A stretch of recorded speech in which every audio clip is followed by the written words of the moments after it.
top on you, on you, on you. If you want it me, you just gotta say please. But baby, it's your move, your move, your move. Baby, it's your move, your move, your move. Like we top on you, on you, on you. If you want it me, you just gotta say please. But baby, it's your move, your move, your move.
Grapes in hand, looking up.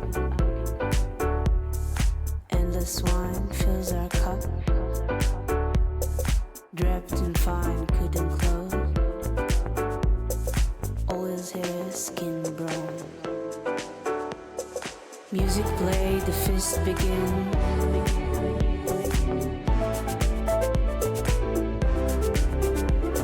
Fills the air, steps quicken.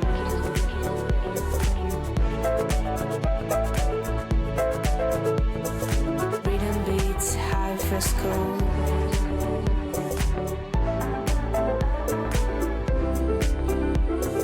Glory note between this wall.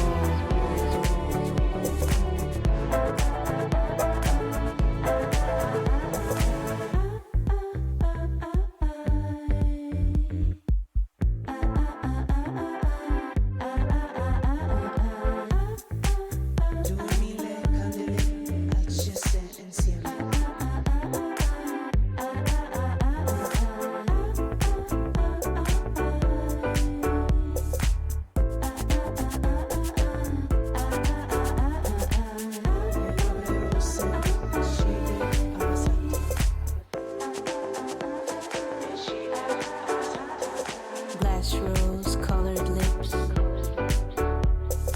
thousand candles, glowing face. Music play, wind is blowing. Light as a feather, bright as the morning. Music play, the fist begin.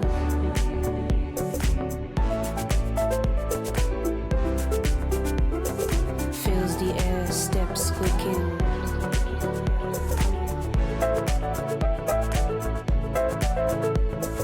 Rhythm beats, high fresco.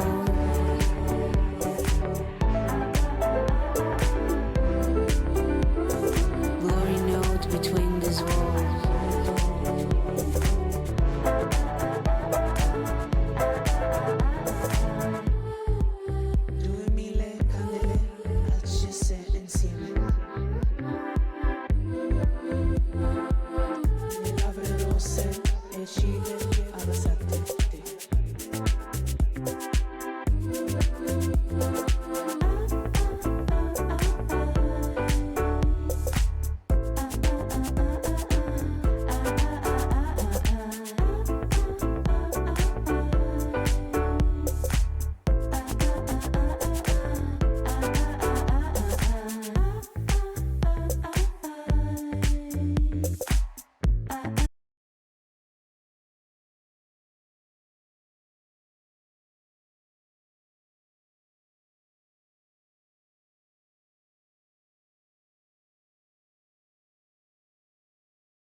Welcome, everybody, to the Star Chaser Showdown number 3, presented by Ally.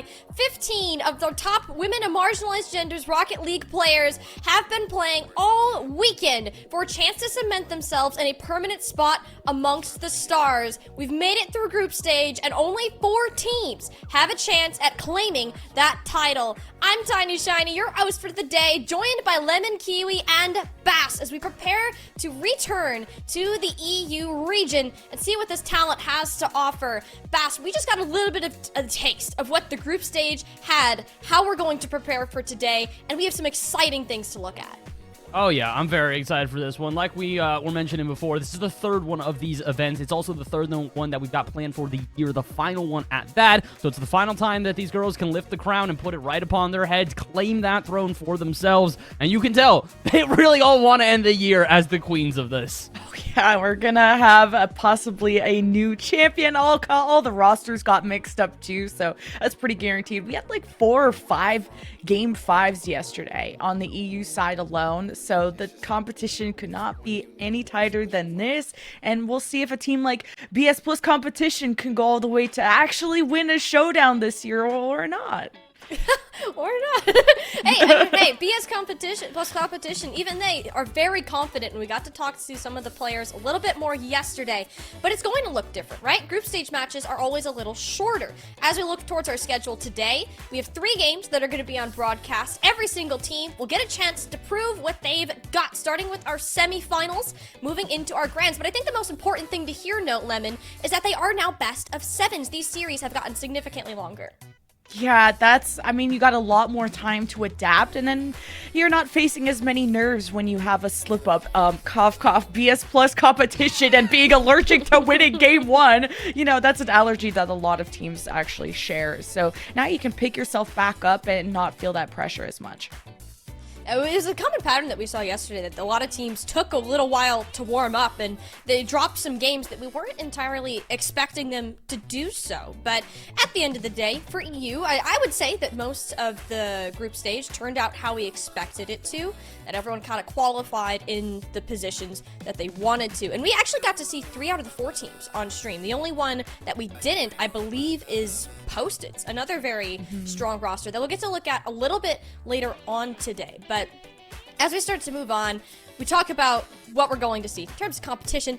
What about what everyone's playing for? Prize money, ever more important here. We are now in the top 4 of our group, so anybody that is playing today will be walking away with at least $1,500, all the way up to that $3K at the top. So the stakes ever the higher amongst a very tight-knit community who, while they all might be friends in and out of the game, today on the field of competition, Bass, anyone can be enemies. And as they are going to be. Again, we've heard this. Every single one of these players wants this so badly. They understand the stakes that are at hand. They understand with $3,000 going to first place, that is not only a significant chunk of change, but it's a great way to also earnings check the rest of the women in this event here. If you're able to walk away and go, I got $3K, where's your bag? It's incredible how you can just kind of ride that high the rest of the year. And again, that's what this is. It is about the money. It is about the pride, but what it really is about the rivalries that have been built over a year-long circuit. These women want to try and prove they are the very best that are out there, and winning here today really does cement that for the final time this year. Like we said, you walk away with a champion, and it's pretty hard for anybody to disagree with that until we get another one of these events. And I like how you say rivalry. Meanwhile, all the girls like love each other so much. Like they're so wholesome, Frenemies, and you know, yeah, they're like GG, so nice. And then there's BS Plus Competition that love their smack talk. Like Tiny, that interview you had with Alanis was pure content. No, I was laughing so much. And I take it totally seriously. Of course, BS Plus Competition, they want to win, but Alanis was in on it. She's never afraid to just trash talk any other of those teams and just show how confident that this squad is. And honestly, that is a very well-deserved thing. BS Plus Competition, they did go undefeated. They won every single game within their group, even though it was only 2 games. Poyo Poyo knocked out, seemingly diving, will manage to pull on through. So BS Plus Competition, Quack Quack, standing at the top, and they'll be joined by Post-its and seemingly diving. Bass, I know we talked a little bit yesterday about how Group B had some of those 3 stronger teams in it. Poyo Poyo did end up getting knocked out, but you look at the top 4 that ended up going through. What are we really expecting from these specific teams today as they push through? I think there's definitely going to be favorites coming through this bracket here, especially considering how it has been laid out. On the top side, you're going to look at a pretty even matchup here between Quack Quack and Seemingly Diving. I think nobody would be surprised at either one of those teams making it to the grand finals. On the lower side, I think a lot of people are going to be looking at BS Plus probably being the strongest team there on that lower half of the bracket. And it's not necessarily an insult to Post-its, but this is a Post-its that haven't really been able to achieve these highs prior. Part of that is the fact this is a relatively new roster for them. Post-its prior to this one was just Rose, Blushes, and April, not with Cloudy. It was a completely different roster here. Now that Cloudy has joined this roster, you can see it's paying off in dividends. This team's making playoffs. They've got themselves a top 4 guarantee. Now they need to kind of defy expectations again, because I think a lot of people probably were surprised when they saw a result that was 2-3, barely a win for Quack Quack in Group A, just barely making it past Post-its. So if they can do the same thing here today, put up a competition against BS Plus competition that really is of their level, I think a lot of people are going to be pleasantly surprised. And BS Plus competition is the only roster, I believe, that has kept the same core. Yeah. A lot of teams, most teams have changed their third player. So, and also BS Plus competition was known under a different name. So they're one of the only teams that have an org, facilities. I mean, you saw Alana's all dripped out with merch and like a giant teddy bear. So I think if teams could really stick it out after this showdown, no matter the result, we could see a lot of growth in our scene. And that's kind of what we're looking for, especially in this women and marginalized gender scene, is the opportunity for new players, new teams to really show us what they got, give them the chance to compete on a stage that's built for them, and just show off the talent that this scene truly has. And I think that what we are going to notice a little bit today too is that there isn't one team necessarily that can just waltz up and say, this is mine, easy peasy. I'm a BS Plus competition, are certainly going to try to do that, but no one's going to let them get away with it, obviously. There is a very open spot at the top. That throne is ready to be claimed, and while BS Plus competition may look like the favorites heading in today, that's not to understate the prowess of some of these other teams that we're going to see, Lemon. Yeah, this is BS Plus competition will be the team to beat, but we're going to start with the other semifinal being Quack Quack versus Seemingly Diving, which, speaking of like tournament favorites, both of these teams consist of champions from the previous showdown. Thinking about DRS, which was Dux, Ravina, and Steven. So you have Steven on Quack Quack, and then Ravina on Seemingly Diving. So Bass, you talked about that rivalry. There's a lot on the line here. It's the semifinal. It's a single elim. No matter if it's a best of 7 or not, only one of these teams can have a chance to be a champion. And we're looking at Seemingly Diving right now, and this consists of champion level players.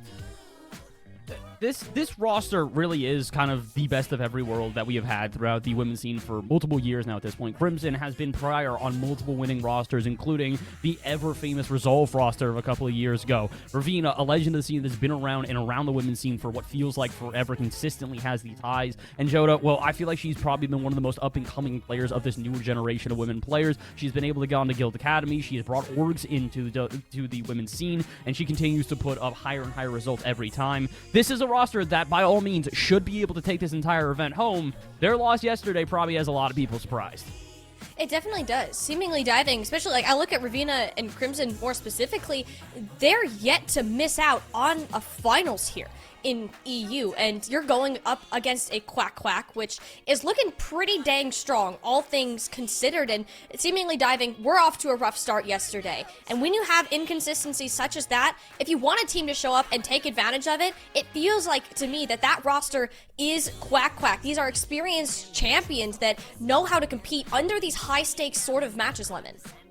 And you have the talent on display. Like I just mentioned, Steven was a former BS Plus competition player, so you're signed by an org. That must mean something, right? And Steven has a long-time friendship and duoship with Alems, the first woman to qualify for the RLCS Open era. And Arena joins as a new third on this roster with, I think, Pasta La Vista, which didn't do so well in the last showdown, but Arena certainly upgraded. She's on an amazing roster now.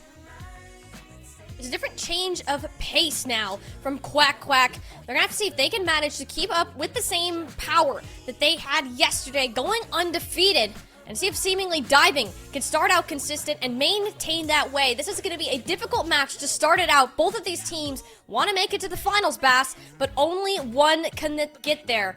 We're going to get ready, set it up for the lobby. Lemon and Bass, let's get ready to head in. Let's do this. It is our first series of the day here for EU. It is our first playoffs here for EU and our first best of 7. Lemon, as we discussed, this is going to give these teams a little bit more time to kind of feel each other out, figure out how they want to play, but the one thing still does remain true. Like we saw yesterday, hit the ground running. One of these two teams takes too long to adapt, their series might already be over. Yeah, and both these teams haven't faced yet since this Quack are the number 1 seed from Group A, seemingly diving a number 2. But these groups were very stacked. Look at the early demos already from seemingly diving. You got Ravina off the ceiling with the reset, heading to the finish line. Stopped right at the line. And I can't believe that was saved, but what an early aggressive start for seemingly diving. Yeah, not too surprising to see the mechanics already on display. Again, with both of these teams, you kind of have to expect that the goals that will come through at a premium. And if you want to score one, you're going to have to do something like that. Resets off the ceiling, going to be required. Maybe double touches off the backboard. Rena not going to be able to get that one through, but maybe a swing through from Steven can keep the play going. Never mind, double commit from Alems, and that'll end the entire offense. Oh, Ravina manages to take the corner boost, gets a huge bump on the Steven, slamming her all the way to the ceiling.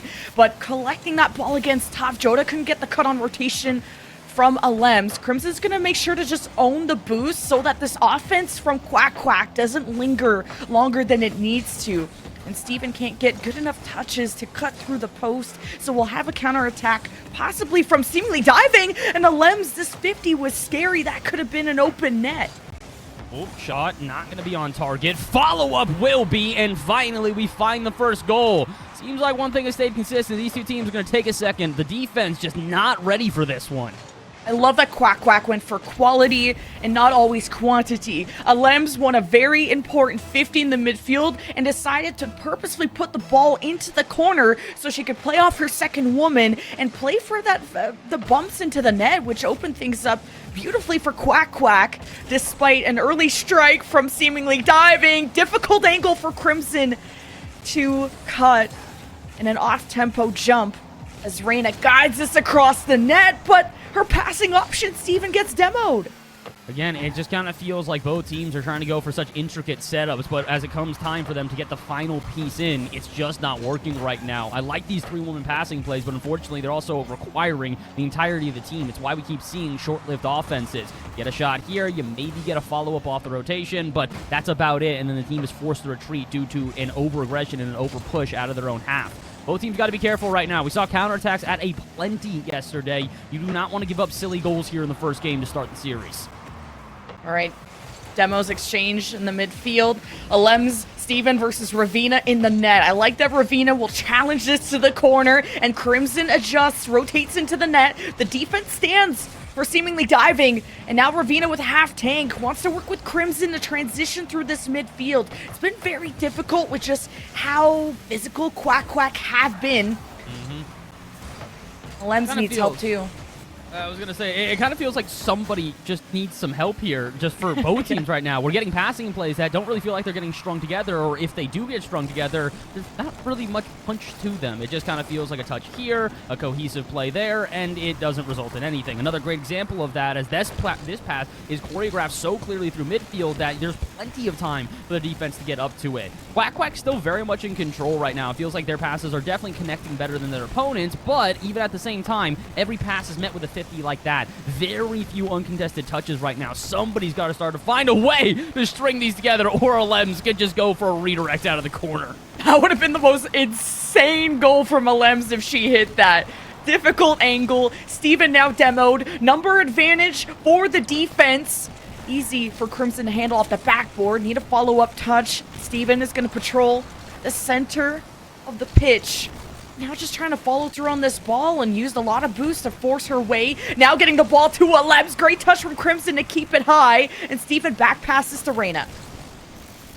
It kind of feels like a chess match, and we've talked about that a lot throughout this weekend, with two teams trying to size each other up and figure out ways to get through these defenses with an actual strategy, not just kind of throwing the ball at each other over and over. Speaking of strategy here, though, that's kind of thrown out the window as it's 2 dives in a row with direct shots on target that Quack are very prepared for. With a minute left in this game, I need to see something more deceivingly diving. They've only got 4 registered shots, and every single one of those shots has been pretty standard and on target. This one, though, nobody back, but it's not on target. And I like that Quack Quack are able to regain some boost. I saw a couple steals coming from Ravina because they're getting desperate for a goal. And Wait, what? no one's in net! This was winnable until it wasn't. What happened? What a lapse! I mean, we get the dive from Joda. It is not a good touch. I'm not going to try to sugarcoat that one. But still, I expected somebody behind her to be able to get that touch afterwards. Maybe it's just kind of the plan at this point. With under a minute to go, it would not be surprising if the team went full send and just kind of sent the other two women downfield. Okay. But maybe they should have been a bit more careful. With the kickoff goal immediately coming, we're back to a one-goal ball game. And now it's back to being winnable. And just, wow, that slivered past the second woman on Quack Quack. Great approach from Crimson on the 50 or kickoff. 37 seconds, though. Can Quack Quack keep this up? Now, 50 forced to Alems. Ravina will get a hand on it. Low boost doing what she can. Joda is going to be that third woman, that anchor in the net. Crimson with the pickup. An aggressive 50 from Reyna. Alems is already off the ceiling. She's playing as fast as she can as she just swarms the ball, making sure that seemingly diving don't have a chance. But the tie at the 13-second mark happens. They just can't leave the woodwork alone here. Crimson perfectly slices this off the bar. The follow-up, I have no idea how she predicts it, but she definitely does, and she might have predicted an overtime. 13 seconds to go. Let's not have any more kickoff shenanigans. Yeah, Crimson adjusting on that. Alems going for the demo. It's successful. Steven shot scores with 7 seconds. I asked for one thing and one thing only, and how dare you defy me seemingly diving. Crimson, I cannot blame you for this one. You're not expecting the demo on the other player, so you swing through corner grabbing for boost, but by the time you realize this, it's far too late. 7 seconds to go. Now I will encourage the kickoff shenanigans. I want to see an overtime. Oh, okay. I was heading towards the net. Couple more seconds, and Steven misses the touch, and Quack Quack remain in the driver's seat for our first semifinal. Best of 7. They're up a game. They were up a game, but it was definitely a little bit more of a chaotic way to get there than I think they had anticipated. Again, kickoff goals aplenty here. Multiple goals getting scored within just about the last minute or so. Considering it took us until the last minute to even find a second goal, 3-2 was not the expected end of this score line here. Credit where it's due, though. Quack Quack played very well throughout that one. I think you and I both kind of harped upon this and multiple times throughout that, but it wasn't as if Seemingly Diving was playing a bad game, but they were definitely not getting the opportunities we are used to with this team. A lot of breakout plays being required from them versus a Quack Quack who really controlled midfield and controlled the offense for the most part. And it's two teams that are incorporating a new third, whether it's Reyna from Quack Quack or Joda from Seemingly Diving. But with how long the women's scene has been around, surely at some point that these girls have teamed with each other. But on Joda's side, we could not find any time that she spent with Crimson and Ravina. So for them to just have good enough chemistry to get to playoffs, to come back from a deficit, to really fire on all cylinders is great to see from a team like Seemingly Diving. They will find themselves behind in the series, but man, they put it all on the table in those last 30 seconds. There is plenty of time for this team to continue to find their rhythm, to find a turnaround here. Quack Quack definitely had a good first game, but like you mentioned, this is a team that is expected to do well here, versus I think the Seemingly Diving team that is definitely expected to do well, but still have to defy expectations as a brand new made roster, meaning that chemistry issues are kind of already expected as well. With 5 minutes on the clock and Game 2 underway, it really is going to be all eyes on the Seemingly Diving team. Yesterday we saw Game 1s didn't always go their way, but the rebound afterwards was spectacular. My goodness, this is not the rebound we were looking for. They are already getting pressed into defense. Now Reyna just trying to control the ball, and there is the midfield bulldozer of Seemingly Diving having a chance to swing, and they aim for the fences. You can see this Alem's just not expecting that one to 50 out how it does. It bounces off the sidewall, and by the time she realizes she should probably be back with already other players out at midfield, Joda's up for this one and ready to shoot on target. Clever from Joda. Well played to recognize that the defense is pushing a bit too far up. Ravina trying to do the same. She goes low, but Steven still makes contact. Okay, here comes the Lems. Serena, the double commit still leaves a gap, and we're tied again. I want to give you more time to explain these calls, but they're giving you about quarter of a second every single time at this point. Well played to Reina on this one, though. Recognizing the double commit off of the defense, they're diving at the ball, hoping for a save. If she can delay it enough and have them just kind of fly past her, she can pop it around the defense, get it on target. Well played here. Let's not... really? Yeah, we don't get no time to for talk. you either. My turn. I'm just kidding. No, really, like, the way that Quack Quack can pull things off like this with low boost. First, it was a Lems on, like, 0, working with her teammate. Now it's kickoff shenanigans again for the Quack Quack side. Before it was Crimson, who had the right approach. Now it's Quack Quack with their kickoff revenge. I would like to point out, again, we got the second goal of Game 1 with 40 seconds in the game left. In 2 minutes, we have now scored 7 goals. What happened? We were playing such immaculate defense that did not let a dang thing get past. Now, all of a sudden, the goals are coming at a plenty. We might even get another one. Steven looking for the double off the backboard, and Crimson will finally stop the scoring. For a moment, we have some reprieve. Yeah, Crimson is really good at defending against high balls like that, and she's had a few very great blocks. And again, Crimson has important beats and is able to collect boosts and keep control of their half until they're stable enough to fire back as Ravina puts a shot on net. Alems makes a save. Crimson with the follow-up and goes in for round 3, but Joda couldn't get into the right position in time. You can really tell Joda wants to push up as the third woman, but she knows that if she overexerts herself, it's just going to break the rotations for the team, and it's going to cause them to be vulnerable on a counterattack. She's picking and choosing her battles very cleverly right now, but unfortunately, it hasn't exactly alleviated the pressure that has been ever constant since Game 1. Quack Quack really just love to press their opponents into the half and just keep putting them through the blender. Pass after pass, shot after shot, and eventually you are going to break underneath said pressure. That's a third goal now already before halftime. Look at how Steven handles all the haters. Like, she had 2 haters come at her like that, and she just dips, dives, and dodges. Just such great, immaculate control of the ball to find also the pass to her teammate, and a 2-on-1. It's all said and done after that. Now a more solid lead has developed for Quack Quack, but these have been offenses that have developed very well, but we still have a lot of time on the clock.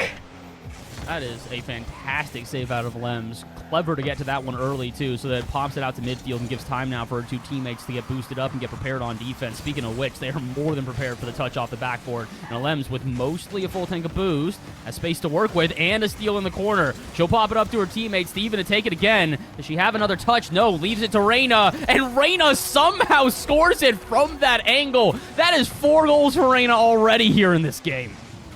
And it's the same steps, the same recipe to success for Quack Quack. They're winning the engagements in the corner, and they're able to transition that ball in front of the net. And seemingly diving, got to be a bit more proactive on preventing it from even getting to that point. You got to fight more in the midfield, you got to fight more in the corner, and even when they commit numbers, it doesn't seem like seemingly diving are overwhelming Quack Quack in those moments. It's just Steven showing her prowess when it comes to her experience and her knowledge of the game. Now Quack Quack have turned this into quite the hemorrhage at 4-1, and seemingly diving, having issues breaking out, being pretty low on boost at some times, or at least having to stretch quite thin to find boost. Awkward flip from Crimson. Joda has her back. Ravina has to make saves in the net, but she's not exactly clearing this out. Are you kidding me, Alems? Are you freaking kidding me? Watch the power in this 50. Look, this is the perfect 50. Seriously. Like, how do you predict that? Don't get through and then get up immediately.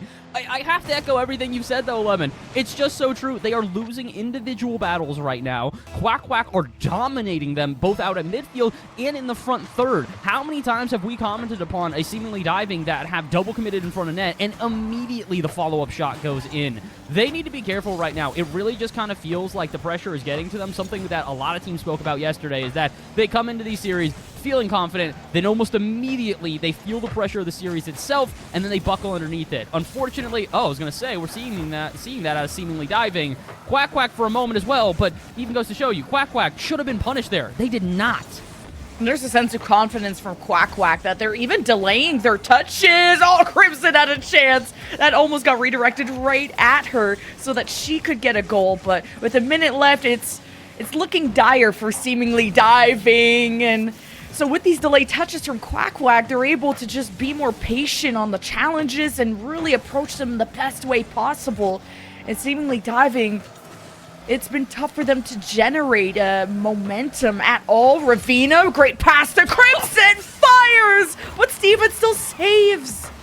Steven barely flinched at that. We were all on her perspective in net as she just kind of waited there and went, I know you're going to take a shot. You're not getting it past me, though. Not a chance. And my goodness, was she steadfast as ever. As she just jumps, clears it out, and immediately it's a counterattack. And it continues to go to what we are talking about, which is an offense from Seemingly Diving that just hasn't been able to threaten the net. Finally, they do, but it's the second goal with only 20 to go. Just seeing where Reyna was coming from, Joda is so smart, slots that to the left side, uses her body to block the other player if it were to make contact. So there is definitely a lot of potential with Seemingly Diving. We've been praising them for a reason. And now it's just going to take some time for them to connect. And if they can have time to pull this off, this will be a closer game. But unfortunately, they just let Quack Quack hit them a little too hard and a little too many times for game 2. That Quack Quack will go ahead up in the series 2-0. Okay, no. Lems, jeez, stop, stop. Thank you. Lems is really out here going, yeah, I might not be the highest scorer on the team right now, but if you give me a chance, I'm going to embarrass you. And my goodness, if she hasn't already done that before. Ravina, we have to mention it again. The attempt at the pinch just immediately into a dunk, and then Lems, without hesitation, goes up for the follow-up and dunks it in. And it really goes to show what we've been talking about with saying, it's been Reyna, who's just been so solid at the offense. It's been Lems, who's been so good at that midfield. It's been Steven on the defense, but it's really a full team effort right now. If you look at the stat sheets for all of these players, it's so well divided here. Reyna might have the most amount of goals. She also has a save. Lems has an even scoreboard with a goal, an assist, and 2 saves. And then you look at Steven and you'd go, all right, well, we talked about the defensive highlights. She's got 3 assists. She was just dishing it to Reyna on repeat here. This is such a well-rounded team, and I feel like that's the concern I have, is that Seemingly Diving, who are not by any stretch of the imagination a bad team or not well-rounded, are not flowing the same as their opponents, who are so quick into offense, so steadfast on the transition, and just really overall are controlling the flow and pace of this game.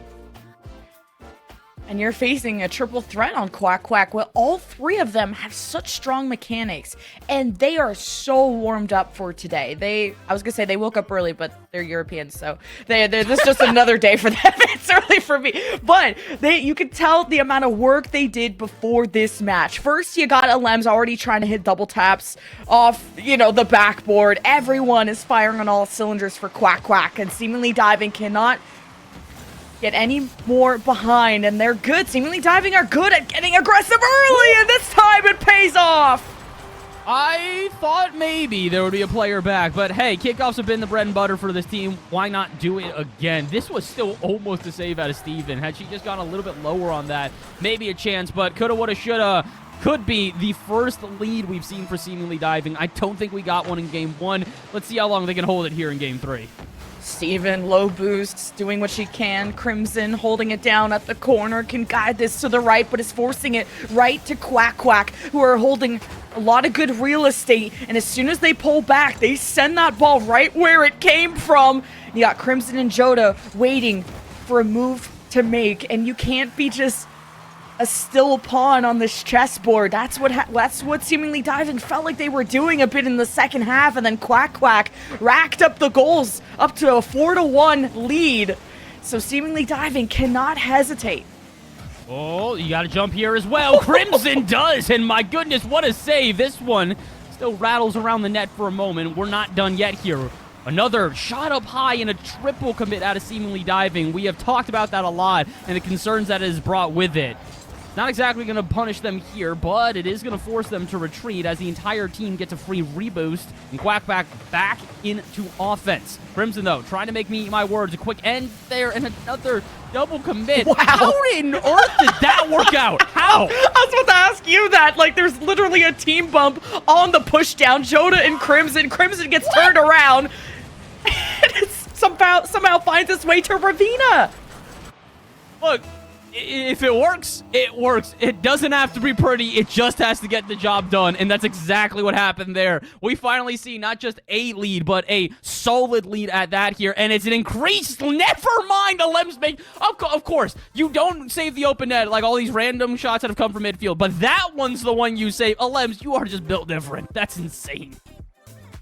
It's also crazy that we have a 2-0 lead right now, as we'll get the game back on your screen in a second. Our obs, we'll just do a bit of a radio cast. I haven't done this before, but right now, okay, not too much of a radio cast. Quack Quack's still on defense, though. You didn't miss much. I'm so excited. I was gonna pull out like an old-timey voice, you know, there's like, yeah, see, Yeah, like, all yeah, that. see, yeah. I probably would have been the only line I did in that accent, but it would have been nice to have a reason to have done it. Regardless, we've still got a reason to keep casting. We got a game ahead of us, and as much as it is a 2-0 in favor of Seemingly Diving, I still believe that Quack Quack haven't exactly shown us the offensive flourish we're used to from them in this game. Alem's trying to get something started here. Pass out center be great. She doesn't really have the boost to do so. I'm noticing that Lems has had almost no boost this whole game, and it's maybe trying to find herself in profitable positions so that she can keep striking and they can keep the pressure. But Seemingly Diving have been able to break out of their half. That's been different compared to game 2, where Quack Quack could keep a rallying offense for minutes. Good bump by Steven. Reina, good 50 from the corner. You need a third to step up, but there's so much traffic in the net that Steven gets nothing. And you talked about it before, Lem struggling with boost totals, so where was she as the third woman in that play? All the way back in her own half, picking up the 100 in the corner because she had nothing else to work with. This team really struggling with boost totals right now, and I think it's a lot of the reason they've been locked into their own half for so many more times in this game in comparison to the last couple.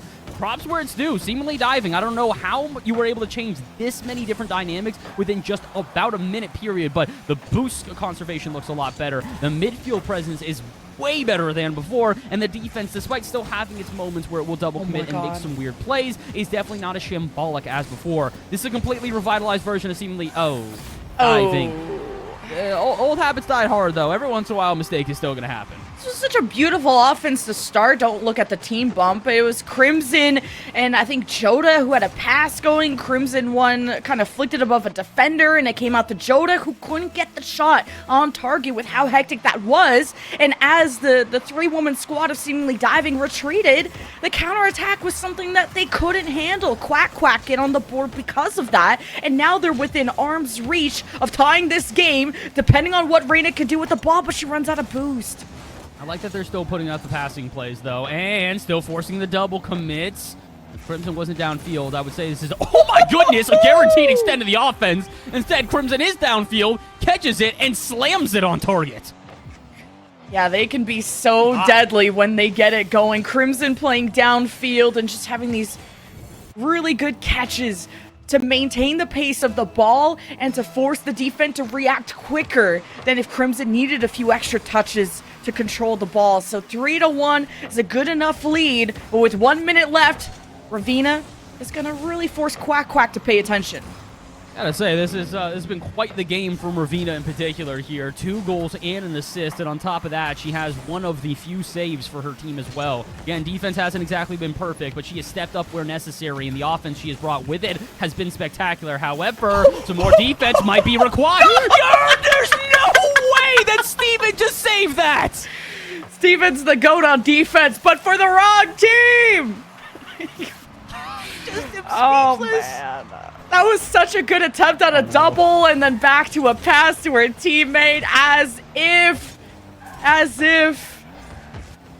I'm just going to say the Rocket League gods don't want them to win this game. Like, that's just what it is. Like, they had a chance to get back into it. There was a moment they could, and then all of what happened transpired, and we're just going to leave it at that. 15 seconds to go. Quack Quack, you're proving you were still in this series for sure. This is not a game that is just all of a sudden the turnaround and the start to the end for you. But this definitely was not the game you were hoping for. In comparison to the last, where Reina had 4 goals to just her own tally, she's finishing this game with not even 100 points. This was definitely an off game for Quack Quack. What an on game, if that's even a thing, for someone like Crimson. Like, you feed her the ball and she executes. And Seemingly Diving, Once they get rolling on their offense, there's nothing slowing them down in the midfield. Their passes are super solid. All of their goals come from some sort of pass. It was a team effort from Seemingly Diving, who were able to find their stride after Quack Quack had them so locked down on their own half. We didn't even get to see an offense from Seemingly Diving, at least much of one, last game. But now look at the potential really blossoming for Seemingly Diving now that they can play the game. I like what we're seeing out of Seemingly Diving here. I have to agree. And as you mentioned before, it's really Crimson that has made the biggest difference. She is the spearhead for this team right now. And you can tell with the most touches in the lobby, combined with the fact that she has just continually dove into offense and fired shot after shot after shot and just made it so difficult for Quack Quack to find any sort of control in this game. Again, stark contrast to what we saw in the first two. But Seemingly Diving, you still got a lot of work left to do here. I doubt Quack Quack's going to have another off game like that. And you are still down a game in the series. I would recommend keeping the momentum up, though. Getting a tied series here would do so much to erase the beginning of it and give you a little bit of an even footing to go forward with. I still think that Quack Quack, though, give it a second here. Reina, they, like I said, had an off game. I do not expect it to happen again. For sure. This was a large Alem's backpack last game, like almost quadrupling the score of her teammates. And even though we noted that Alem seemed to be working on low boost, maybe she was on low boost because she was just everywhere all at once, trying to make plays. But it was Seemingly Diving that started off with the goal. This is off the backboard, and Reina not in the greatest spot to take that shot. I appreciate the dive out of I'm not sure who. I'm not sure if I appreciate this dive, though. That's a double commit and on low boost from Steven. That means only Alems is back, and she's got a lot of heavy lifting to do here to try and buy her teammates time. He at least gets him in position, but Steven still without boost. Reina with a little bit of boost, but just has to opt to pop it out to midfield, and that's the concern. We've talked about it before. Double commits are going to plague teams in series like this, where every single commitment you make is going to waste resources. Boost totals have been a problem for both teams here. You cannot afford to just dump a tank and go chasing. It's just everyone is in the orange box there. Quack Quack and Seemingly Diving have left open nets as a result of overcommitting, being very certain that they could score, but they find themselves able to rotate back. A few soft shots, nothing too threatening from the Quack Quack side, but maybe an important reset that they needed to start collecting that boost so they can take the ball up high again, which is what Quack Quack's bread and butter was in early on in the series, is the display of mechanics, and now Sophie is showing how she handles the one-on-one against Crimson, and how can Reina take over from here? I was hoping that was going to pay off. That was really such a nice setup and dribble there from Steven, but there's not quite enough. But to be fair, nothing has been enough here in this game. This has definitely been the defense we've been hoping for out of either side, and another example of it. Great save on the line out of Crimson, but it's a double commit. This is where he said the problems have been, but again, Alems. You can tell how uncomfortable she is right now in comparison to before. She is constantly back having to die for those hundreds for boost, and it's just not where we expect her to be. Yeah, I want to see Steven in a position where really where she shined was how she approached the challenges. When she had a bit more time on the ball, she had time to get vision of the field and knew how to address the situation. And now she finds herself kind of playing catch up against Ravina as Quack Quack take their time to transition, and it's difficult for them to get through. A lot of heavy touches on both sides right now. Teams really trying to string some sort of passing play together, but there's always an either interruption or the ball just goes a little bit errant into a space where nobody's got a touch on it. This one would be an air dribble for Ravina, but not exactly expecting to fake out on the touch. The demo afterwards, though, should be anticipated, but Joda not going to get past Steven. Quick to the draw there. Steven saw the opportunity and shut it down before it began. Jesus, the down low pass attempt from Crimson. Woo! They're getting scary.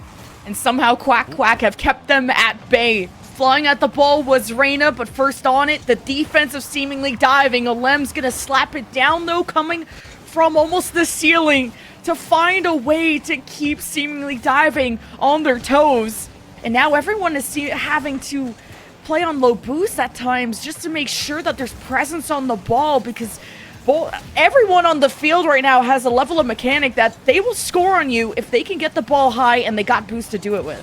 If they've got boost to do it with, and even a slightly clear path is going to be enough. But really, that second part has been the problem here. We've talked about it. A constant dive from either team. We expect it from Seemingly Diving. That's their team name. But we're starting to see the exact same thing here at a Quack Quack, who are just not letting these balls go uncontested as they just continue to press out at midfield and in the final third. Feels like a mistake is going to be the thing that separates these two teams. And I believe, correct. A single miss on defense. And that is more than enough to open the scoring. First, you already have some boost stealing. Crimson with the initial save, but an awkward flip from Ravina, thinking there's going to be maybe a shot placed towards the left. And as soon as the offense is that close to your net and finds a rebound, it's going to be tough to keep putting up the number of saves. And now we finally get our first goal with a minute left. And it's Quack Quack that could go to series point if Seemingly Diving do not respond.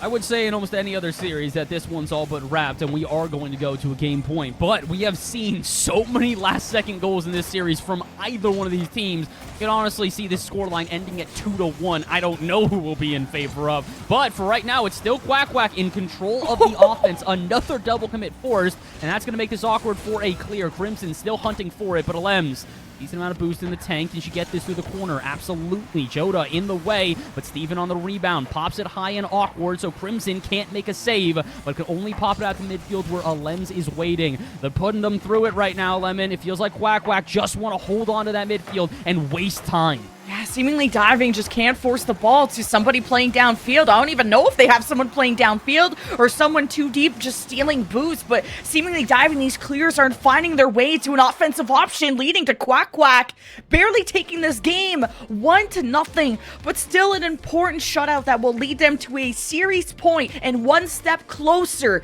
to our Star Chaser Showdown Grand Final.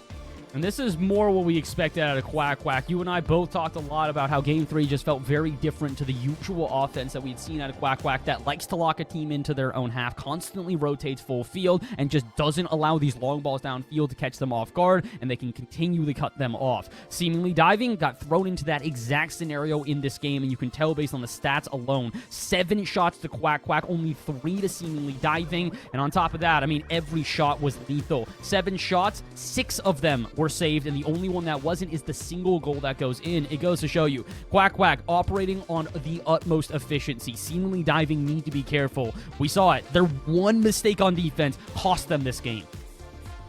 And it's just Crimson, everyone looking uncomfortable, and it's about forcing the ball, and it's about positions. If you can force the ball to someone who can catch it, which is what I thought Seemingly Diving did really well in the previous game, not the one that just happened, but now they're forcing the ball in areas that Quack Quack are, and maybe that's where we should commend more Quack Quack and what they're occupying on the field in terms of space, making it impossible for Seemingly Diving to really get around.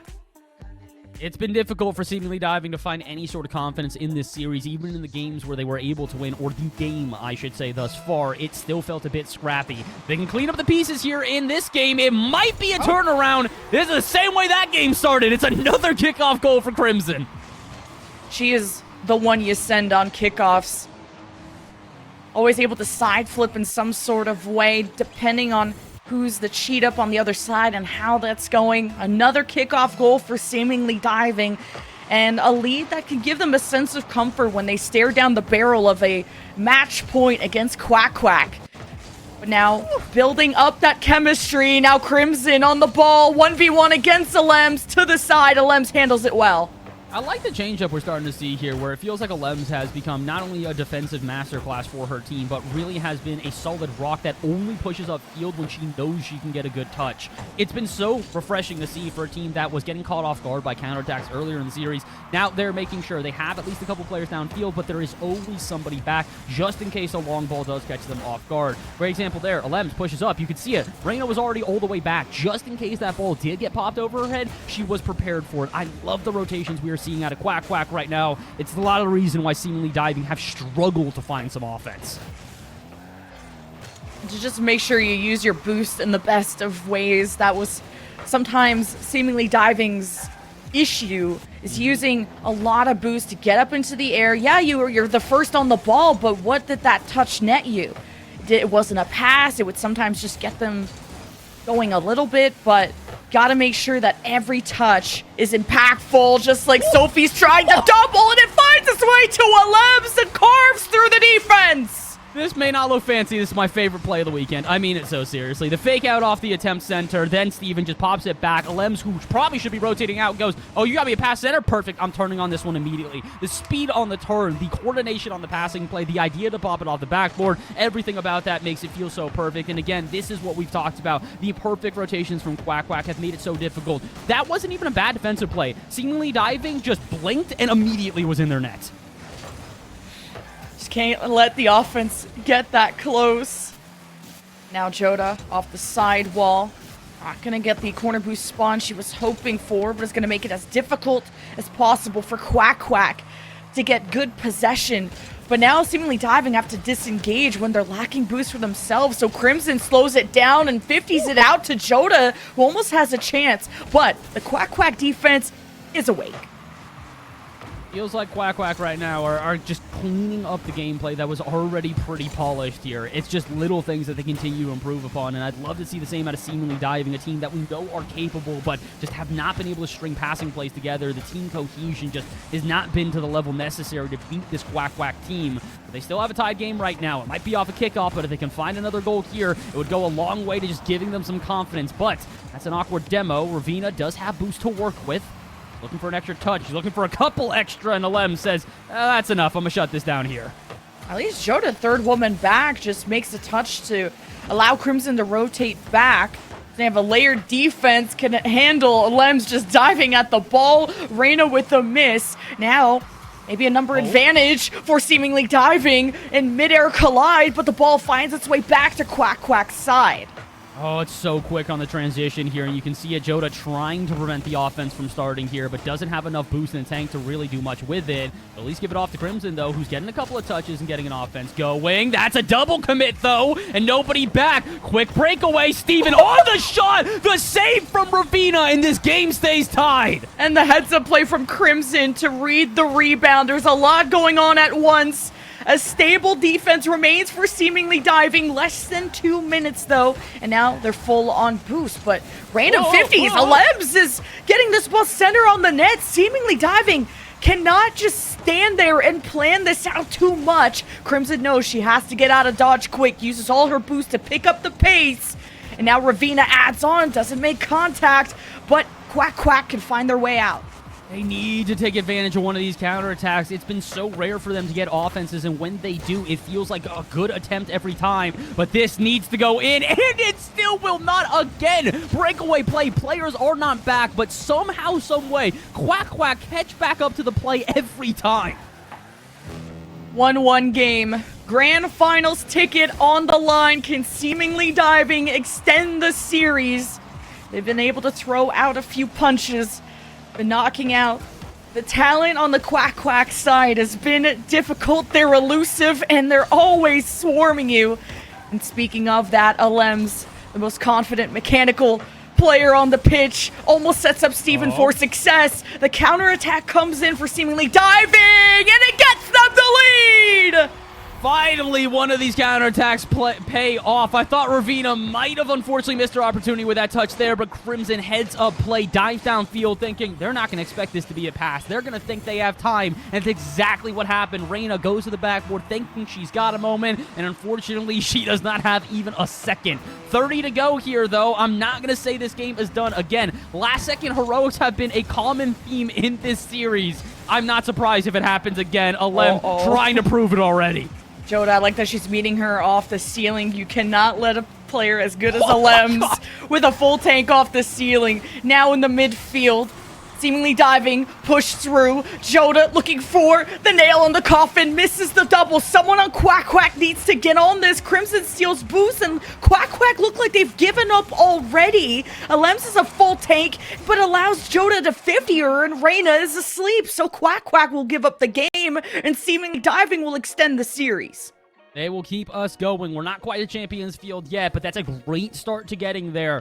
This was the game we asked for. Again, defense stepped up phenomenally. Last-second saves were great. The awareness of the counterattacks. They didn't score on everyone, but they attempted the counterattacks on repeat. Long balls downfield that were finally getting the connections we've been asking for game after game. This is the seemingly diving that we saw yesterday that was able to take BS Plus to Champions Field. This is what we are expecting to happen again here today. I would not be surprised if this series goes 7 now that seemingly diving is finally awake.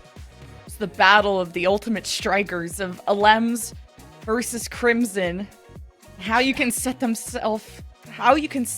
up for success, but also Alems has a lot of solo play potential, and someone like Joda has really had to step up to challenge those early as soon as it gets close to the blue net. So Alems has been shut down on a few occasions because of a very eager defense from seemingly diving, but ultimately it was just the one goal to end them all, and Quack Quack, who ran out of gas in the last 20 seconds to try and fight back. This really has been, like you said, just the battle of the two strikers right now. Alems is averaging almost a goal a game. The only game that she has yet to get a goal in was game number 1 versus a Crimson here who has just kind of had a sporadic little bout. And the ones where they're getting close, she's scoring 2 goals, including the last one. In the other game, she's just scoring 1. It's 5-4 overall. It is 3-2 in the series. At this point, it is do or die here for seemingly diving. They lose this game. We don't see Champions Field. We don't even see them for the rest of the weekend. But if they can just get one more, we're heading to the full 7.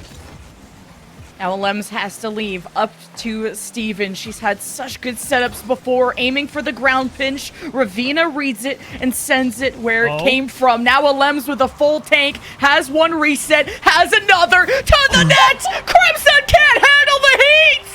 Alems, we asked for the step up. You did more than that. You climbed the whole dang tower. Double reset. And we got a bang to start game 6. Jesus, I said Alems had solo play potential. Put her in a Marvel movie. Give her a cape. What the hell was that in the first 30 seconds of the game? Quack Quack.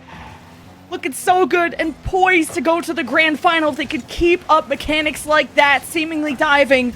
Now trying to fight back. It's a pinch. Not good out of Joda with low on boost. And they just push their way through. Quack Quack. My God.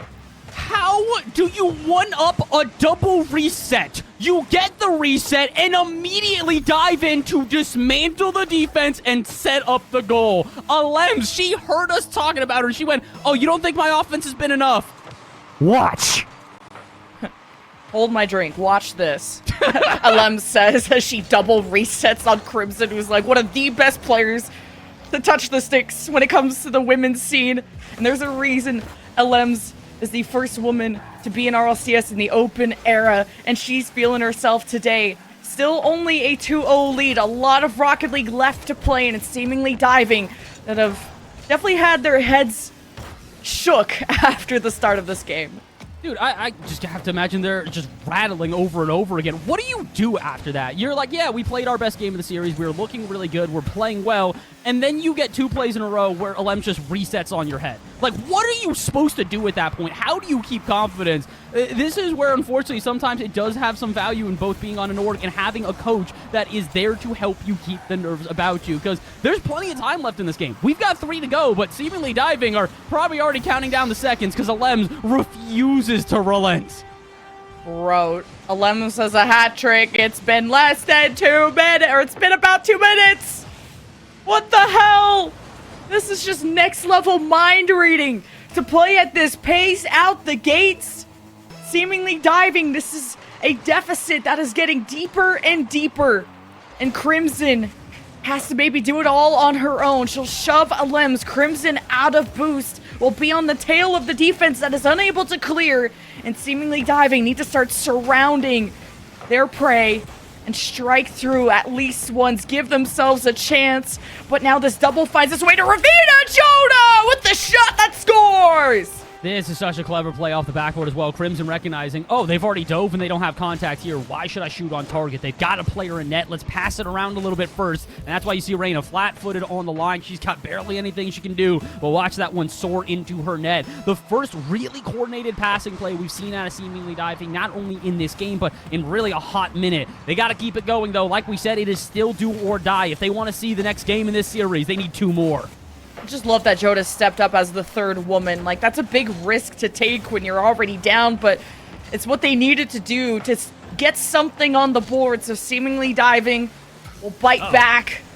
Joda doesn't make contact. Ravina sets it up to the corner and sees what Alems will do. Sends it all the way down. Crimson will be there first. Takes her time up the wall. Assesses the field. Drop down to Joda. It's a bouncer. Easily read by the defense.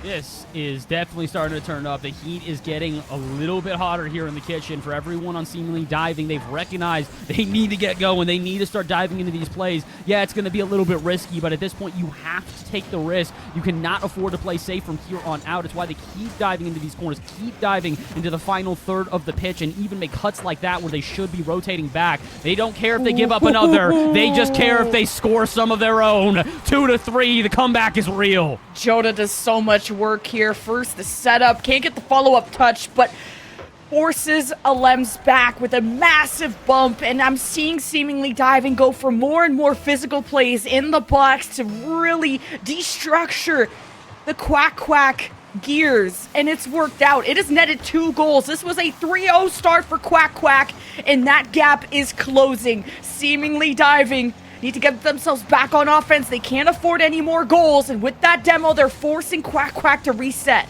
I think Quack, unfortunately, has also reset the way they're playing here as well. You can see it a lot more passive. They do not want to dive into offense, and when they do, it is very methodical, but it is not catching the defense off guard. And unfortunately, that's a great idea if there weren't 80 seconds left. If they did this with 20 to go, I get it, but they need to generate offense like this. I like that idea out of Lems. We've talked about it. She is picking and choosing her battles and the times when she will commit out of defense. That time, it was worth it, but now Reyna, by herself on defense, has to try and waste more time. A minute to go, Seemingly Diving still hunting for the equalizer. Quack, we're running on fumes there for a second. Seemingly Diving, time, boost, and 1 goal away from tying. But now Alems takes it up. 1 reset, just drilling towards the net. Crimson with the pinch off the crossbar. Crimson matches her. Now hopes to fire back. Crimson, no boost. Just a light touch away from Reyna. Leaves it to Joda. Ravina steps in to the side to get it away from Alems. Almost has the beat when they go up high. But now Quack are playing tighter and tighter together. So it's been tough for Seemingly Diving to rebuild that momentum from the beginning of the game. Oh, off the backboard. Could we find the dagger?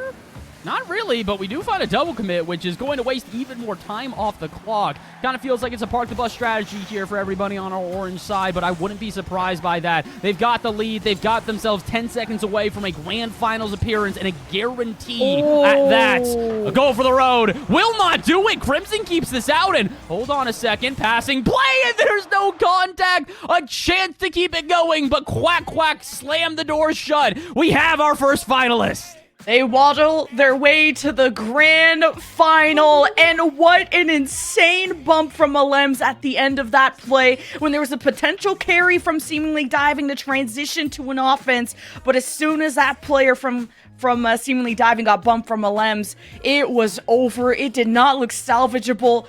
Alems, easy MVP for me. Quack. I mean, all of them look amazing, but the level of mechanics that Alems put out, I swear it was a hat trick. Either way, I made it up. It was a hat trick in my head, but the double reset, easily the goal of the tournament for Alems. I mean, look, I can't disagree with you. She doesn't get the double hat trick because, remember, it's a flip reset into a bumping passing play. I feel like she should just get a goal for that. Like, I get it, you get the assist, but just give her the goal for that at that point. Seriously, this was an unbelievable performance from Alems. She averaged a goal a game. Getting 2 goals at the end of that one means she has at least a goal per game average at this point. On top of that, putting up multiple assists throughout the series, Alems was far and away the offensive masterclass that we needed to see out of a Quack player. She plays like that in the finals. Good luck to whoever faces her. Yeah, and that's who we're going to be addressing next. BS Plus competition versus Post-its, where BS Plus have gotten to playoffs all year long. They've got to the grand finals once, but can they finally take the crown? Their first opponent will be Post-its, which we haven't seen on screen. But first, we're going to throw it to a quick break. We'll address our MVP. We'll chat with Tiny, maybe get an interview. We'll see you for the next semi.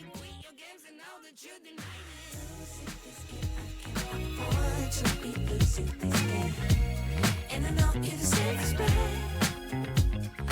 Losing my mind, can't find the words. No, I can't seem to find. But I'm really trying to get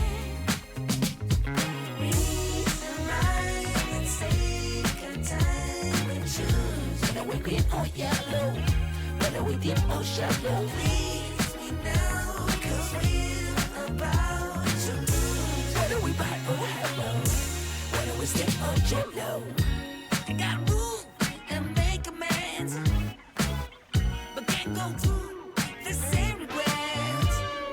It could feel so good on mine. Not if I love again, again, again, again.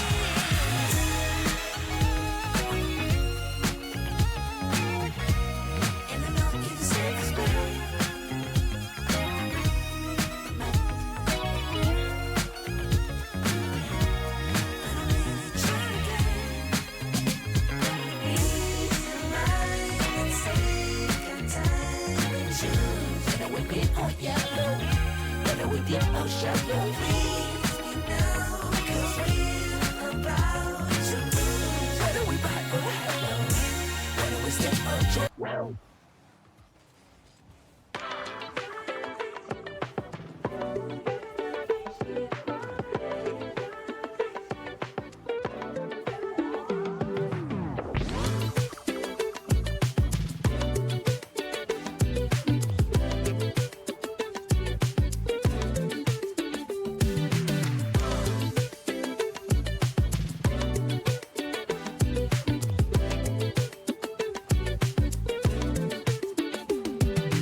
first semifinals of our Star Chasers Showdown presented by Ally was nothing short of a mechanical masterclass. Alems, oh my goodness, what in the world did we just watch? Absolutely mind-blowing plays from multiple sides of the field. It was this Alems versus Crimson duo, each of these teams trying to set up their strikers for the best position, but at the end of the day, when the dust settled, it was Quack Quack who stood out on top. And you have to say, going into this series, Quack Quack have never missed out on, or at least Alems and Steven have never missed out on a finals match, and best today, no different from there.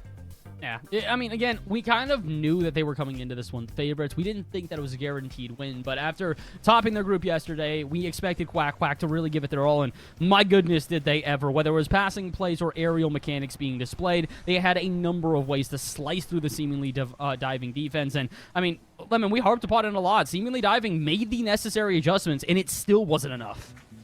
This was just a very good duo-ship between Steven and Alems of how they were able to push through the competition and set up Alems. And also that there's just a lot of creative offense. There's a lot of options of offense for Quack Quack. When Alems has at the level of mechanics where she can go for solo plays, like, yeah, double reset, double tap, like, she was on fire from game one.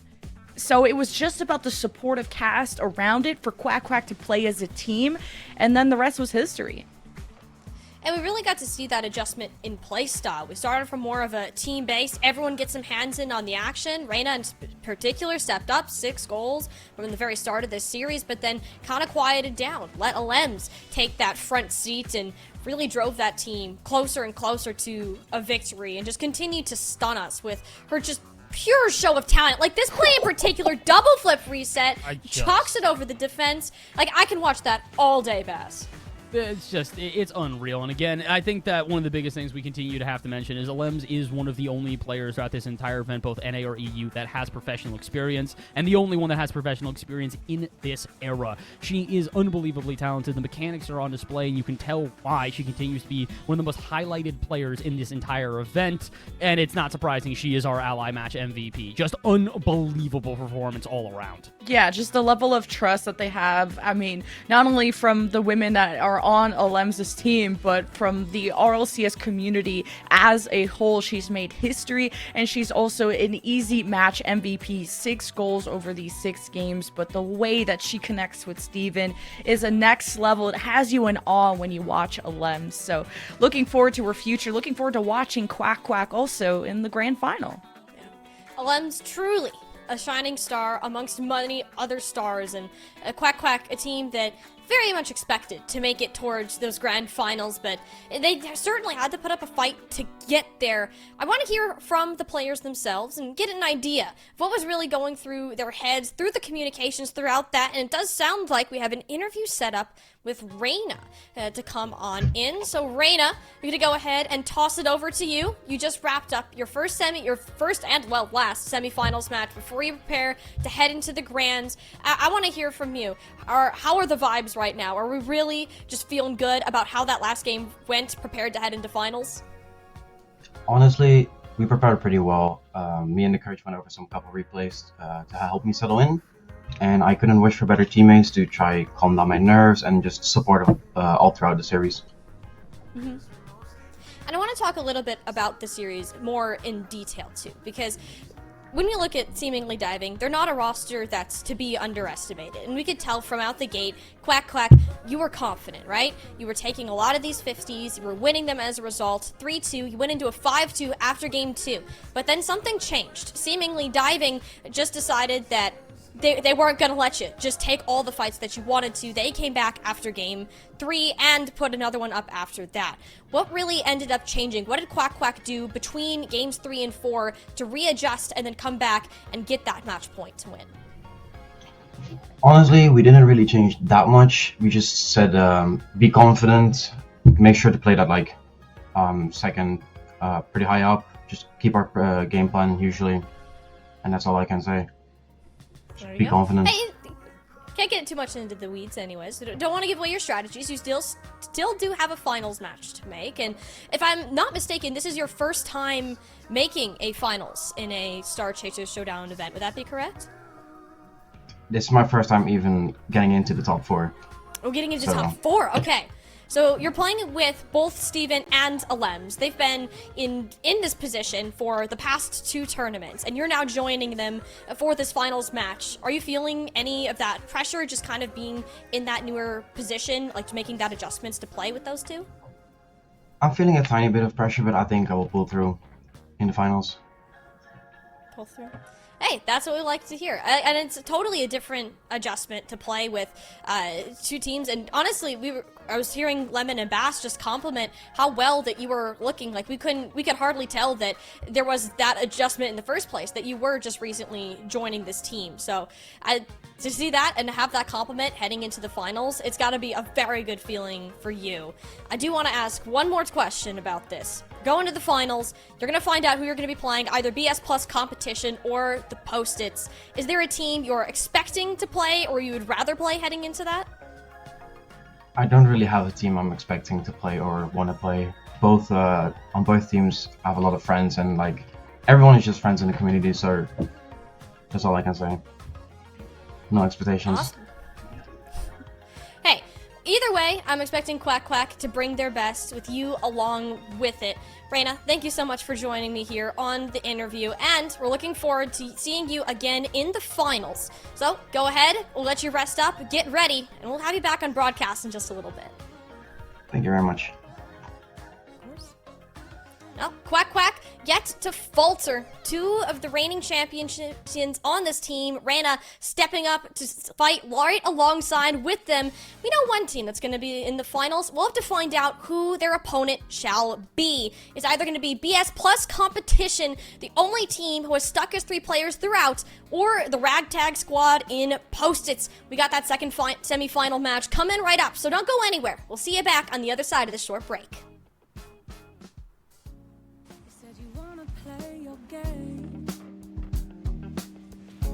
Down me in, I said I'll pick it up, it's all the same. Don't follow all the rules. I know you don't, you change day by day. Hardly seems that fair. How can anybody understand? How can anybody win? 8 points later, I thought it was about time we hit the finish line.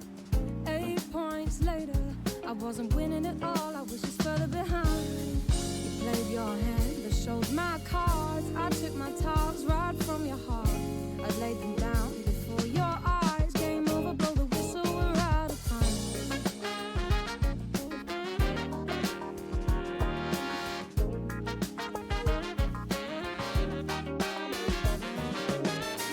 Come on, baby, it's your turn to time to play. What are you scared of? Why do you keep running away? Come on, just show your hand. Do you even want to play? It was your idea. You hardly seem to care. Why do you expect me to want to stay? How can anybody win? 8 points later, I thought it was about time we hit the finish line. 8 points later, I wasn't winning at all, I was just further behind. You played your hand, I showed my cards. I took my talks right from your heart. I laid them down before your eyes. Game over, blow the whistle, we're out of time. You're just using me for fun, to take the win, and then we're done. I thought I meant a little more. Don't wanna play no more. Come on, boy, tag me out.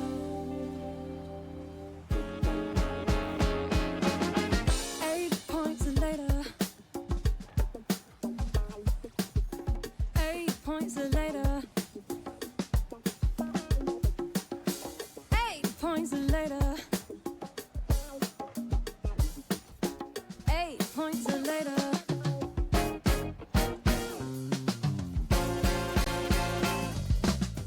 8 points later, I thought it was about time we hit the finish line.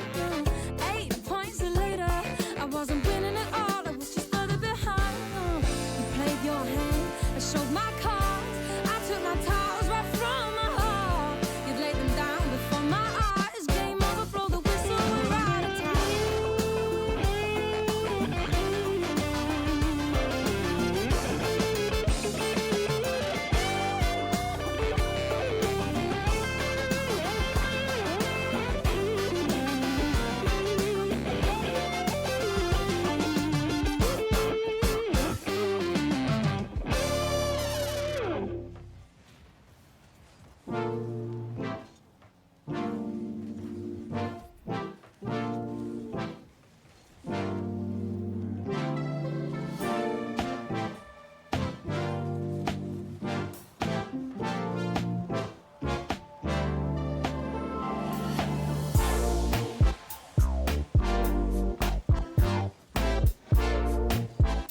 Quack has guaranteed themselves a spot in the grand finals for the Star Chasers Showdown 3 presented by Ally, and the time has come for us to figure out who is going to meet them there. We had a 4-2, 6 games to go all the way for that previous semi-final. Let's see if this one will deliver in that same capacity, because you cannot argue how good BS Plus competition has been looking lately, especially being that only team who has maintained their core set of players from the previous showdowns, or really just the entire previous year limit. Yeah, BS Plus competition are the team to beat, but they're just one of the best teams who haven't won a Star Chaser Showdown this year, which is so surprising. They get to the finals, the semis every single time, but haven't won. Then this team gets signed by BS Plus Competition, an org. They're playing at a facility. They're dripped out in all the merch after their success on Team Shorties, and they've even carried over their coach, who I believe is on their way, got stuck in traffic, but hopefully will be on time to help them through their match. We're gonna have to keep an eye out for BS Plus competition, because they didn't have that coach yesterday, like we were alluding to earlier. We found out in that interview that they didn't have that set of guidance. It was up to the players themselves to figure out what was going wrong, what they needed to change, and clearly that worked. But against a team that is as high level as Post-its is on paper, that same strategy may look a little bit different. So you have to imagine that some things may look a bit shaky from the very starts. And not to mention, Bess, we also didn't get to see Post-its on broadcast. We're familiar with their 3 players, but we never got to see what that gameplay actually looked like, what their play style is, and what they are continuing to work on. Yeah, I'm very curious to see how Post-its look here, because on paper, they should be a pretty solid team. They did take Quack Quack to Game 5 in, I would say, a more unexpected result there.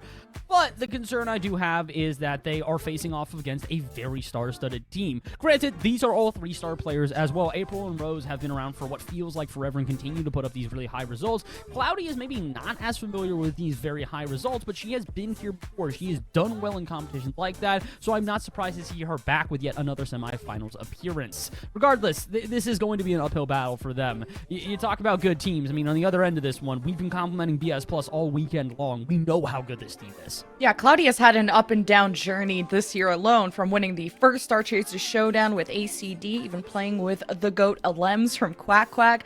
But once this roster split up, Cloudy found herself on Pasta La Vista last Showdown, which didn't do so well. And at least she joins Rose, Blushes, and April, who have so much chemistry together. They used to team with Joda last event, and now Rose and April hope that they found the ultimate upgrade to propel themselves into a grand final.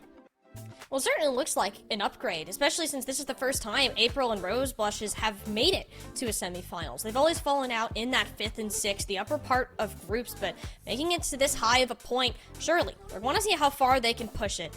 But if we know anything about BS Plus competition, they're going to push you right back and might even bowl you over in the process. As we get to take a look at their roster, what the Zebras have got packing today. They're in the same facility. They've been with each other for like the past couple days or so, preparing for this very matchup, even after yesterday's games. They went back to VOD and were getting ready to prepare for this specific match. I know that Alana said that they were confident, and it's up to a 10. Now you got to back up those words with some gameplay, Bass. Yeah, the issue is that BS Plus are no longer the team that, fresh off the org signing, new on the block, got the buff of that. They are a well-established team, a well-known team at this point, and everybody this weekend has probably come into this one studying them in particular, understanding that they are probably one of the favorites in this entire event, and with a roster like this, it's pretty hard to deny it. Like you said, they were confident yesterday. They're probably just as confident here today. I'm going to hope that their coach gets there in time. It sounds like they're still having a little bit of difficulty getting him into the facilities, but the fact that the girls are all in facility, in a boot camp, ready to play, I'm excited to see how they do here in the semifinal. Yeah, and Sarek is facing off against her former teammate, Rose Blushes, who they played together on Roar Lionesses last year. And, I mean, there's going to be a lot of former teammates facing off against each other. I mean, everyone in the women's scene loves each other, and they all find their way on a team somehow. But Slumpy and Alanis are a longtime duo ever since Endpoint. Once their third Takara retired, they found Sarek and have made Shorties, then became BS Plus Competition, the only roster to stick together. So watch out for BS Plus Competition and how they connect to each other on the field. We get to set up and get ready to head into this lobby. is a new high mark for the Post-its. Well, they want to see how far they can go for VS Plus competition. It's just another day, another walk in the park, if you could. Semi-final finish in Showdown 1, second place in Showdown 2. I think this time is the time to claim that crown, and Bass and Lemon, they got one step to take here in the semis to find out if that'll be true. Semi-final. Let's get it. Who will face off against the Quacks in the finals? Seems like destiny for BS Plus to get there, but Post-its, they're the wild card, they're a mystery, and they cannot be underestimated. No, not at all. Neither one of these teams can really be underestimated. As much as we are talking about this BS Plus probably coming into this one the favorites, like you said, there are former champions on the other end here. This is a Post-its team that is more than capable of taking it to this BS Plus competition team, but they need to hit the ground running. We've talked about it a lot. Teams with momentum have done much better than the teams that seem to have slow starts throughout the weekend. For a BS Plus that normally do start a little bit slow, this could be an opportunity for Post-its to get yet another upset. Early demos to set the tempo here. It's kind of awkward touches from the Post-it side, now forced to defense. Alanis, Slumpy, trying to use power to overwhelm Post-its. Cloudy will still stand tall, be stoic, and hope to carve this ball towards April. Doesn't work out due to that defensive BS Plus competition. Now a collide in the air gives Sarek a chance to find a bounce off the corner. But so far, Post-its defense is holding up. So far, it's been, holding up's a word to use, as much as maybe being dismantled and then put back together again over and over again. The constant demos here for both ends have turned this into just a fireworks show as everybody is turning into explosions. But it hasn't really resulted in much offense being generated on either end. Demos for the sake of demos don't really do all too much, and they haven't done all too much for either team here, as we are going 90 scoreless. Slumpy trying to finally get something started for her team. Through the corner we go, and maybe BS Plus can hold on to this offense. Yeah, this is a warm-up time for Game 1. Both teams still trying to find their stride.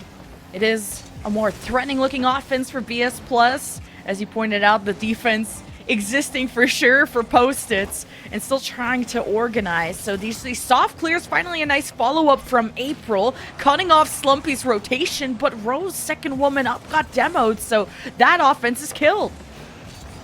Everybody getting killed on the pitch right now. Just constant demos at every moment here. And as much as I thought that we were going to have some reprieve, all of a sudden I just hear an explosion off in the distance, and no, we are right back into it. And really, we've only been in offense here for BS Plus. I was going to say, eventually something's got to give, and finally it does. All Rose had a rough jump that put her out of the play and left her third woman solo to fight for the corner.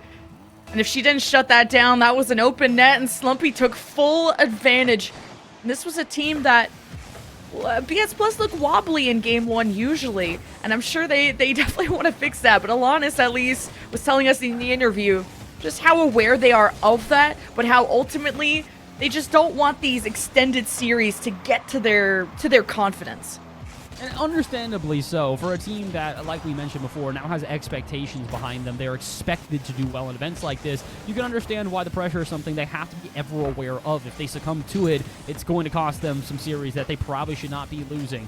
But right now, they're playing pretty confidently. They're playing very cohesively. I've yet to see many things I can criticize from our blue half, and whew, the offense they're generating ain't too bad either. That shot not going to be enough, but the 1-0 they have held is going to hold for at least a couple seconds longer. Alanis trying to get a setup to a teammate, but at least Sarek is there to keep this one going, or so I thought. Back pass from Slumpy was a bit unexpected, but at least Alanis was prepared for it. I worry about how much time on the ball BS Plus end up having, though, but sometimes it just takes one mistake. Alanis reads it. She's still in the net. Cloudy still knocks at the door. Post-its have another chance with April. Water falling down, not making contact on Slumpy, but Rose just tries to get this out to Cloudy, who now has to adjust her position, and the Post-its rally is starting to dwindle. Kind of feels like Post-its are throwing the same sort of thing over and over again at their opponents and hoping something finally sticks, and nothing is sticking thus far. April somehow able to get the save there. It's well played, but unfortunately it's costing the team all of their boost. Nobody with even a drop in the tank. Cloudy, unfortunate timing on that one. They will eventually pick up the 100, but it's at the cost of even more offense for BS Plus, which they do not score from. I'm not sure if Alanis intentionally put that wide. I would like to think so, because 3 defenders in net, all it's really going to turn into is a counterattack, and instead, by her putting it to the side, BS Plus keep their offense going. Yeah, I just need more energy from Post-its, and April is showing up with some solo plays. Now Rose on low boost keeps the pressure on. At least the offense is definitely kicking for Post-its, but hasn't kicked through the net quite yet until Alanis leaves the play and the net is open and Rose will find the goal. I feel like I blinked and I missed something. I went to take a sip of my drink, saw the ball going through the corner, and went, yeah, it's fine. And then back center, no one prepared on defense. BS Plus maybe expecting a bit of a better clear through the corner, or even in clear at that. Finding the pass out center caught them completely by surprise, but it did not catch Post-its by surprise whatsoever. They were prepared for the shot, they were prepared for the goal, and now they will find it. 20 to go. We've got a tied ball game. We're heading to OT if we don't see something special. Yeah, this reminds me of BS Plus when they faced Puyo Puyo. They had 3 overtimes, so many games ending in very low scoring amounts, but ultimately BS Plus coming out on top in game 5. Now, just off of one mistake, BS Plus, it is all tied up. We enter overtime to see, do they have what it takes to end it back in their favor, or will Post-its punish a wobbly defense? For how many one-goal ball games we've had here today, is this the first overtime we've seen so far here in our playoffs? I believe that it is. It really has been so many last-second heroics for either team, but here in this one, I think it's going to be a bit more methodical. You talked about it, the BS Plus that are aware of how slow they are to start these series, and probably are going to play more safe than sorry. Once they get some confidence, I expect them to get a little bit quicker on offense, get a little bit more risky, but for right now, it just kind of looks like they're trying to contain their opponents and just wait until they find an opportunity. They're not going to find one here, though. Instead, after 30 seconds of offense, they will finally get pushed into a defense here in OT. It's a lot of pressure for a team like Post-its, as Tiny pointed out, their first time in a top 4 situation like this against BS Plus competition. Just another day at the office, it seems. Finding themselves in overtime, but Alanis with time, space on the ball. Good heads-up play from Rose, and Slumpy almost swung at it to get towards the net. Alanis brings it back, has Rose on the chase. Alanis with more boost, had enough of a gap between them to hold on to the ball. Good bump, and the demo, that one's open, and what looked like should have been an easy play on defense gets all the more problematic as Slumpy. Bump one, demo the other, open net for Sarek, and that's gonna be enough. Yeah, when Slumpy's doing backflips into the net, or it's just coming in and out, like, that's when you know you're fine, you're good to go. And if there's a team that you're having difficulties scoring against, turns out you can just bump demo and remove them by force. So a lot of that Alanis Slumpy chemistry on display, who have been together for so long, and Sarek is just fitting like a glove on this team. It did take an overtime effort for BS Plus to get ahead in the series, but a win's a win, I guess. Look, a win's a win, and this is a team that are definitely no strangers to these more gritty wins that they have to try and fight through. What? The song. What? I know why you said it. I know. I didn't do anything. Regardless here, no, seriously, this is a BS Plus team, though, that has found themselves in a lot of scenarios like this, where they are forced into an overtime, forced into these one-goal ball games where they are barely able to come out on top, but they consistently do. Like, they seriously, it's very impressive that this team will get pushed into these scenarios where a lot of other players would feel the pressure and crumble underneath it, and they seem to overcome it every time. Especially considering it sounds like they still have yet to get their coach in with them right now. He is still stuck in traffic, so they're doing this all on their own. They're keeping their mentals about them. This is very impressive. I definitely recommend everyone to go and check out the BS Plus competition socials, because their content is fire, which just tells me that to be that good of friends off the pitch, like, you can deal with problems so much better, and you can, share that feedback more openly when you are comfortable with each other. So this is a BS Plus competition that they could be shaken up, but they're humble enough to just address those concerns. But how do they address Rose? Alanis off to the side. Shot gonna go a little bit high. The rebound will not be. April, my goodness. I'm not sure how you read this play off the line. This is not the greatest clear from Alanis, but still a lot of work to be done after. A united effort from Post-its.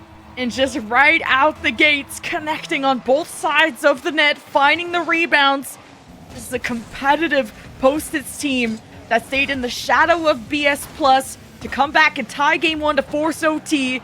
And April and Rose are at it again, holding both sides of the field, trying to see if they can force the ball to each other. But for now, BS Plus are stuck on defense. Froze that read off the backboard. Would have been My something God. else. But Cloudy will get it instead. BS Plus, I'm blaming y'all for this one here. And I'm not talking about the players. I'm talking about the org. We complimented you, said go to your socials, and you dropped Z-Brawl in chat. And I think this is your punishment. Again, the rebounds find their way into the laps of Post-its, and it was the double commit off of just thinking the initial shot was going to be high, but still in the net. Bounces off the crossbar. Beautiful reads out of the offense of Post-its. Now this is the BS Plus, hoping to cough back at them, just at least trying to get the ball in their hands, and it's been tough. There's pressure on the side post here, as Sarek has to push up from the midfield. Good challenge from Rose. Where is the clear? Now Rose can take over. Oh, through the corner. Rose, though, going to be shut down quickly. And with no backup from the demo, this is a chance at transition. That was not the passing play they were hoping for, though. And instead, Rose gets another offense almost immediately afterwards. BS Plus being stifled in most of their creativity right now. They are trying to develop plays, but feels like every moment they've got even a second to breathe, you immediately have a challenge on the other end from Post-its. Cloudy handling the challenge well, delaying it, waiting for her moment to push through. And April was too far pushed up. Rose will get involved, and I like that Post-its are not afraid to commit and to commit deeply into the blue side. Just got to be careful of leaving their back end open, but it's not like BS Plus competition have necessarily punished that yet. And look, even April's ready off the ceiling. BS Plus competition can't bring the ball anywhere that Post-its aren't waiting. Oh, but Post-its, if they're not on the pitch, they can't be waiting anywhere. The demo on defense will finally open up some space, and Slumpy will gladly take the first goal. The last 2 goals from BS Plus competition, including the one from overtime, have come from a significant bully factor in the net of a demo or a bump or something. And if that's what it takes, that's what it takes. But I think Post-its can easily adapt from just hoping to try and avoid that. And we'll see how successful they'll be, or BS Plus competition can just bully their way to victory. Now Slumpy, strong touch towards the midfield. That can't get to Alanis, but Slumpy will layer on the offense. But it's right to Post-its.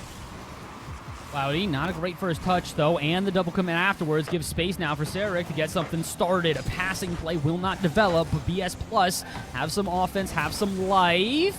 They don't have a shot there, though. A bit surprising is both Alanis and Sarek are all the way back, meaning nobody prepared to extend the offense, and you'd think they'd be prepared on defense, but all of a sudden, a flurry of shots seemingly catches them off guard, and Sarek still has no boost in the tank. BS Plus doing a lot more awkward in this second game here. Maybe it's the adjustments from their opponents and the pace of play that has definitely upped itself, but BS Plus need to settle their nerves. They look very I don't know, the uncoordinated, just not the same as they were in game 1. It doesn't help when you're getting demoed too, and it's a united effort from Post-its who are, committing 2 women to a play at almost all times, and it's all 3 of them that are rotating so well from Post-its. Everyone is on offense, on defense, and there's no lapses in pressure. Good bounce from Rose, or good bounce to Rose, but she can't get enough power being on no boost. And again, another passing play interrupted. Cloudy just lurking out at midfield and dunking the final defender.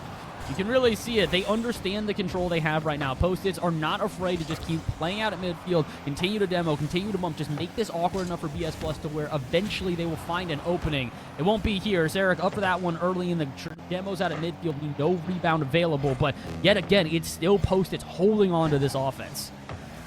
Now April looking for bumps. Alanis has to go up the wall. Rose doesn't get a quality shot.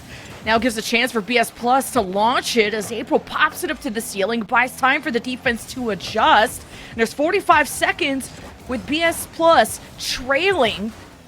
Hoping to force yet another overtime. And honestly, when it comes to the crunch, BS Plus competition, they heat up when they play from behind. They do great in moments like this, but unfortunately they are not doing great at this moment. That was another double commit on offense, and really an unnecessary one at that, considering both players had a pretty surefire shot on target. It just feels like BS Plus right now, they've got the hero mentality. They are trying so desperately to get something started that they are kind of taking the hardest path possible. Speaking of which, Sarek up for this one early. It's a great 50, but where's the rebound? Alanis was already diving through, and Slumpy with not a ton of boost had to go and grab a pad, and that'll do it. This one gonna drill in from midfield. Rose to seal the deal, and it's an even series here in our second game. Yeah, BS Plus competition are just very readable offensively. They're not playing a woman downfield. They are not having these very strong clears. It usually lands around in the midfield where Post-its will be at arm's reach from it. So a lot of contention from Post-its to not let BS Plus competition have a good semblance of control or time on the ball. Because when you do give that to BS Plus, that's when the passing plays, that's when they can really exploit your defense. Well, for now, it is Post-its taking the game 3-1 in game 2. This was definitely not necessarily the cleanest game out of BS Plus, but it was definitely the step up from Post-its we had been hoping for after game 1, where their offense definitely felt muted and really uncomfortable at multiple times. Versus this one, where we see a Post-its that not only take the win in this series, or excuse me, this win in this game, but they do so on a good lead. And how many shots is that? I want to make sure I'm saying this right. 15 shots. In comparison to the only 6 that BS Plus came out with, it really shows what we were talking about. Post-its controlled the midfield, Post-its controlled the offense. They were constantly putting BS Plus in these awkward positions and really never let them escape from it. BS Plus need to find some confidence. That was definitely not the game we are used to seeing from them. Post-its, though, firing on all cylinders. And I said at the beginning, do not underestimate these girls. Like, Cloudy won the first Star Chaser Showdown of the year. And then, you know, bounced from roster to roster. And I think this one should stick. April, Rose, Cloudy look so well together on offense. Like, all 3 of them are cycling, are rotating. Like, everyone's just in and out with boost, and the consistent pressure that netted, what you said, 18 shots or whatever. Yeah. Like, that's the level of consistency that we love to see out of Post-its. Let's hope they can keep it going. We'd like to see a good back and forth, just like our first series of the day. That was a banger. No reason this one can't be the same. Technically, this one's already a little bit different. I don't think we had a tied series at any point in our last one. So if we keep going back and forth like this, I am more than happy with it. BS Plus, probably not all too happy with that one not going in. Yeah, it's about just having good touches if you're BS Plus and having a second woman who's in a good position to maybe try and punish those rotations for Post-its. Can you get the ball past them? Can you really beat them to the punch? And BS Plus are playing very front to back, like I said, not playing someone deep or downfield, and maybe thinking they can't get those passes going, but now your defense is being stretched thin. There's a double commit from Post-its, giving a chance for Alanis on the ball. She doesn't have a ton of boost, though, so she's going to have to do a lot through the corner with only a little bit in the tank. She's at least able to get the offense extended and buy some time for her teammates to rotate in, and now they can get some 50s to hopefully find an opening. That's a double commit, though, and again, another uncharacteristic one. How many times have we seen this from BS Plus? 2 women go up for the exact same aerial, neither of them make contact, and it's an immediate end to an offense that they had full control of only a second prior. The thing is Post-its are using a lot of boost to get up at the air, and then they run out when they're midair, so it takes them a lot of time to come back down to earth. So that could be that window that BS Plus competition can exploit. Yet another bouncer that Post-its can't defend against, but BS Plus can't strike through, and Alanis' 50 doesn't net them the ball, so Post-its head to the backboard and to the back of the net!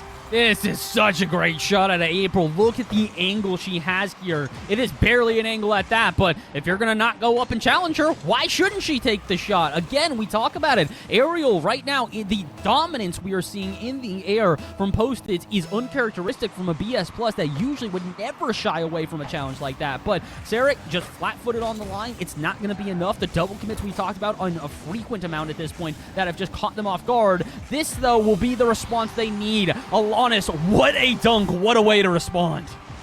She finally gets a good 50. Alanis has been swarming the ball, attacking it at all times. The real spark plug, but that can be sometimes the first slip for BS Plus is what impact Alanis can have off the rip.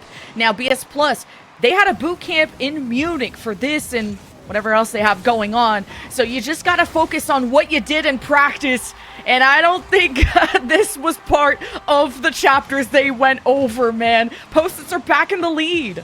Again, though, it's the aerials that just continue to have problems for them. Look how much time Cloudy is afforded before eventually they are challenged. And by the time they are, it is far too late. The pass has gotten off. There's a player upfield ready to receive it. It's BS Plus who just look a step behind their opponents right now, and it really feels like they need something to switch it up. I will clarify before, because this is my own fault. I've been talking to some of the BS Plus people. They are not in boot camp for this one in particular. They just kind of baited us by putting out videos from the last boot camp on Twitter this week. Yeah, I got literally, baited I'm like, too. wait, what? You waited 3 months to put out this video, and then you're like, no, we're not actually in boot camp. We're just, we're posting the videos. Either way, the team seems confident, but maybe they need that boot camp buff, because my goodness, they just cannot seem to find a goal, even if they bought it. Still so cool that they even had a boot camp in Munich. Like, I don't think a lot of women's teams get to say that they did that or got to be on an org as cool as BS Plus. And Post-its, unfortunately not sponsored by Post-its itself, but hey, maybe one day one can wish. And if they get to the grand final, it's a good argument. How did Cloudy pitch that out?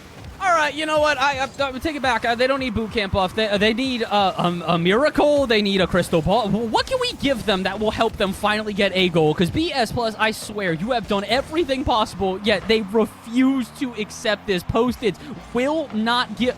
Okay, I was about to say, will not give up another goal. If that was the one that went in, I'm not going to lie, I would have laughed. Bro, how is this defense still putting up these numbers? Post-its are insane to make BS Plus sweat this hard, to keep them at this deficit. This is a next level effort from Post-its, looking like the better team on the pitch. Cloudy gets bumped though, and April takes over. That's how close Post-its play. You cannot really shift them off, and April finishes what she started. I gotta watch this back from Alanis' perspective, because I'm not sure if this is... Is it unintentional? Yeah, it's unintentional. She's not trying to fake that out. I think she's expecting April to make an immediate challenge so she can force the 50. April cleverly delays her flip, recognizes that, pops it around Alanis after the what should have been contact is not made, and that's really, honestly, just such a perfectly laid play. That's great. It's BS Plus who will get the immediate response, so as much as I'm complimenting them for finding an increase to the lead, I hope you enjoy the 1-goal lead. It's all you're going to get. Slumpy from the top rope and really on the other side of the world is able to come in. And again, a lot of BS Plus goals lately have been off of demos, but it's making contact with that demo that isn't always easy, especially with how much Post-its like to just fly in the air, and now they're becoming more cognizant of the attempts at physical contact. So low boost too. Post-its can make a lot of magic happen, but Sarek gets through. That is what they've been looking for. That's the firepower we've been asking from this offense. Look how quick Sarek is up for this one. Again, the aerials that they have been delayed to before, there is no delay on that one. Sarek does not hesitate, slams it on target with a good amount of power, and that is the offense we have asked for BS Plus to deliver with. I like it. That's the boost of confidence they need. Let's hope that injection is felt throughout the entire team. Another OT could be looming, but with a demo onto BS Plus, Sarek out of the play. Slumpy just needs to buy time, and I guess even make plays while down a woman. Now Alanis gets a bounce off the side, but her second woman's now demoed, so somehow BS Plus are maintaining some pressure on the ball despite getting reset constantly.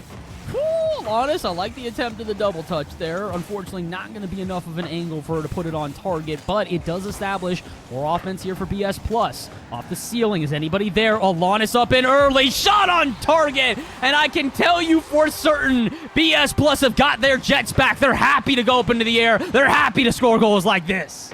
Just felt like in slow motion watching Alanis adjust this towards the net, even with Cloudy jumping for it. And Alanis places it perfectly to give BS Plus a much-needed lead with 14 seconds to spare. But Post-its can still fire back. An attempt at a bump in the net doesn't make contact. Alanis in a 1v1 against Rose.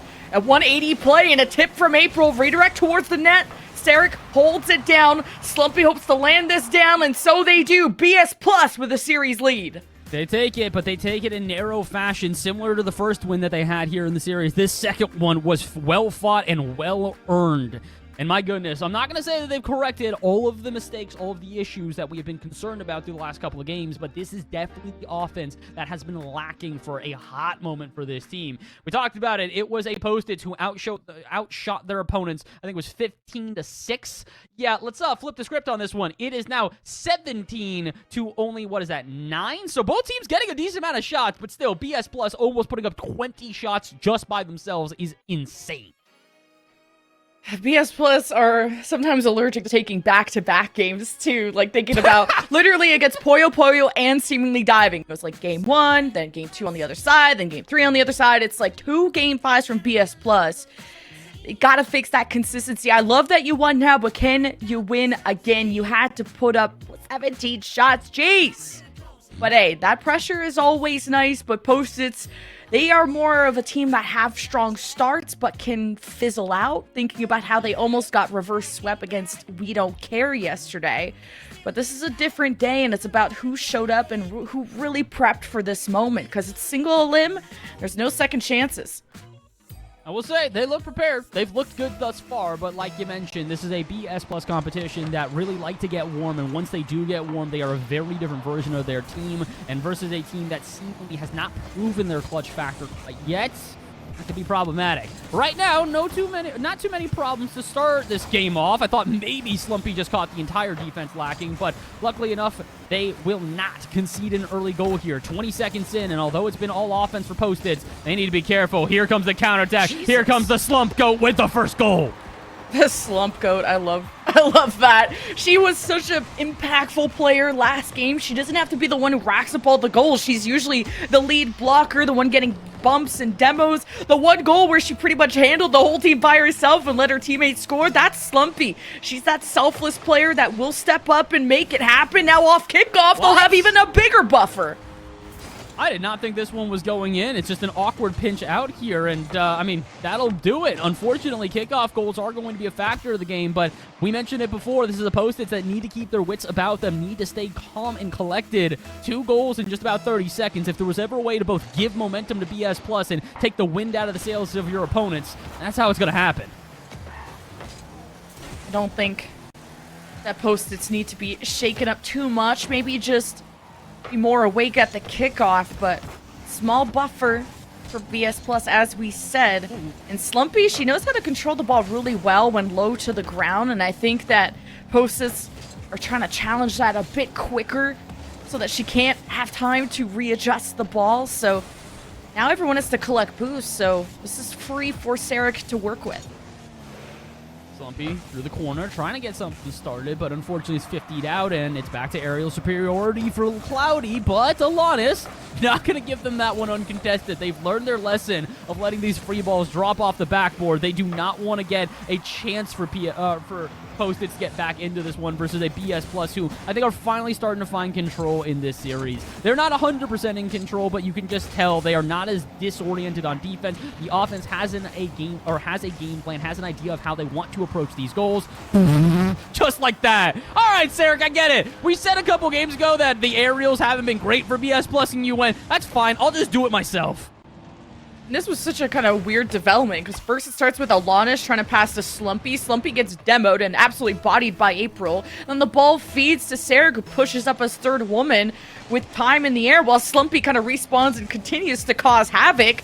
Sarek uses that distraction to go for a solo play, basically. So, amazing job by BS Plus to, when they are shaken about, able to readapt to the situation. So, defense from Post-its, taking their time to march through and transition.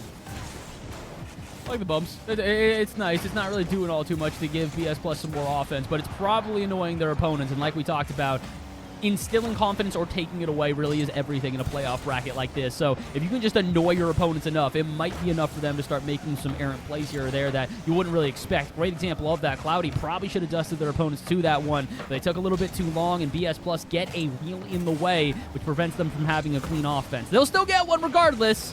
Only for a couple seconds more, though. Here comes a passing play. Here comes Alanis off the backboard. Sarek's there. Shot on target and in. She has been slotting them on the rebound. Sarek has been a huge proponent to this offense, always knowing when to push up and to slot that into the corner. Insane.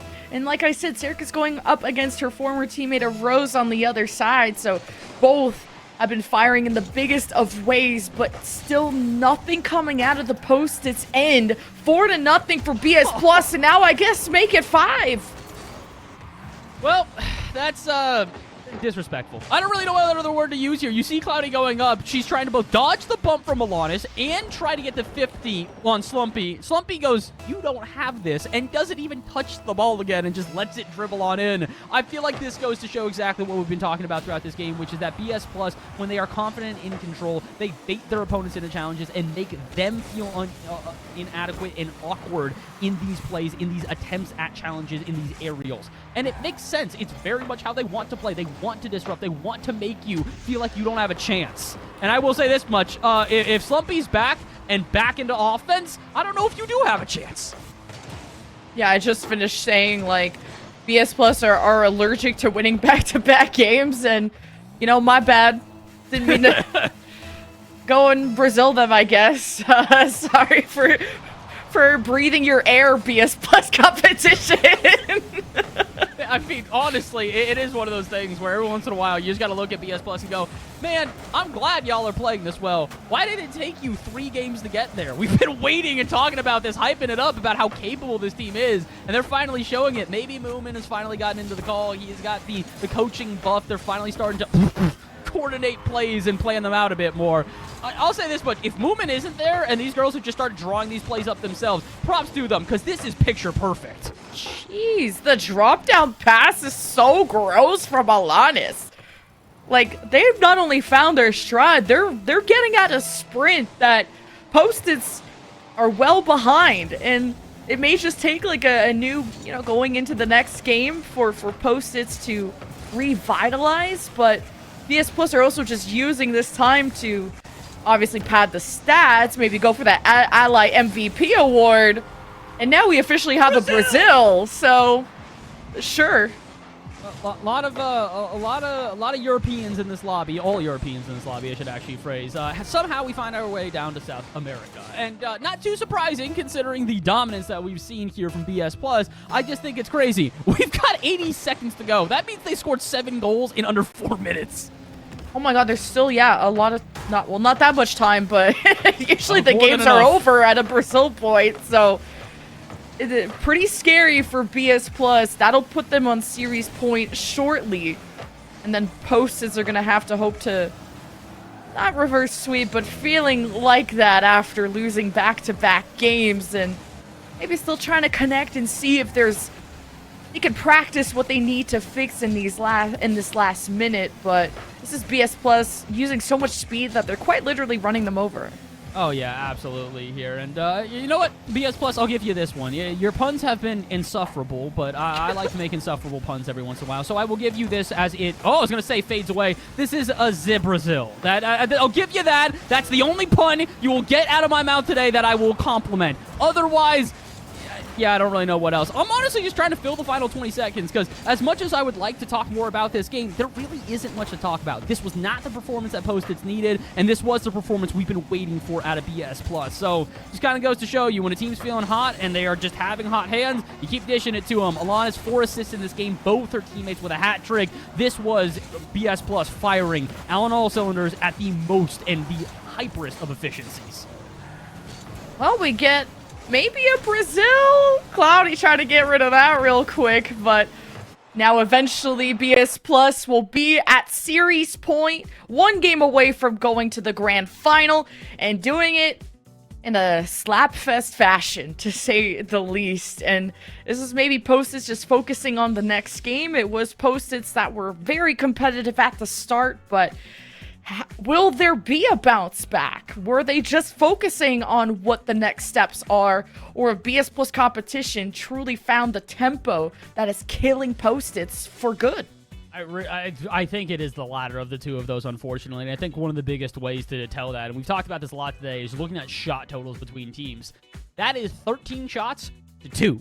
They outshot them by over 6 times the amount. So it wasn't just that BS Plus were getting these opportunities and slamming them on target, it's that we were preventing opportunities from post-hits. Again, that just constant midfield presence, that constant offensive presence as they continue to rotate through mid, cut off transition plays, and just not allow post-hits to develop offense of their own. This was BS Plus, like we said, at their best of abilities. And unfortunately for post-hits, they definitely didn't look like at their best. I think post-hits at their best can still fight up against the BS Plus in this form. But like we mentioned, this is the first semifinal for two of their players. I am not surprised that when BS Plus starts to turn up, two of them start to get a little bit nervous.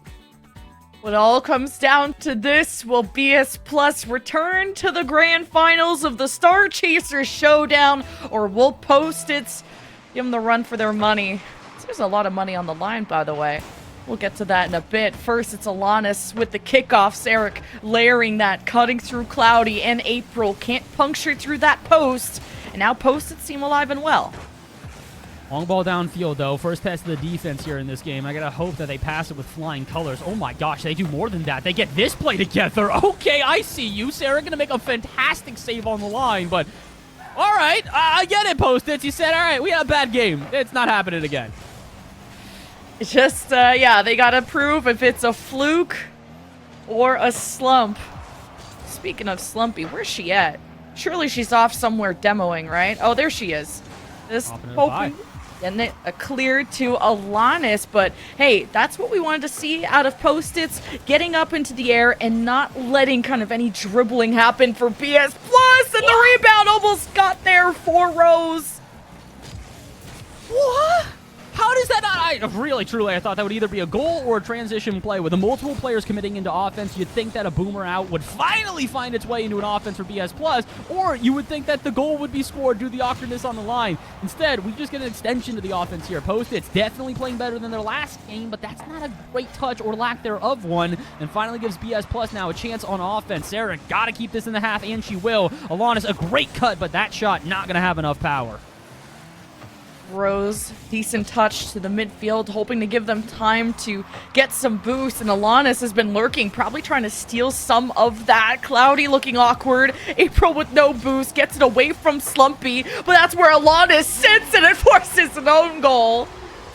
I don't blame Post-its for the own goal here, if I'm being honest. They were all low on boost. They were all just trying to look for a desperation touch out. And really, Alanis, this is perfect placement. Putting it just on the bar. Either one or two things happen. Either that's a pass out center and somebody's there to dunk it through, or it's an own goal like that. And with how awkward of an angle, how low on boost, how awkward the defense was just as a whole, not too surprising to see that one make its way in. BS Plus establish a lead with 3 minutes to go. Can they increase it? Slumpy looking for it. Is anybody there on the rebound? And Sarah gonna be denied. Here comes the breakaway from Post-its. April trying to dribble this as best as she can, but against the defense, you gotta be quicker if you're Post-its, because now you're going up against a BS Plus competition that have found their confidence. It's Eric swinging for the home run, and she'll have to adjust, recover, and get it back, but Rose and April try to break themselves out, and it's been difficult. And now Slumpy looks for the bump, doesn't make contact, but it comes out to Alanis, who finishes the job. This is just such careful carrying through the corner. And shout out to Sarek for the original touch there. I actually did not notice that the first time. What on earth is that redirect into it? And again, this has been the problem we've harped upon multiple times, though, Lemon. It's not just the fact that BS Plus are playing well. It's that all 3 of the players are playing phenomenally. Again, last game, despite 7 goals, 4 of them were assisted, all 4 of them from Alanis, while Slumpy and Sarek both got a hat trick. When this team is playing this cohesive, they are so difficult to stop. And unfortunately for Post-its, they're just kind of feeling the repercussions of that. Yeah, I think they can still continue to challenge, and for Post-its to do anything to make BS Plus uncomfortable. And just, there's so much Cloudy can do. She literally has like an opponent in her own net. That's just, like you said, what do you do? What are we going to do at this point? Because we've noticed this. It's not just the butterfly effect. It's every bug on the planet swarming you. It's locusts at this point. They go from one to many so quickly. This team, as they continue to find themselves offense after offense, and it's not even unimpeded offense. It's just they're putting stuff like this together. That passing play should have never even developed, yet somehow it almost turned into another goal. And at least Post-its are becoming more aware. Wait, 1v1 Alanis Cloudy, but Slumpy is part of the pain train. Not respecting the 1v1, but 4-0 for BS Plus. Stop. They have families. What do you do here? What do you do here at this point? You're in a 1v1 against a player that has no boost, and you still probably know you're about to get dunked through. And even if you do make the stop, someone from BS Plus will be a millimeter behind the 50 and will slam it into your net. It's so difficult to slow his team down. Sarek, stop. I get it. You are the best aerial player in this lobby. You don't need to flex on us again. Please do it. Please.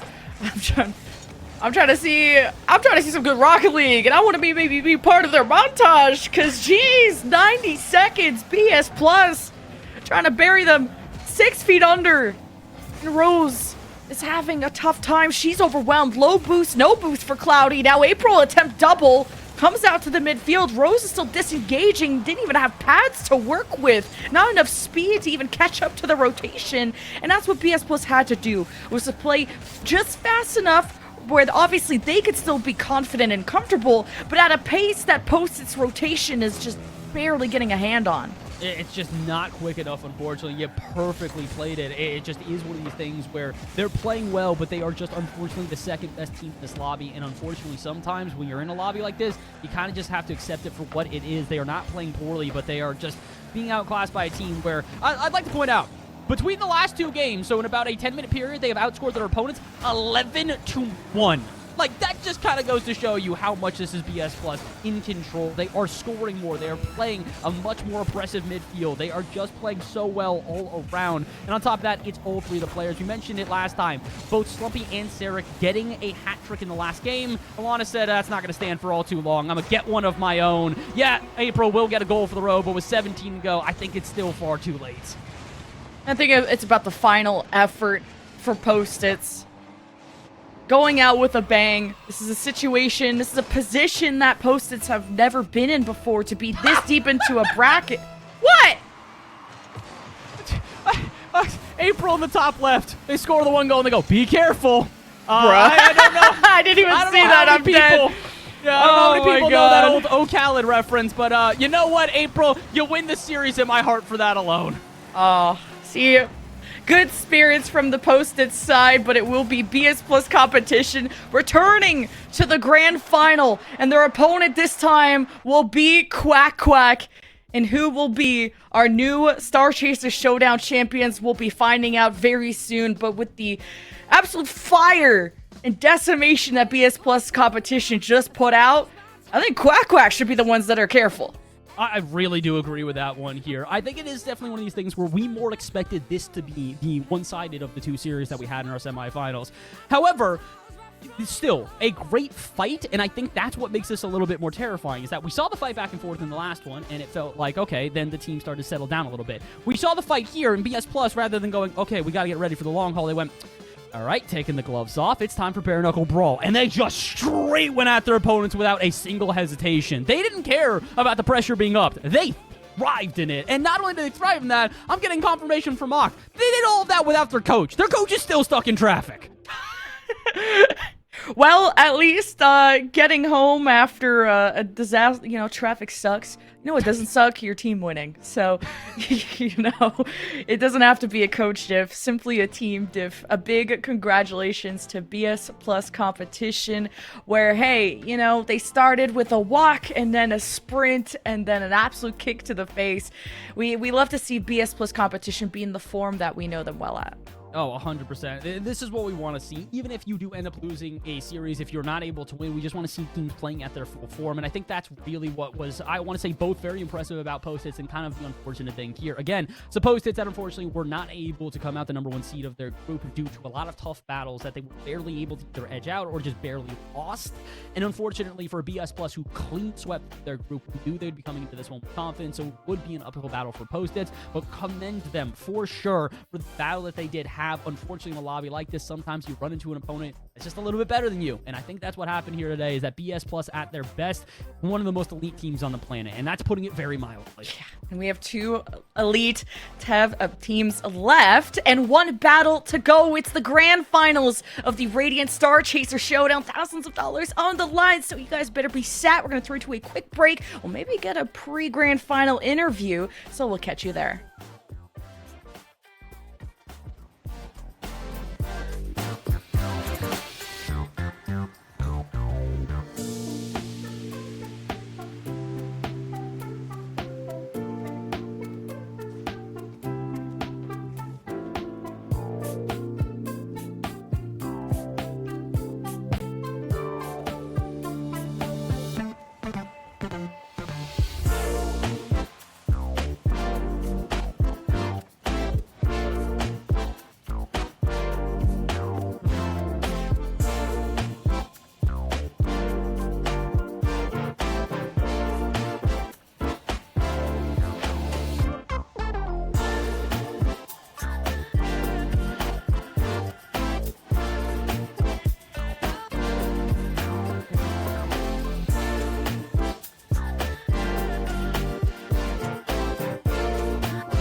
shame. Think something new under the sun. You can't take back them things you already done. No. You blame things that you do on somebody else. No. But they all see is you need help. Oh, but still you try so hard to cover up your games. You try so hard, hoping that one day something gon' change. BS Plus competition did exactly what they wanted, what we expected them to do, even if it took a little bit of warm-up to get there. Ended up winning the series against Post-its in a 4-1 fashion, and have granted themselves a return to those grand finals for our Star Chasers Showdown. Number 3 did take them a little bit to get cooking, but once they started moving on an upwards trend, Lemon, they just simply could not be stopped. Yeah, just they got over their little allergy of, you know, maybe losing game 1 or maybe back-to-back games, but it was BS Plus that fixed those consistency issues. They always go back and forth with any team on the other side of the pitch, but finally they've just taken over the whole lobby, and doing this without the coach around to maybe keep them composed or to point out things that maybe they have not noticed. But these girls are friends off the pitch too that are able to address any and all concerns with the trust that they know how to fix it on the fly, and they really did. They overwhelmed Post-its, and not too much of a fight back at the end. No, not much at all. I was kind of, while I was watching, while you guys were casting there, I looked up, like, zebras apparently are very aggressive creatures, and if you poke them, they will bite you and they will kick you. And I feel like that's kind of what happened, you know? After games 1 and 2, where Post-its kept it a very close game, we went to OT, game 1, Post-its even took away game 2, and it wasn't until after that point, you come back from a 3-1 deficit, that we saw that defense start to click. The zebras got angry, they got aggressive, and now we get to see a zebra versus a duck matchup. Not really sure how that one would go in real life, but certainly one to watch you on don't the know? field. I feel like that's pretty clear cut. Hey, they could like nip at your ankle. Ducks are angry. scary. Yeah. I don't know about that one. I think the scariest animal of all of these is probably going to be Slump Goat. Over and over again, she has decimated lobbies here. Another MVP for her really can't be surprising at this point. She was just the frontline blocker, like also just a selfless player on the pitch that will use all her boosts to quite literally run someone down in the net. I swear there was one goal that was all Slumpy where she demoed and got a bump into the net and just completely opened things up like there was never a defense to begin with. That's how terrifying Slumpy is on the pitch. Truly a demolition expert, you could say, for Yeah. this BS Plus competition team, and it took it into her own hands. Had a lot to say in terms of the goals that were scored, but same thing goes with these assists. Ton of goal participation across the board, and it really did come from those last couple of rounds once that offense started firing on all cylinders, like we know that BS Plus competition are capable of doing. We know that they're very happy with their current standing, and we're confident in making it to this position in the first place, but that doesn't mean we still don't have some questions for them in an interview. I heard we got Sarek joining us here on the desk for a little bit before we head into the finals here. So, Sarek, I want to get the first vibes from you. How are we feeling after that semifinals game? You won it out. You're making it back to the finals, just as well your teammate in Milanis was saying yesterday. Well, we're feeling amazing. I mean, we had a bit of like problems at the start when we came into the series because my Spotify wasn't working. It was back on when we won 7-1. You gotta have the game playlist. Yeah, I was a bit mad. What kind of songs are on your like game playlist? What kind of vibes is that? Oh, everything mixed, like from like 2010 to 2020 bangers, back to like 80 songs. I'm listening through everything. Well, clearly you found a way to a victory song somewhere within that playlist, because you did end up winning out that series despite those early struggles. And I know something that the desk and I were really kind of curious about too, is we're aware that your coach isn't available for this game too. Seems that they've been stuck in traffic for some time. We were curious about what that looks like from a team perspective, how you work through those issues. Is there a leader that's really been stepping up on the team for you? Not really. Like, we're just keeping everything on the same page. Like, it's not that one of us like takes over the lead or something. We're just here as a team trying to do the things our lovely coach Moomin told us. And yeah, we just try together to adapt everything and play the game plan he told us. Hey, would you say that kind of bond just comes from playing with each other so long and having the opportunity to meet in person, an experience that not a lot of the players have had here? I mean, we might not be in boot camp right now, but I have my both zebras here. Oh, you're fired So, up. You got the zebras on your side, a whole herd of them. Of course. Is one of them Alanis, and then the other one's Slumpy, and they're like, I got my teammates right here next to me, no problems at all. You They're can still pick. You can pick which one. You'll have to name them after your teammates. Yeah. For sure. Okay, I do want to look a little bit further ahead though. So, Alanis, very confident, and we know you as a team for BS Plus competition. The finals isn't an unfamiliar territory. You made it here in Showdown 2. You were kind of in this position, but got blocked off in semis for the first Star Chasers Showdown. What's going to be different this time? Talk me through what BS Plus competition has been working on to make sure that this finals can turn out in a much more positive way for you guys. Like, last time we went on to finals, we just went in and said, yeah, doesn't matter what happens on the scoreline, let's just have fun. And yeah, that's what we did basically. I mean, our gameplay last time was kind of interesting, but we had a lot of fun playing. So yeah, this time we are obviously trying to do our best, and maybe we will win, maybe we will not. We will see it on the pitch. Hey, it's a 50-50, and I do like to see that you do respect Quack, especially with how good they are. I want to shout out Alem's real fast. I have a feeling you were watching that first game where she had some insanely mechanical plays in BS Plus competition. You had the opportunity to watch that. Is that something that you guys are taking into account as you prepare for this finals matchup? Yeah, obviously. Like, as soon as you give Alem space, yeah, you can just watch her double reset on your head. It's no fun.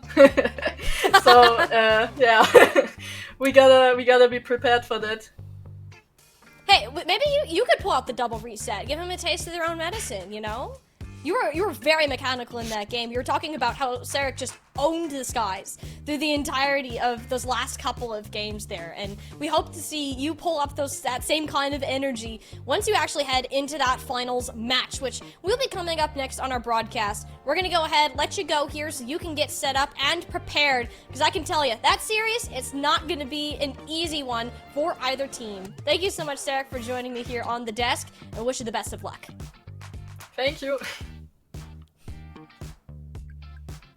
Coach or no coach, BS Plus competition are still just as confident, just as strong as ever. It's gonna be the Zebras versus the Ducks. BS Plus competition versus Quack for our EU Star Chasers 3 Showdown Championships. Gonna be a banger of a game, and I can tell you, you're not gonna want to miss it. Grab your popcorn, people, and come back in a couple minutes for the game.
Music play, the fist begin.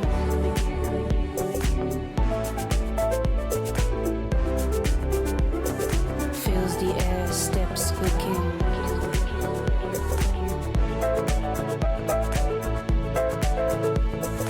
Rhythm beats, high fresco.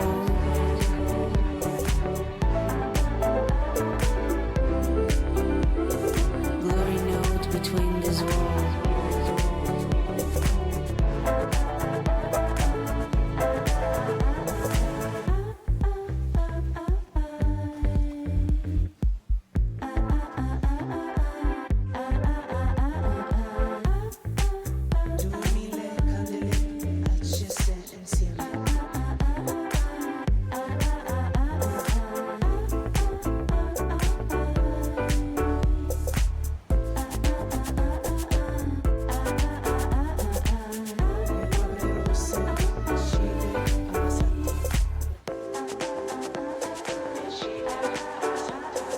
Glass rose colored lips, thousand candles glowing face. Music play, wind is blowing, light as a feather, bright as the morning. Music play, the fist begin.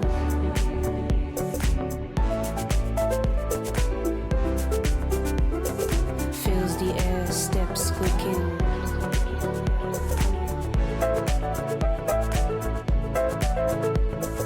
Rhythm beats, high fresco.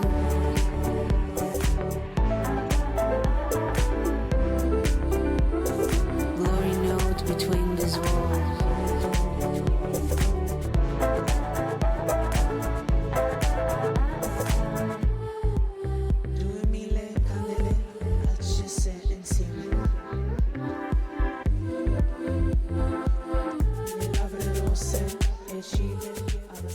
The game we have all been waiting for is finally upon us. One team will cement themselves in a place amongst the stars in our Star Chasers Showdown. Number 3, our year champion, will be named after the conclusion of the next best of 7 series. We have BS Plus competition taking on Quack Quack, and we wouldn't have it any other way. We've seen how strong these teams have performed all weekend long, Bass, and they're ready to head it off for grand finals. I'm hoping we get a good grand finals here, because unfortunately our last grand finals was a little bit more one-sided than we anticipated. After seeing a BS Plus that seemingly was going to be able to take it to the best of the best here, they didn't exactly do that. They didn't get a single game, but BS Plus are on a trend right now that I don't think everybody has exactly noticed. Every event, they've gotten a better result. They got a top 4 in the first of our Star Chaser Showdown, then they got a second in our last Star Chaser Showdown.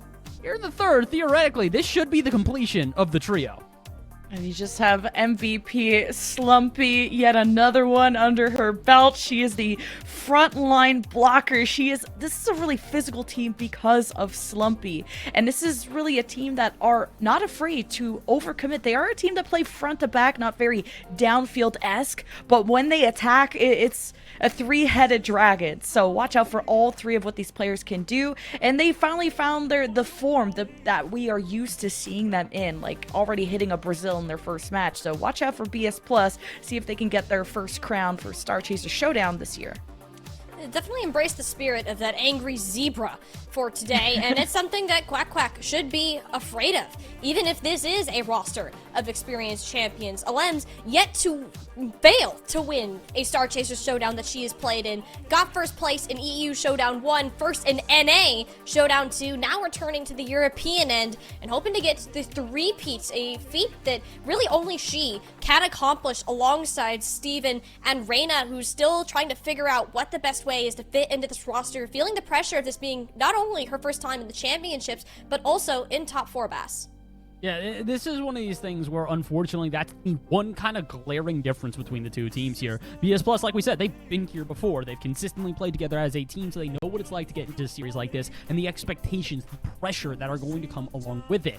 Unfortunately, here on the other end of it, Reyna just doesn't really know that. They are a very capable player, and they have proven throughout the weekend that they deserve the shot that they have been given here on Quack Quack and deserve the shot that they have here in the Grand Finals. The concern is, though, are they going to be able to keep their nerves about them against a team like BS Plus, who really, when it rains, it pours? That's a lot easier said than done. Yeah, $3,000 on the line for this grand finals matchup, and we got a whole best of 7 to prove it. BS Plus competition. They want that first championship, and Quack Quack aren't going to hand off their title easily at all. Bass and Lemon, so excited to hear you guys, what you have to say as we get ready to head in to our first finals of the day.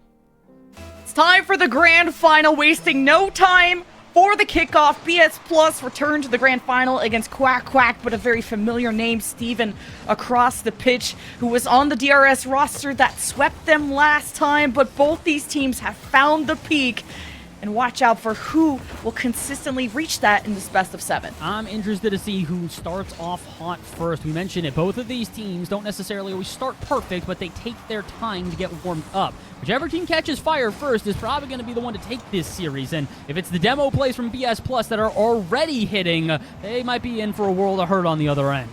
Slumpy somehow handled that 1v2 very well, despite maybe her team being out of place for going for demos. So the physical plays are great, but you gotta be aware of where the play is and where you are needed. That didn't result in any goals, but Quack Quack are a train that will slowly but surely head to the station.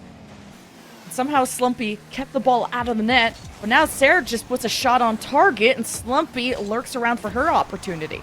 Both teams kind of lurking on every play right now. It feels like somebody's waiting for somebody to make the first mistake, and neither team are all too keen on letting that happen. No mistake there, but a triple committing to the corner means some extra space afforded for BS Plus, and a Lems on no boost means there's not going to find an escape here either. Awkward scenario for everyone on Quack Quack. Can they find a way to escape? Not exactly yet, but Sarek, that shot's not going to be enough. Directly on target means an easy clear for Alems.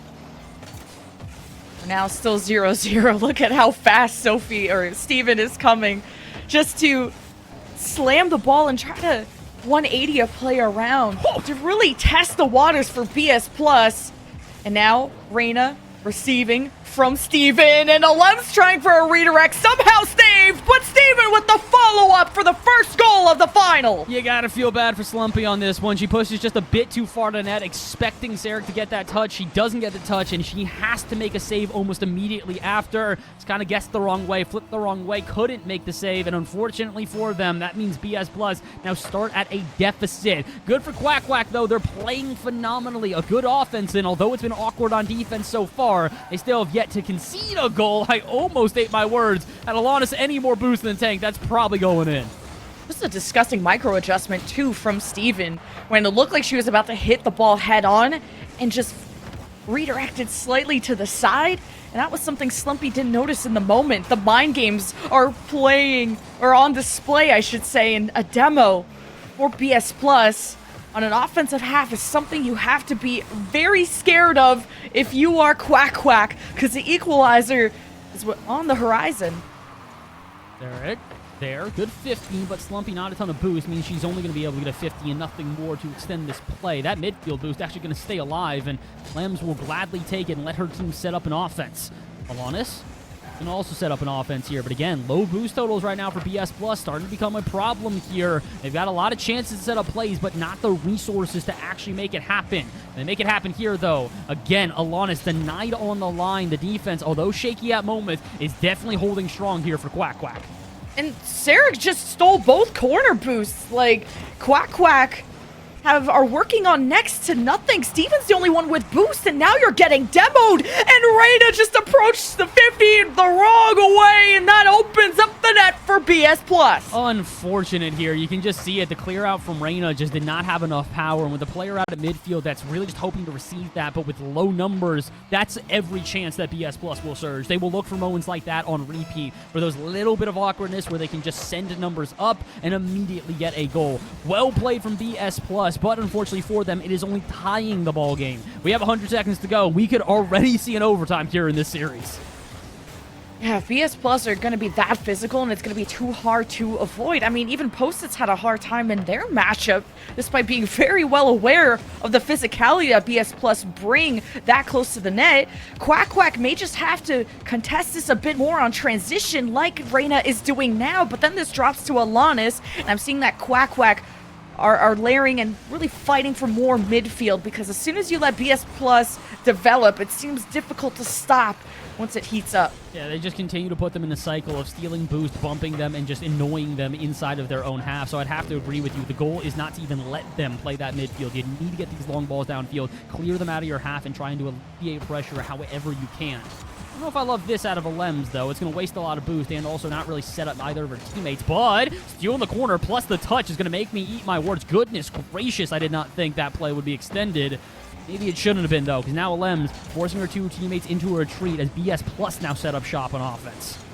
Yeah, Quack Quack are having good challenges, but a better 1v1 from Reyna pops it off, bounces off the back wall to her teammate, and that is the Quack Quack we know and love. What? I just got to question Alanis a little bit on this one, though. Full tank of boost, you have the time to get yourself into a position, and she opts for the backflip challenge. Not probably the most optimal idea there, but stuck between a rock and a hard place. She knew the 2v1 was coming. She just had to try and do anything to stop it. Unfortunately, she did not, but maybe she can redeem her team here. 20 seconds to go, and BS Plus with an offense, but Sarah goes for the mid boost. The back pass was not coordinated, and that'll end game one. That is rough. Yeah, that is the kiss of death for game one, when BS Plus brought out the gloves and were just trying to box their way into the net. Sometimes the play turns on its head like that, and Quack Quack have found a way to race downfield and beat BS Plus to the punch. Now with 15 seconds, this would have to hit here right now, and Slumpy may have just given a second win to BS Plus with 12 seconds left. Unfortunately, I think I called this one a bit too early with 12 seconds. That's more than enough time to coordinate a kickoff, to coordinate some sort of plan here. And they need to. This would be huge for BS Plus to try and get the what is a shaky game one out of the way and still get the win off of kickoff. Sarek's there. Into the corner it goes with Reyna. Can anybody on BS Plus stop her? Slumpy in the way. Where's the shot? Steven the drop down. Alanis will keep it. No, not keep it up. She spikes it down. Maybe not the intended touch, but definitely not going to be enough. Quack Quack going to take game one. Yeah, Reyna took all the boosts on the defensive third there for Quack Quack. So as soon as Quack Quack launched the ball into the air, BS Plus had no one to really jump up for it. And then once you're on the ground, that's really tough. So just a rough scenario for Alanis to be stuck in. And Quack Quack will take game one of our grand final by the skin of their teeth. Very much the best way to describe it here. This was not exactly a clean game on either side. I think that the defensive errors were pretty apparent on both sides here.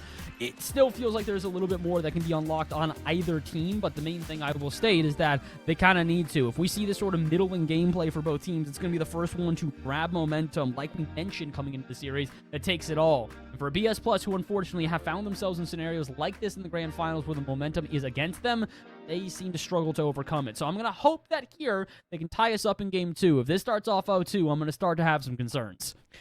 Well, we have a confession, everybody. We did extend the timer by 1 minute to teach Bass a very important thing. And since Quack Quack won game one, I think you owe him something.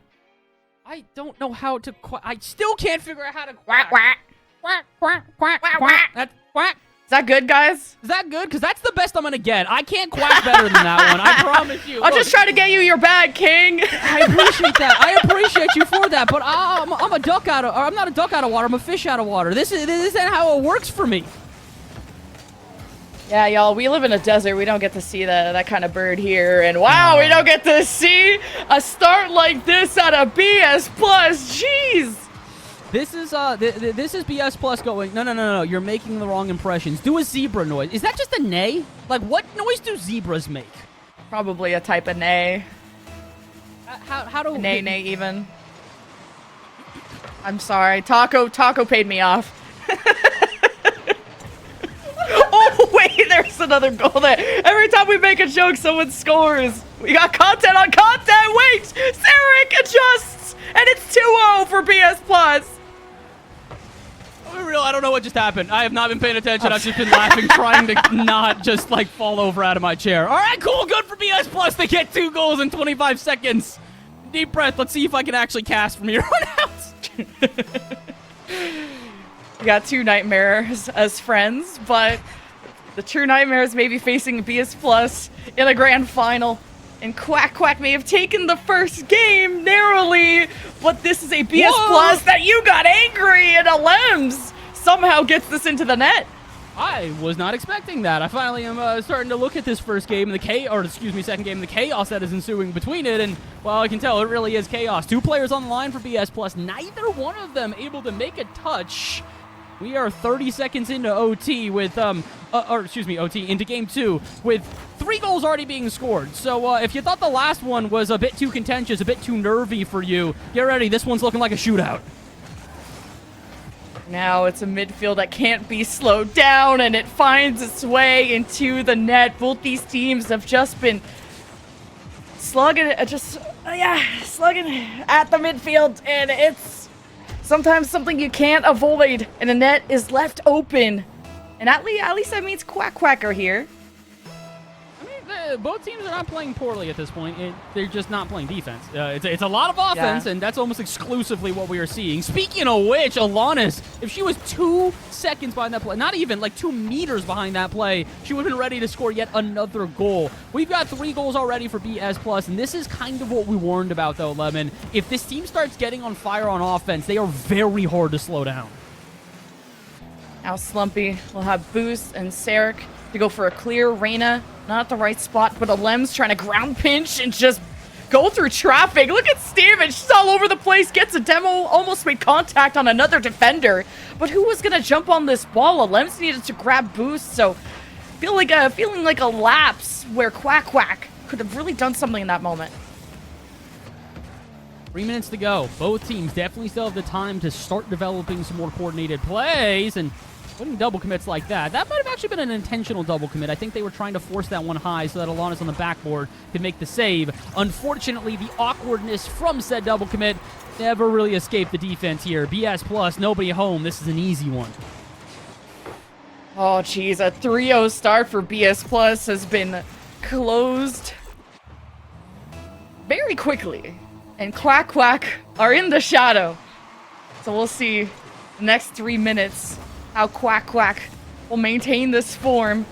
Go Super Saiyan, it feels like. Now Alems gets this towards the net, double commits, and where's the second woman from Quack Quack to help? What? And better late than never for Reyna. I'm glad they get the goal from this. It's good offense, but with, again, multiple players back for BS Plus, you would think they'd be prepared. Full tank of boost on both of the players challenging. Neither one of them able to make contact.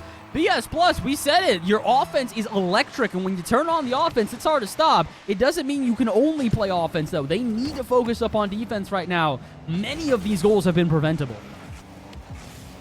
Yeah, this is a Quack Quack that is ramping up. And look at that backboard. Reyna, low shot, easy for Sarek and Alanis, but now getting in each other's way, giving a chance for Alems to scoop this up and adjust this and solo play her team to a lead. I mean, you heard it from Sarek. Don't let Alems get free airspace with a decent amount of boost. This is what she will do. The reset at the very last moment. She puts that with any more power, it's going right and off target. She puts that with any less, it's probably getting saved, but perfectly pockets it into the bottom right. And all of a sudden, like you said, a 3-0 lead for BS Plus has not only been erased, it is now a lead for Quack Quack instead. Okay, and it's even open. further. From 0 to 100, it's feeling like. First, Reyna just wins this, and then there's no one back.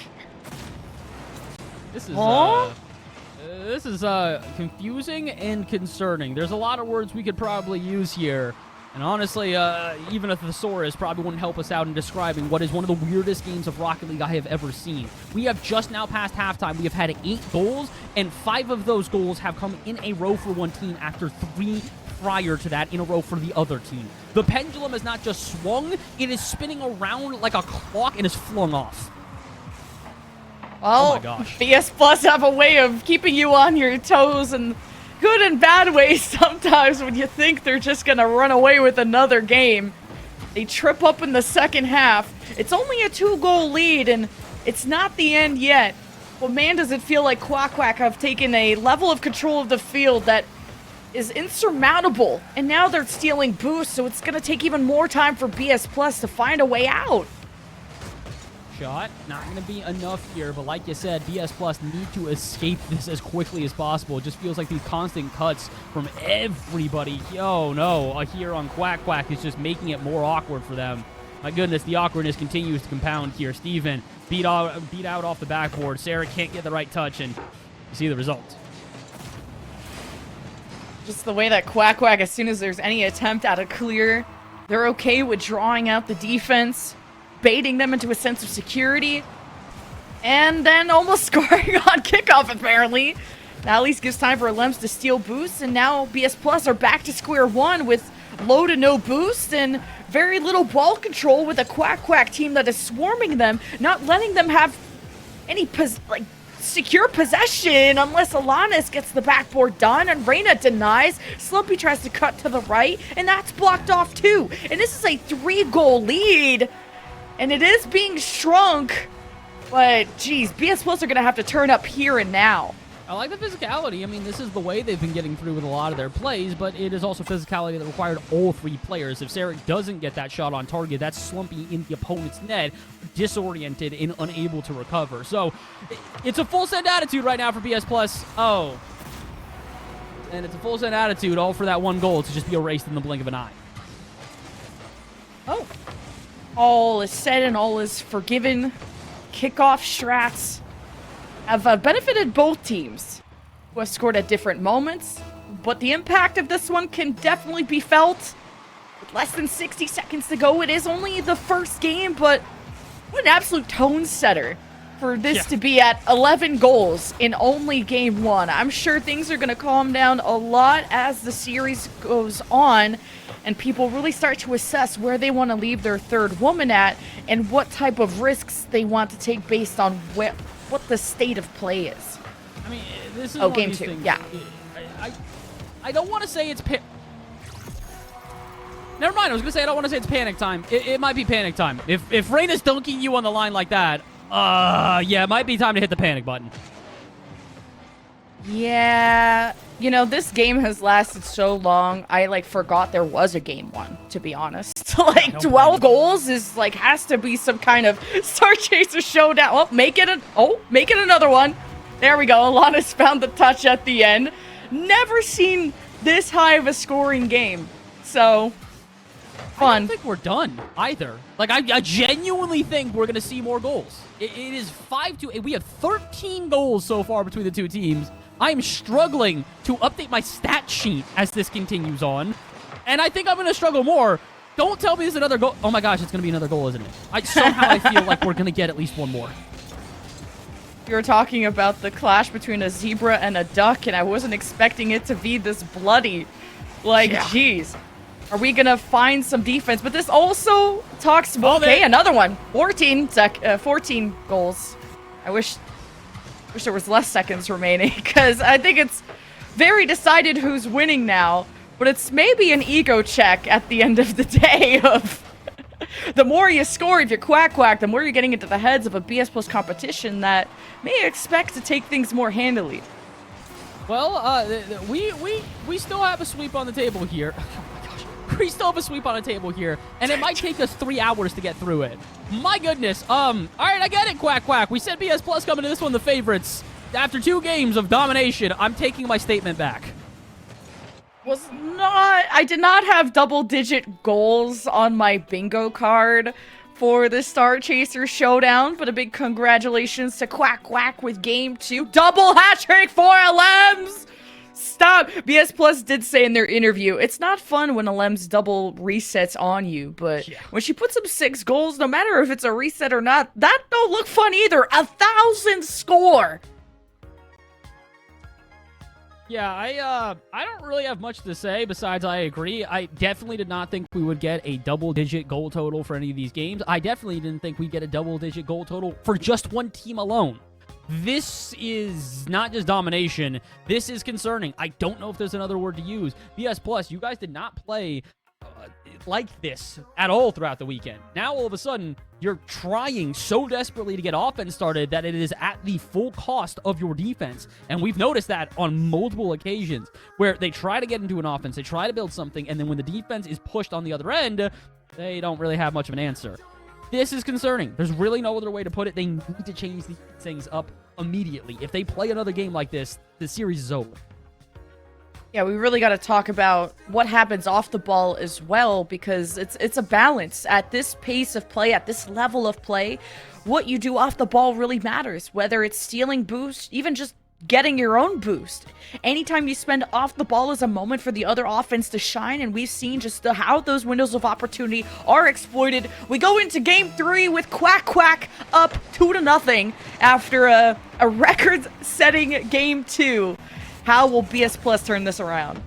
We gotta hope that they do. I really do not want to see another 4-0 sweep in the finals here against BS Plus. We've seen it already once, and it was not a fun feeling then. It will not be a fun feeling now if they go back-to-back with second-place finishes and 0 games between the two competitions in the finals. Come on now, BS Plus. If there was ever a time for you guys to turn up, it is here and now. Shut this team down. Give us a heck of a series to end the day. It's about showing many faces to your offense, too, and maybe any kind of face on defense, but I don't blame them. I think it's more about sometimes not being on the ball, and there's only so much one defender can do in the net against the threats that are on the pitch on both sides, and Slumpy awake and able to save initially. The orange half cleared out. Alems on the ball. Gotta be scared. No boost. Gets it high. Still saved by Alanis. Kind of feels like it's the same old here, though. The same thing we saw in the last game with Quack Quack just controlling the offense, controlling the midfield, not giving opportunities for BS Plus to even generate offense. And, I mean, I would say that's a risky strategy, but considering how often they are winning these 50s, clean beating them out at midfield, it isn't all that risky. Even when there is a clear downfield, look how quickly Reyna is back and prepared for it, but not for the follow-up. Slumpy, perfect shot, top right, and it'll be 1-0. Just a soft touch, but maybe wanted that second touch too to keep it to the corner. And unfortunately, it's forced to a BS Plus competition member front and center to take the shot on net, even with Steven present. So a BS Plus competition lead that is sometimes built up to something even bigger, like the 3-0 start that they had in the previous game that ended up in a 15-goal end game, but still a strong start for BS Plus in both cases. Uh-oh, but they have Steven up, time, space, and a lot of boost. Can't get the first touch, and of course, who else but Alems there to clean it up? And just like that, we are back to a tied ball game. But you grab the attention of Alanis, who didn't make contact on the ball, but did push Steven off so she couldn't complete the double tap. But there's a lot of threats on the Quack Quack side. And if someone can't solo play, there will be someone else to pick up the mantle. Now Reyna, the corner boost steal, got Sarek and Alanis as Steven wanted to center it out. Alems being careful on the risk she wants to take on the approach. Now with a long send away, BS Plus could maybe fight, but it's sent right back. Just the rebound plays. You mentioned it before. This team is so good at reading these off the backboard. Are they good at getting it into defense? Yes, they are.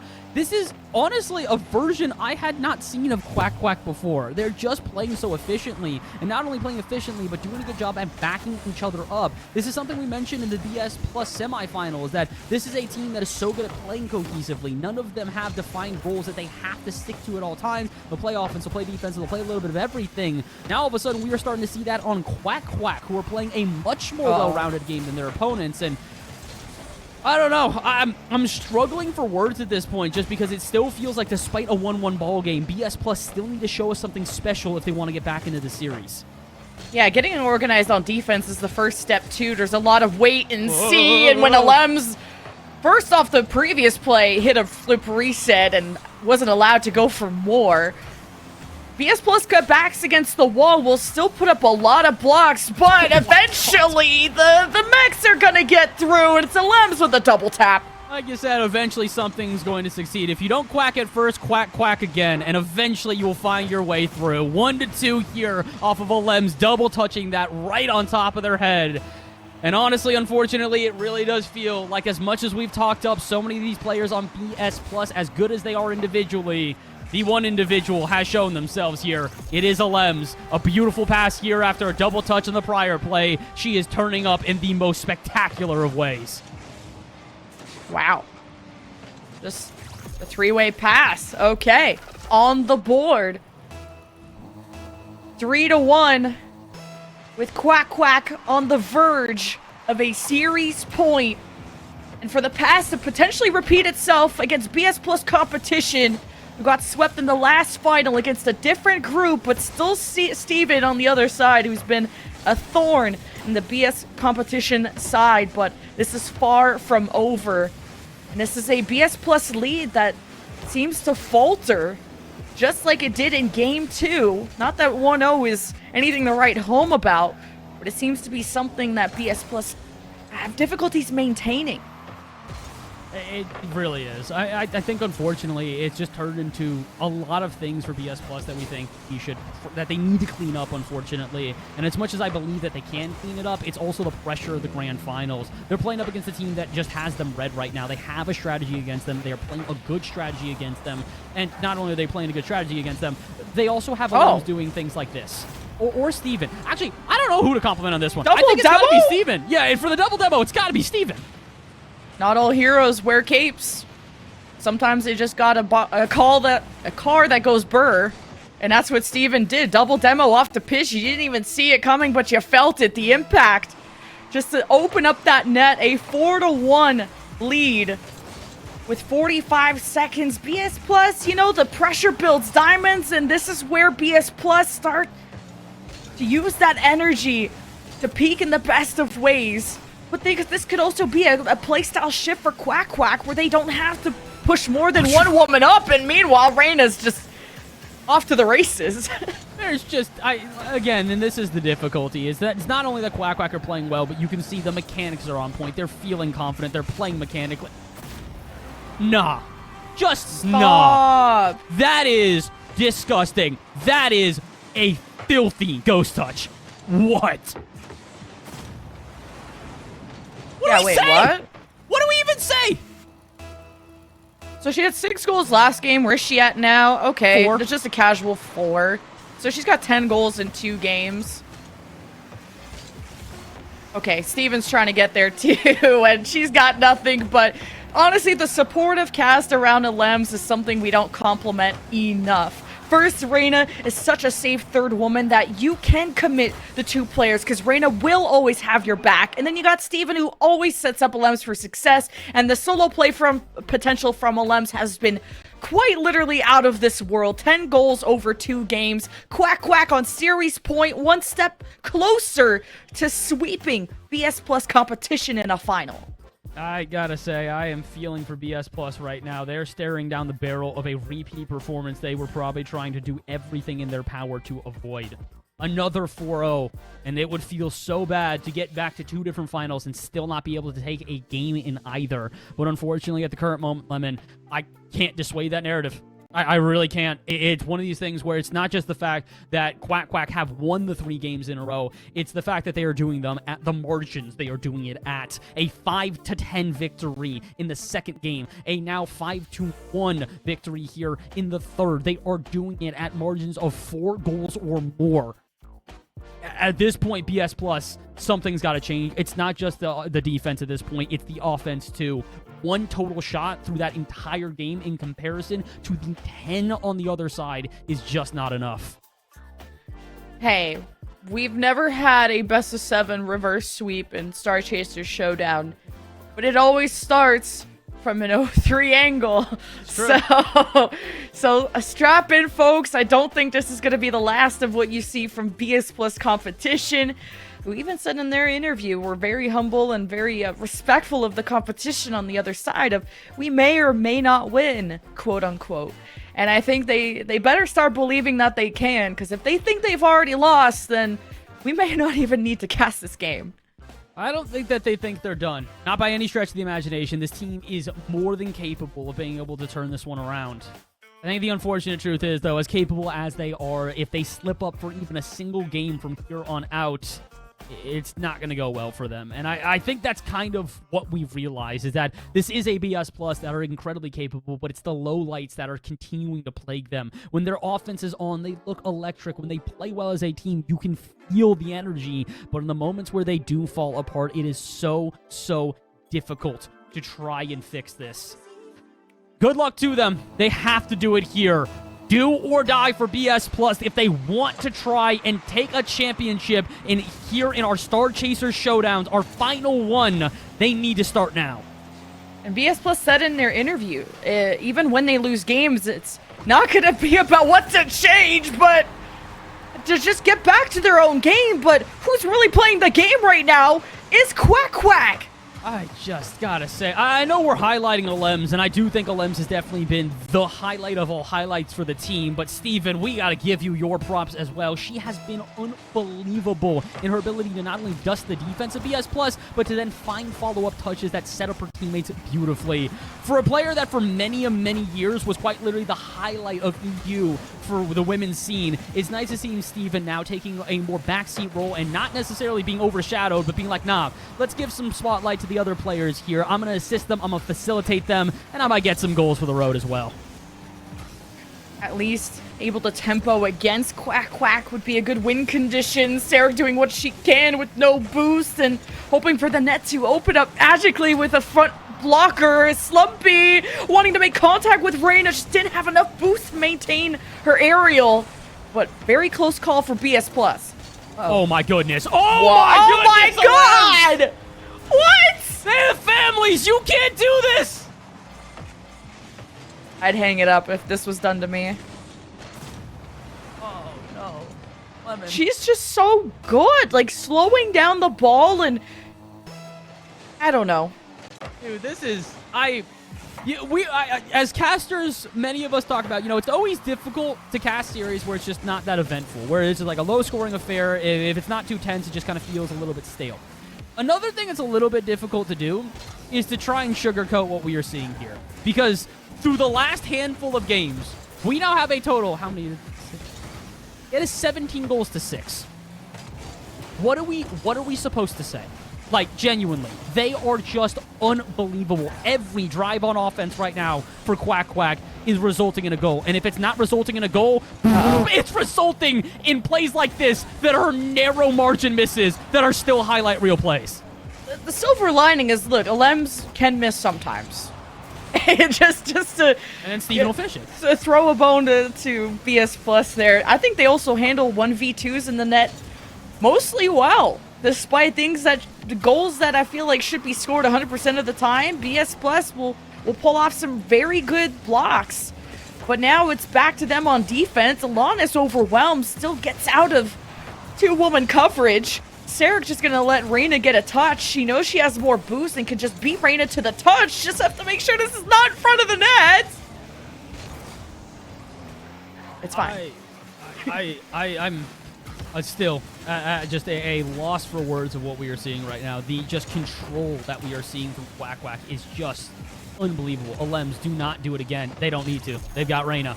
Reina said, you know what, I've had enough of the Steven and Alems show. Let me get a goal for myself.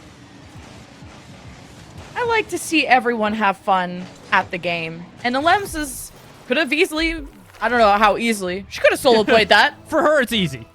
But, this is all of them having a lot of fun. I could tell. 3-0, I'd be so chillin'. Especially up in the series, too. And that almost pinched in. Oh, Steven, please, no. Extra boost in the tank, looking for a setup for the team. It's kind of crazy that we're, I'm not going to call it quite yet, but the fact that we are nearing this close to death's door with 2 minutes to go. I feel like both of us are just waiting for that spark, that thing that will reignite BS Plus and get them back into this series, back into this game. Oh my god. Okay, but like, oh my god. How? How are you supposed to get I'm back losing into the my game mind from this? Like, Reina, we barely talked about you this series, and you go, nah, let me just be the human highlight reel for a moment.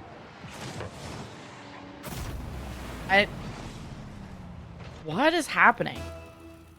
Like, 4-0 this is not real life. Like, this is... I said that BS Plus just had to play their game, but they can't play the game. They're just on defense. And even then, it's tough to catch up. You can't even play a step by step and really try to match and intercept these passes. It's too late when Quack Quack are on the ball, but let's see what Slumpy can do. Off the backboard, Alems gets in Alanis' way, and Sarah can't even finish the job! All three were committed, and all three get nothing! You Alems, I get it. You're incredibly talented at this game. Just give them a goal. Just give them the one. You're saving everything. You're scoring everything. You're assisting if you choose to, literally.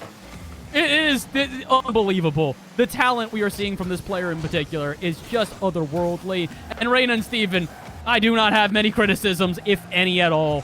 My goodness, Quack Quack, you defied the expectations. We said BS+, they were the most perfect team all weekend. They looked so clean. Even in their semifinals, they had a better margin than you guys did. And guess what? None of that matters. You come into the finals, and Alems goes, I got you. It's time for the three-peat. Yeah, I mean, Quack Quack finished groups 3-0, but also with a 9-3 record. While BS+, they had to go to a few Game 5s to pull off that streak.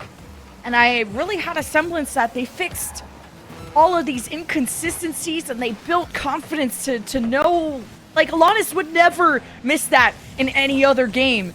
This is just a deflated BS+ that I guess is also allergic to doing well in a grand final when they seem like the team on paper to win it all.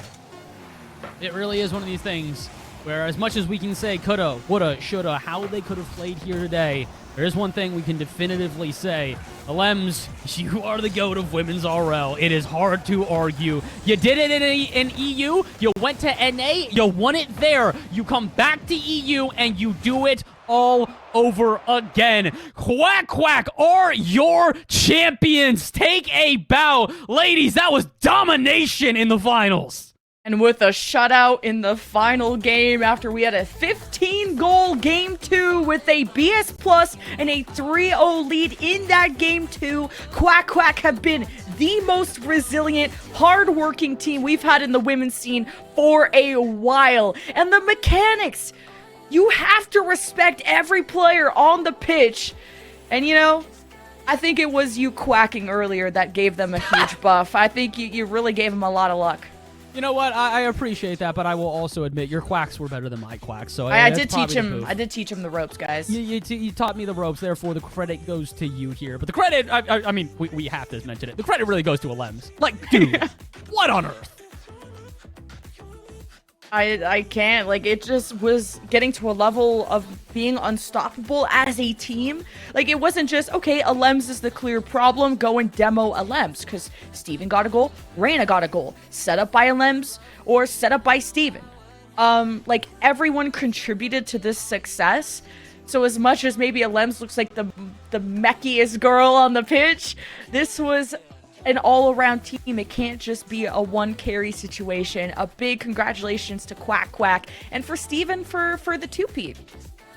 Steven for the 2-peat, Alems for the 3-peat in the most true. dramatic of fashion. Yeah, in a not she flip-flop regions too. Fashion. Literally, like it's. I gotta say, congratulations to the team. Congratulations to, as well, Arena for getting her first win ever. That's gotta feel fantastic. And really, I also have to say, props to her for stepping up in a like this. Like we said, Alems is good. Steven is phenomenal. But both of them can win you championships. But if the third is not able to keep up with them, it matters not. And Reina absolutely did that here today. And we're gonna have to go to a break, but I don't want you guys to go anywhere. We're gonna have a winner's interview with someone or many from BS Plus competition. Tiny will be back. We'll be recapping our EU side before setting you up for the North America version. We'll see you guys in a second.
fist begin.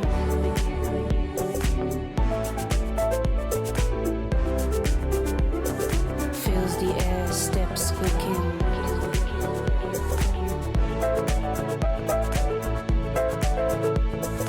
Rhythm beats, high fresco.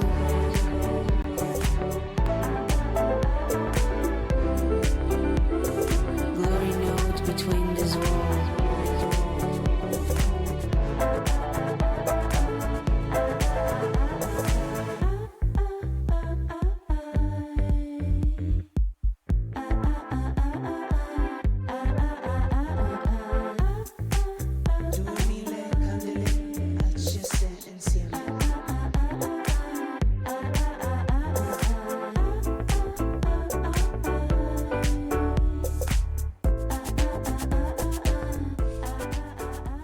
When the dust all settles, it is Quack Quack, the Ducks flying high above the rest. And they are your Star Chasers Showdown number 3 champions. And my goodness, they came out of the gates exploding with confidence. We broke several records along the way today, not to mention the most goals scored in a single game. We reached double digits in game number 2.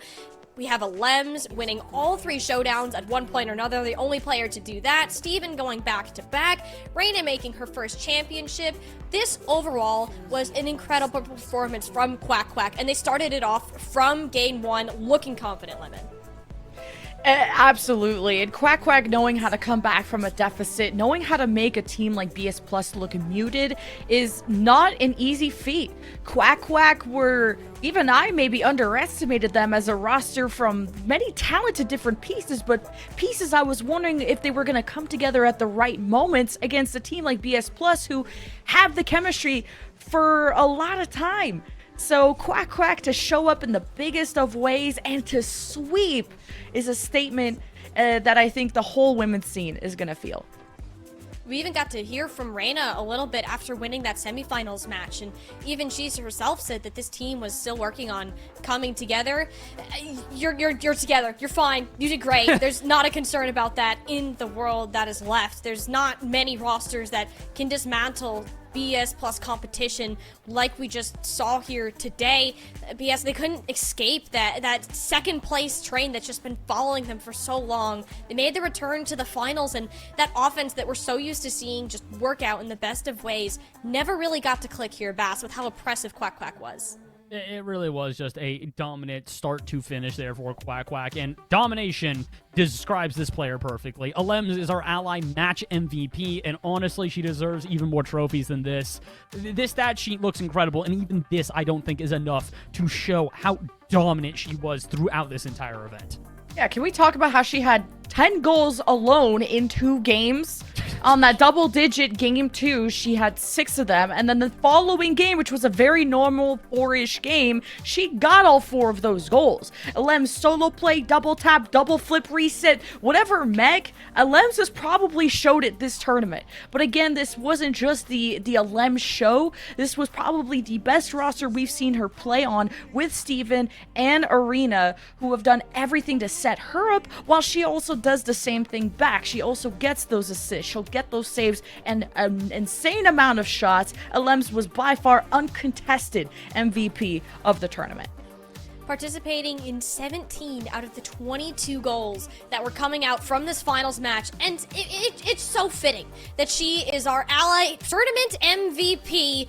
My goodness, Alems, between the mechanics, her presence within every single series that she played in, this was a picking that we discussed, and we weren't even halfway through this series. That is how convincing her performance is and her presence is over the women's series. She has cemented herself amongst the very, very best Rocket League players of not just in this women's scenes, but arguably in the EU Rocket League scene as a whole. And we know that she is just getting started. She's far from done.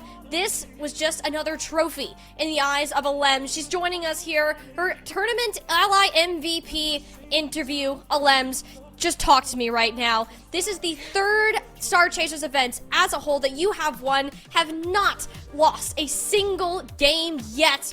How does it feel? What is it, these victories, what do they mean to you?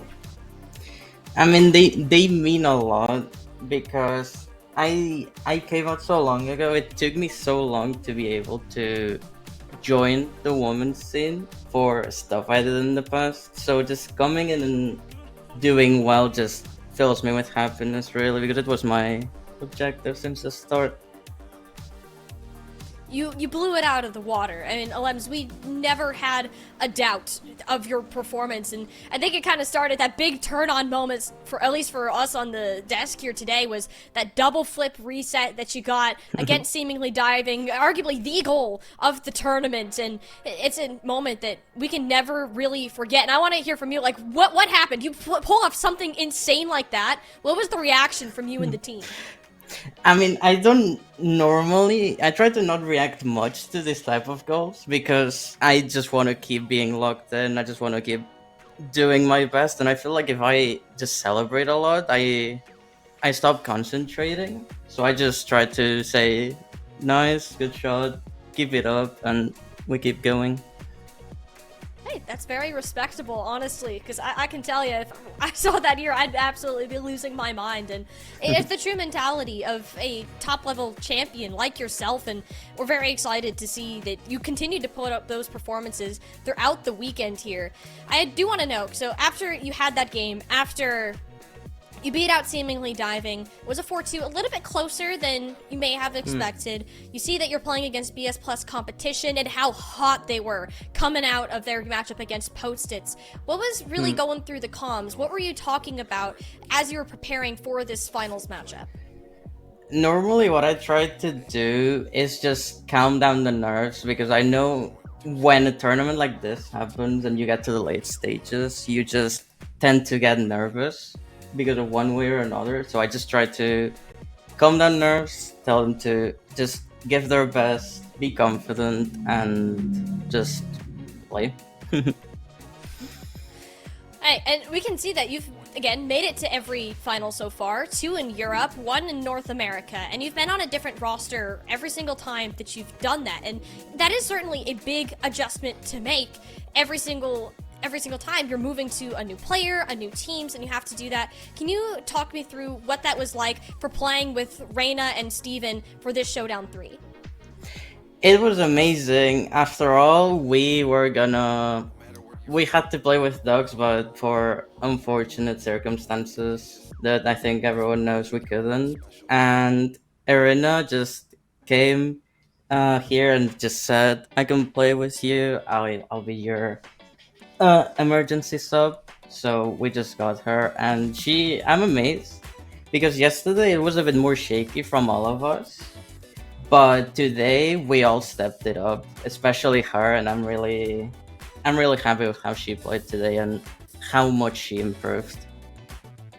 That makes me so happy to hear, because even when we had her on the desk a little bit earlier, she said that she was feeling the pressure playing with you and Steven and feeling like she couldn't keep up at times, but to hear that amount of improvements that you've noticed that she has made and how proud of your teammates that you are, I mean, that truly is just a heartwarming feeling for us here on the desk. I do want to go ahead, of course, I'm sure you're very excited and you want to go back to your teammates and celebrate this all together. I want to give you the floor for a little bit. If you have any shout outs, any last thoughts that you want to make as we close out our final Star Chasers Showdown event of the year? Well, shout out to both my teammates. Shout out our coach Moon. He doesn't get the recognition he gets, that's for sure. Shout out to everyone that supports me and makes me try to be a better person every day. And shout out Radiant for hosting these events. They really appreciate it so much. I don't think there's like enough words to explain. We're really glad that you, as well as your teammates, find so much joy in participating in the Star Chasers events. We enjoy casting it. The viewers, I know, love watching you continue to grow as a player, as a teammate, and it's a journey that we're looking forward to following, Alems, as you are just starting your journey within that Rocket League scene. Thank you so much for coming in to do that winner's interview, and congratulations on the Ally Tournament MVP award. Looking forward to seeing what's next for you and your team as the Rocket League esports scene continues to grow. Thank you so much. Have a good one. and we love to have Alems on the desk. Always a very strong player and one that will continue to be a dominant performer without this days. And what we want to see is that stage, the Star Chasers events, and what that brings to the table, the opportunities it provides for these players. And it's all really thanks to Allies Initiative. They're on a mission to support and provide more opportunities for events and women's in Rocket League esports. It aligns with Allies' 2022 pledge to reach a 50-50 media coverage spread across women's and men's esports, including traditional sports and Rocket League. As we saw today, you heard from Alems and multiple other players how much events like these and visibility means to them, and it's an honor that Star Chasers and Radiant continue to provide excellent forms of gameplay and platforms for competition. Speaking of competition though, we have much more to go. Our EU region might all be wrapped up, but our NA competition is just about to get started. We're gonna send it to one final break, and we'll see you back here for the start of North America. Hey guys, I'm Nines, and I play for Pink Lemonade in the upcoming SCS for Europe. Hey, I'm Shannon. I play for We Don't Care. Hi, I'm Claudia and I'm playing for Post-its in the Radiant Star Chasers. Hello, I am Slumpy. I am a Rocket League player for BS Plus competition. And today we are here with... Sorry. Hello, I'm Sarek. I'm playing for BS Plus competition. And today we're doing guest rank.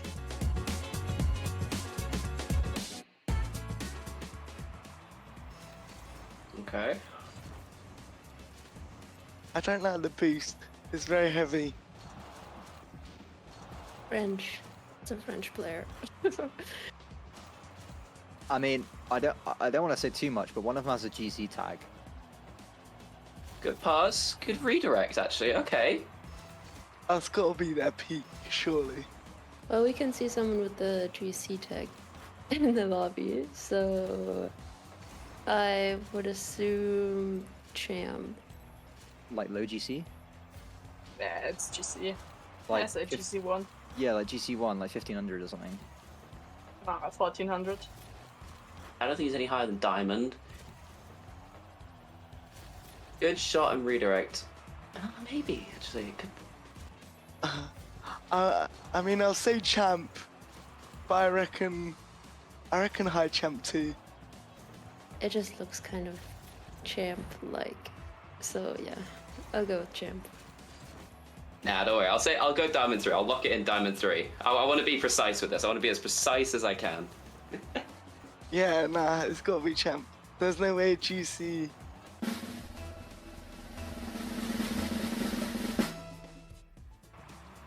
Oh! Yeah, that's what I thought. Yippee. Bruh. Yeah, it's probably Gem 3. So close! God! One off! They're stuck in the trenches. They deserve to get out. If they're watching this, I hope they get out the trenches.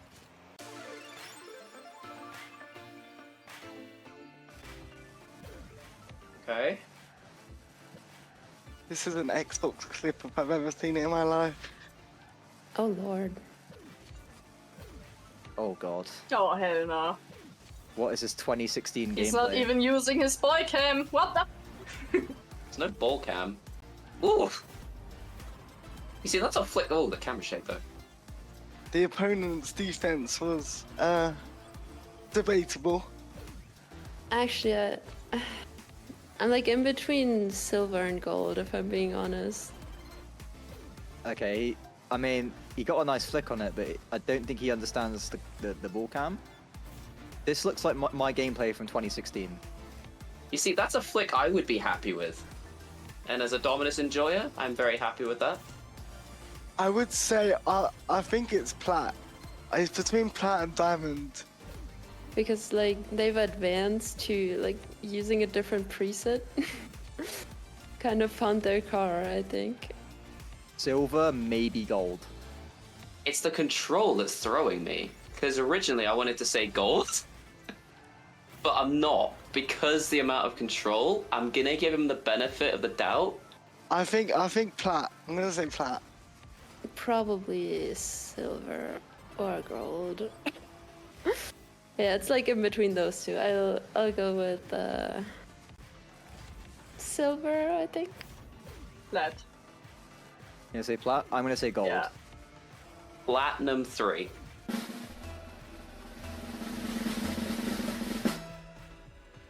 What? That's a silver? It's silver. I didn't even think silvers existed. Yay! I did say silver as well. God. What a shot, jeez. Alright, hey, whoever the silver is, fair play with you. That's a good flick. That's gotta be his best clip of all time. He won't top that for like 2 years. How? Okay, I'm sorry, but how? Yeah, I mean, here's the thing, like, it's so hard to distinguish, like, skill level at that point, because there's such little difference between, like, silver and plat. Yeah, he peaked, Yeah. right? Yeah, like, that could be a plat clip, that could be a silver clip.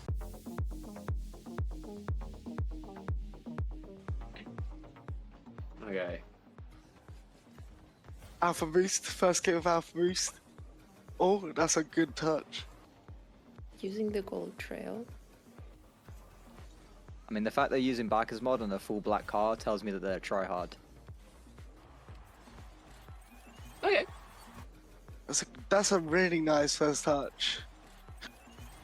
The thing is GC, I feel like, because the level has dropped significantly, so I'm gonna say I think that's GC. Like, first touch is kind of interesting. Yeah, it's GC. I lock it in. Yeah, I'm gonna say GC as well. I'm gonna say GC1, GC2. But then I see a diamond decal. But I don't want to have this thrown off. Because I don't think that's... Maybe... It's either GC or Champ 3. I think it's... Oh no! I'm gonna say GC. The teammate, I think, has like the diamond decal. It's the decal that's thrown me. I thought I had it, but the decal's... Yeah, diamond. Well, if it's wrong, then probably champ, but I'll go with diamond. The control is okay. I'll lock in a champ 3. We'll go the high champ 3.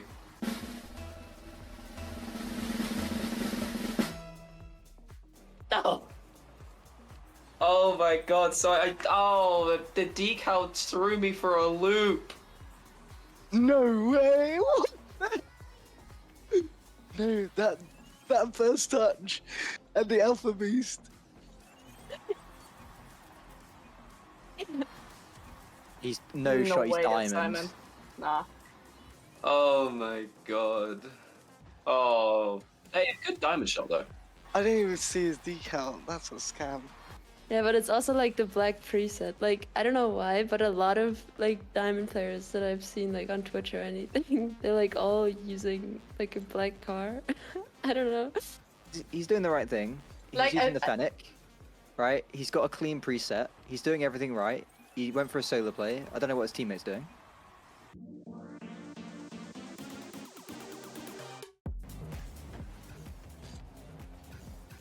Wait. Oh. That was definitely intentional. Yeah, he has just a mastermind of reading how the ball will bounce. Okay. I don't really think that air control wasn't too impressive. See, now I'm gonna be like super critical because after the last clip, it's like I just don't know what. Okay, so like first outplay is fine. Oh, the teammates bumped each other in the mid. Now if this is GC, I'm gonna cry. Okay, that guy just jumped for no reason. The teammates did just bump each other in the middle of the field. Like, it's a decent play with some luck in there. Nah, it has to be GC. Like, look at how blue is rotating. That looks like an average GC freeze game. I'm between Champ and Diamond. I'm super critical now. That pre-jump was crazy. Pretty sure it's champ. Or like highest would be GC, but yeah, I'd go with champ. That's painful saying GC though. So for the plot, I'm gonna say champ. I lock in GC. I'm gonna say champ because I reckon it's like champ 1. Oh no, is it time? I'm gonna say champ 1.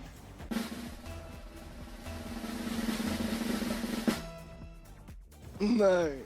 No. Oh damn! I maybe could have. Oh, nines. That's a disgrace. Come on. Oh no, I'm sorry. Oh no. Oh no. I saw Karina and Violet, I think. Yeah, unfortunate. All I'm gonna say is there is literally zero difference between low GC and champ in terms of gameplay.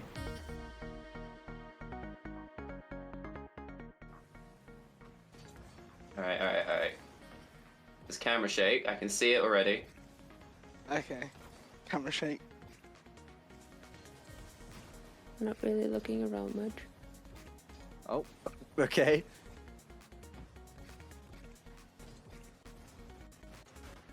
Oh my god. That's Splat right there. Potato League Prime. Okay. I mean, he's attempting things, which I do like. He is actually trying. Part of me inside that wants to say bronze, but isn't there like less bronzes than SSLs? Oh lord. Oh my. Camera shake on. Yeah, this has got to be like. Nah, I'm gonna say gold. I'm gonna say gold. It's That's a rapid pace ball. I'm gonna. But then part of me thinks that you've put loads of like peak clips in here, and this is just something they've accidentally clipped, and they were like, oh, you know what? This will fool people. That's just very, very weird. But they know what a fake is, otherwise they wouldn't have clipped it. I'm gonna say gold. No, I stick with Plat. First instinct, plat. I'm going with plat. I think I'm gonna say gold. Yeah, I'm looking at gold. It could be like gold or plat, but I'll go with platinum.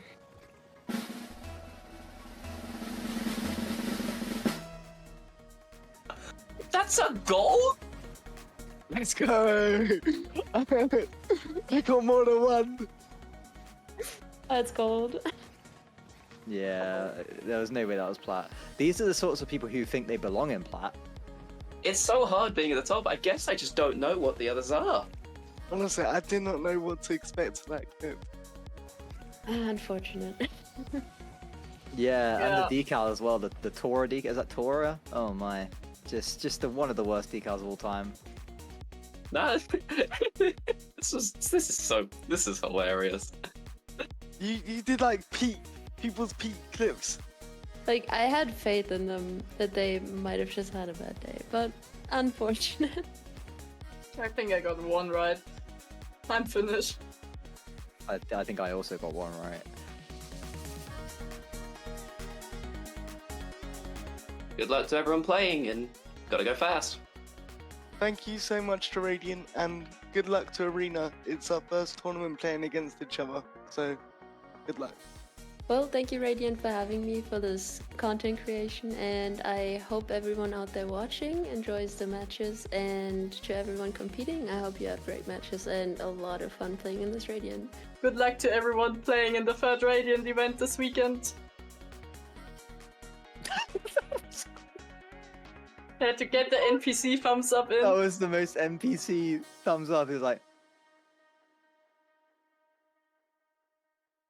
Hello, my name is Aurora, and I play for Schwinklitz Warriors. Hi everyone, I'm Ren. I play for Paul's Clan.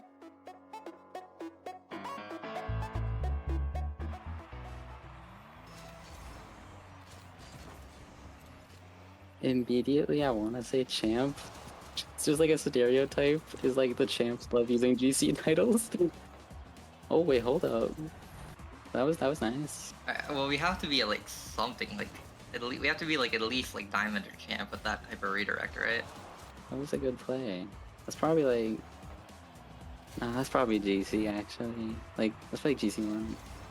Like the aerial mechanics aren't bad, but like I don't know because like people in Plat can like flip reset nowadays, right? So. Yeah, we'll go with it. Yeah, GC. I don't know. I feel like Grand Champs are better than this, but then again, I play in Grand Champ 1 and sometimes, and I'm just like, what is happening? I don't know. I feel like I'm gonna go with Champ.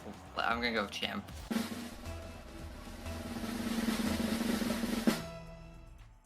Oh, it was Champ. Aw. I knew it. Let's go. All right. All right, we take that. We take that.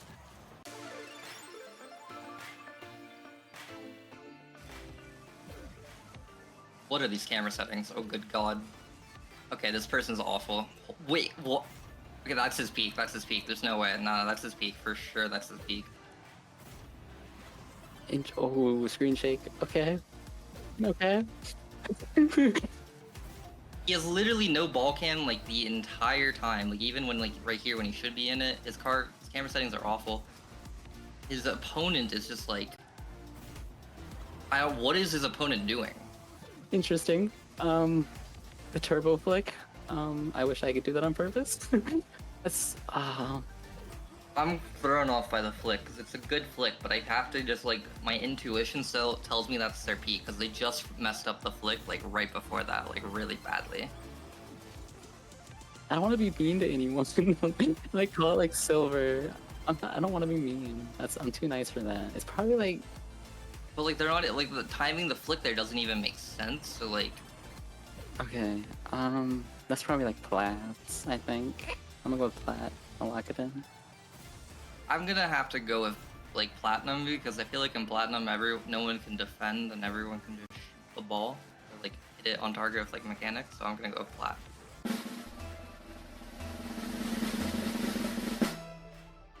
Was it gold? Was it silver? I had no idea. That makes sense. Yeah. I'm so good at not getting it. I thought it was their peak and I still overestimated how.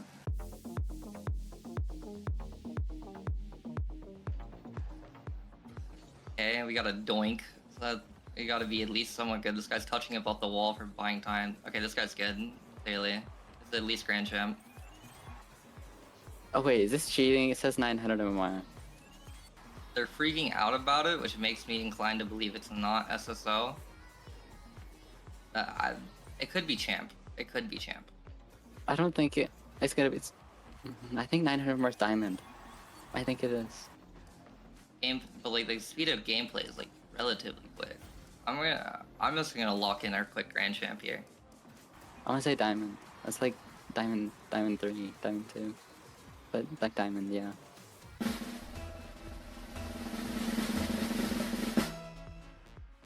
Nah. There's no. What? Diamonds could do that? No. What? This guy's doinking. This guy's making a time buy. What has happened to the low ranks? No. What? I'm sorry. No.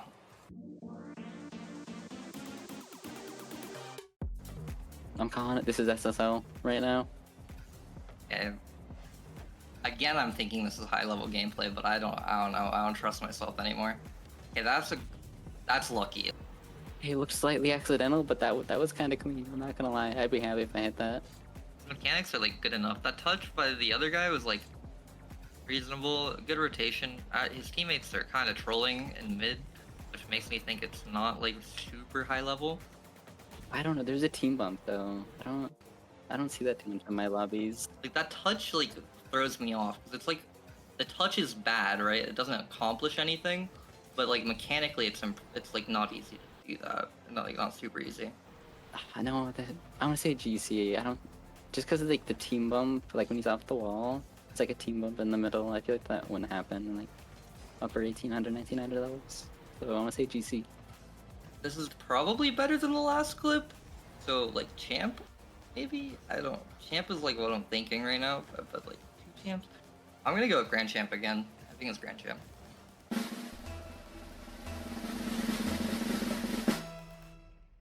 Oh, it was GC? I see. Oh, okay. How funny would it be if that was like against us and like a streamer just again? Yeah, we take it.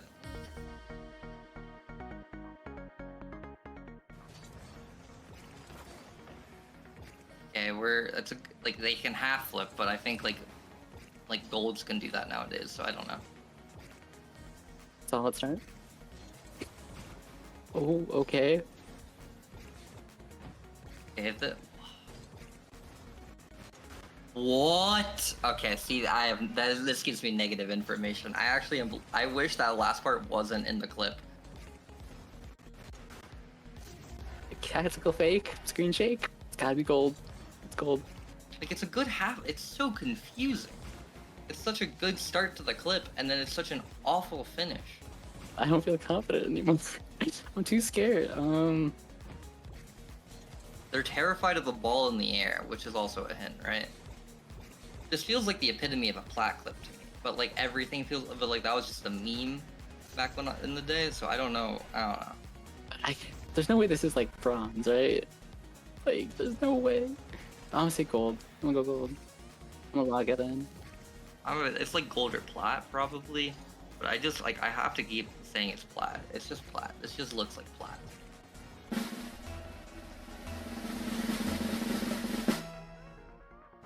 God. It's gold. Okay. I mean, I don't even know what the, like, ooh, yeah. I am not having that. I did so bad, but it's kind of what I expected.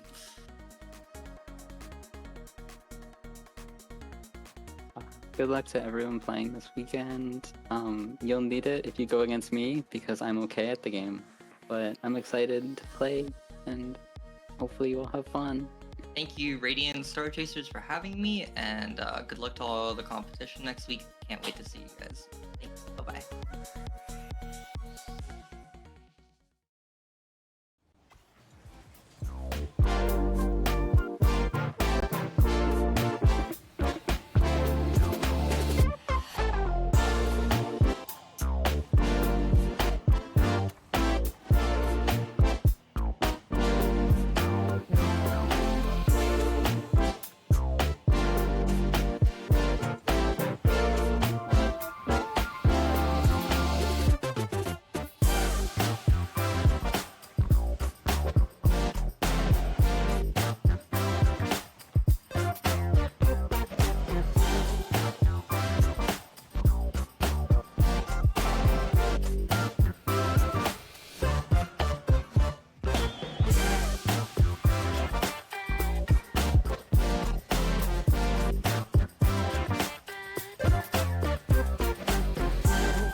think something new under the sun.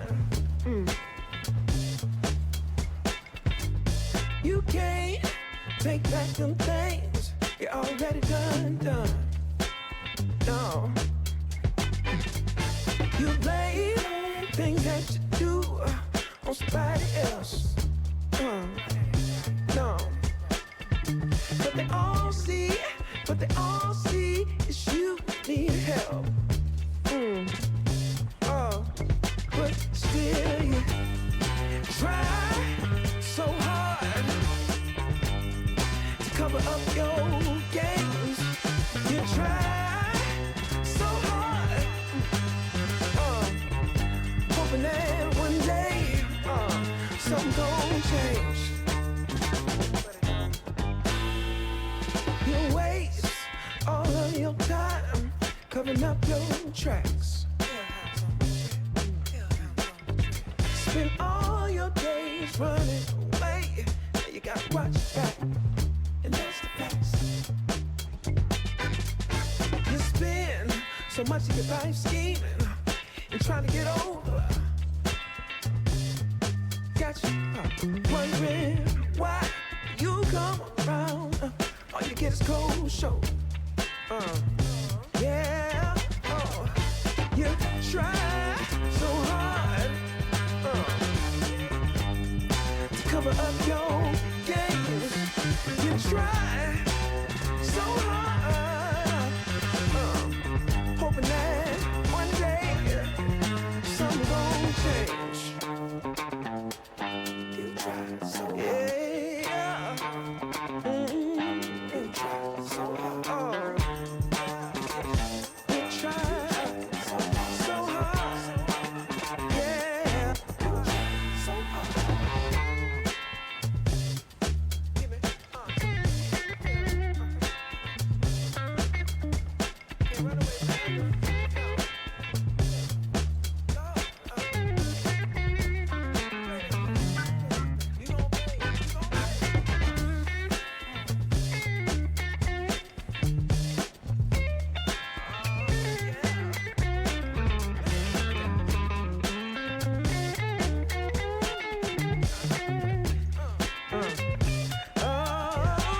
Still you try so hard to cover up your games. Got you thinking don't nobody see all this time. Ooh, it ain't nothing changed.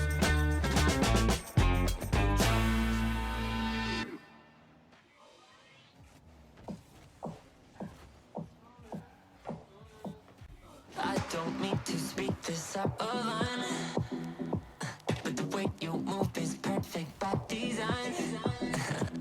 You look just like you fell down from the sky.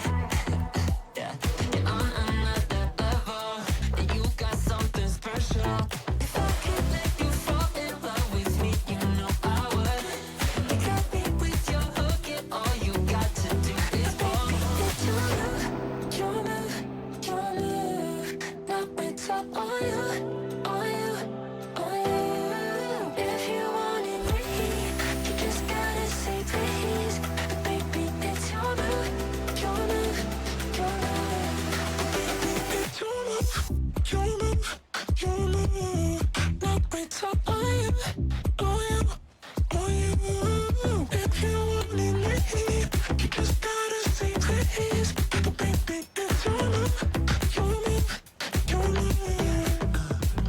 Now I'm sure that you get this all the time, but your eyes make diamonds look like just alright, alright. Adidas shoes and freckles, just my type. Yeah, and you got the credentials, making me go mental. If I could let you fall in love with me, you know I would. You got me with your hook, and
to the third Star Chasers Showdown presented by Ally. Our North American region is ready to kick off. We've had some super stellar competition throughout the last week or last weekend or so, and now we're ready to get down into the top teams. We entered with 8 from our group stage yesterday, and we got to see some pretty close matches throughout all of that. Our top 4 teams, of course, as you see them, 12 Bricks, Baron Momentum, G2 Stride, Luna, and Gen.G Mobile 1.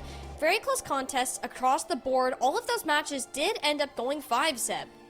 Yeah, it was a good indication that, one, we are going into this bracket looking so competitive for literally all these teams. On both sides, we have no idea what's going to happen. Yes, G2 was able to walk away with their match. Yes, 12 Bricks walking away with their match, but it was by the slimmest of margins. And now going into this bracket now, we are as competitive as ever, Taco.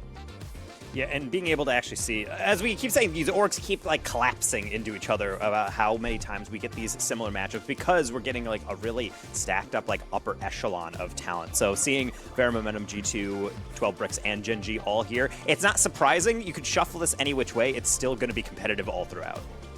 It's no surprise, given especially the games we have yesterday, these teams being signed to orgs, the support for the Star Chaser Showdown and the Women's Rocket League scene just continues to pour in.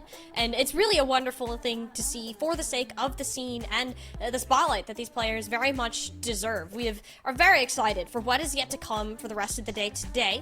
We'll be starting with 12 Bricks versus Gen.G Mobile 1 Racing Black for our first semi-final. These, as a reminder, will be best of 7 series, so a bit longer than our group stage as of yesterday, and we'll have to see how that works out for a team such as 12 Bricks. They are the current defending champions, but have shown some signs of shakiness, with the exception of Lilo, who's really stepped up as the backbone of this team, Taco.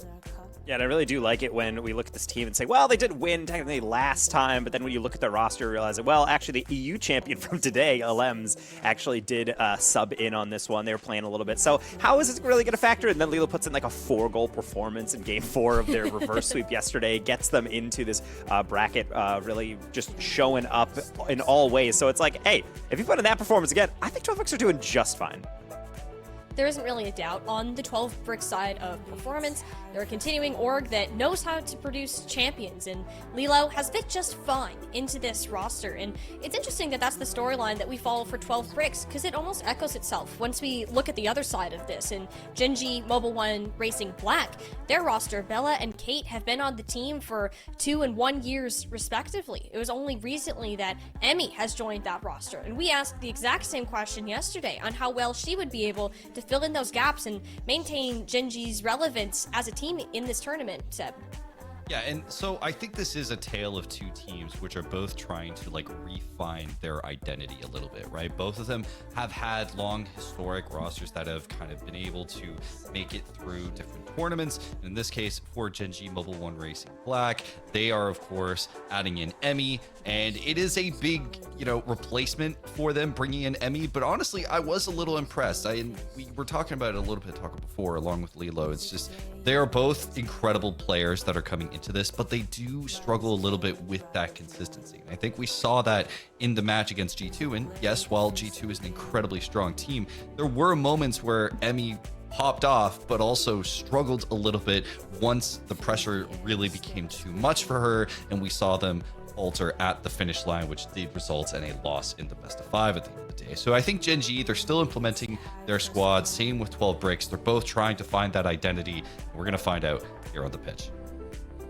And only one of them can actually make it ahead into these finals, and you have to acknowledge 12 Bricks, they've been in this position many times before, and it's really on to Gen.G Mobile 1 Racing Black. What can they show us that we haven't seen already? Emmy has really stepped up into her position as a team, but are we going to see those same consistency issues repeat? Is that going to be a hindrance to those teams? And Taco, when we really look into this matchup today, I see you kind of shaking your head a little. Like, is Gen.G, do you really think that they can stand a really good chance against this team today?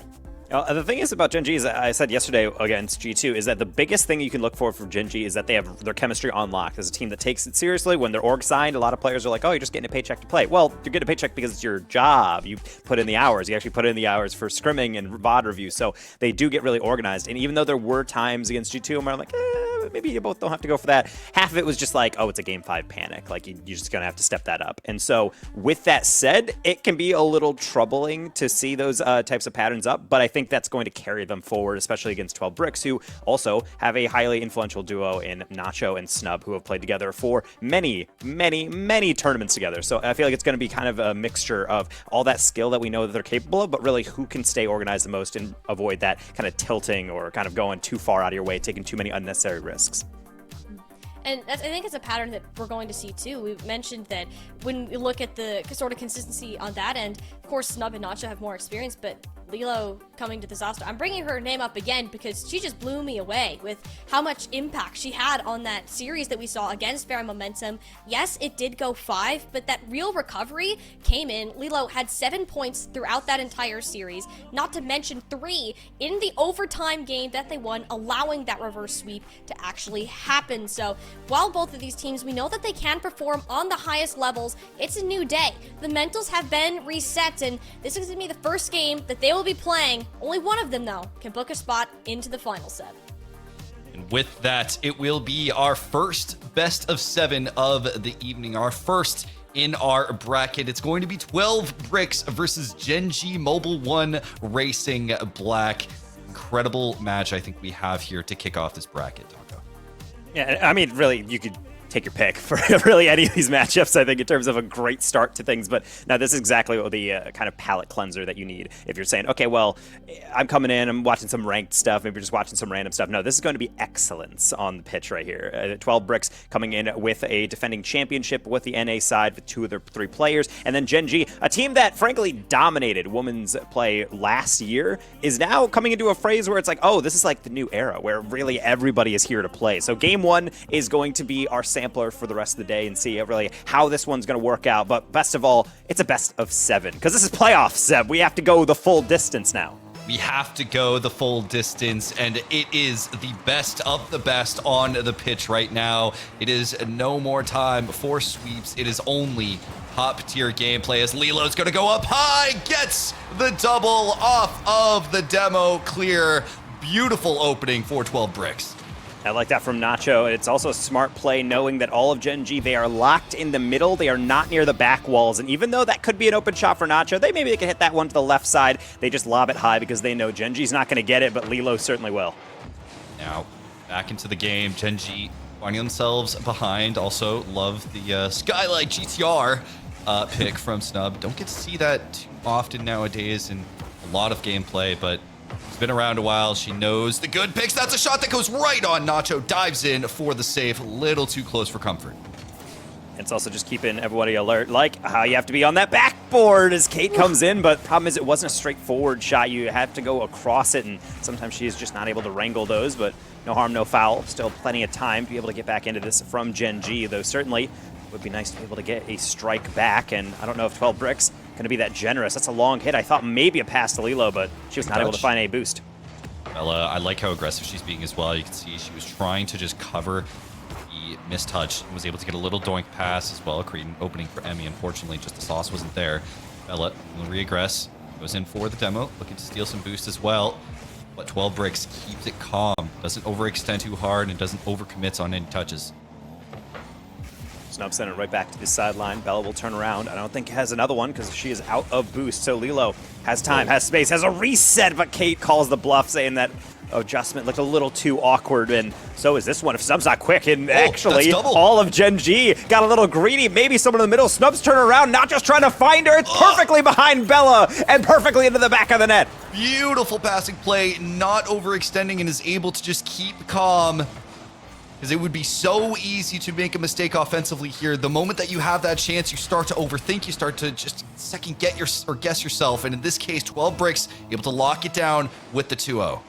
I really do like that decision there from Nacho. Really cerebral player. As someone who's played at some ranked with her before, been in comms, it's a really nice thing to see how she thinks about the game. On that one, Bella is back. It's something that she probably could get to if it was shot on the near post and maybe just say, oh, chase the deflection. No, purposely wait for Bella to get all the way to the goal line, then hit right behind her. It's an adjustment really no defender can make unless you're predicting it in advance. So 2 goals to the good. Now 3 minutes remaining for Gen G, and certainly nothing to be able to panic about quite yet, but this is the 12 bricks I think everybody on Championship Sunday does not want to play against. Yeah, no, especially again, like group stage, be damned in this case. It's all about how you end up performing on the Championship Sunday during the bracket against some of the best teams in the world. 12 bricks is showing that thus far. Bella, though, it's the second touch.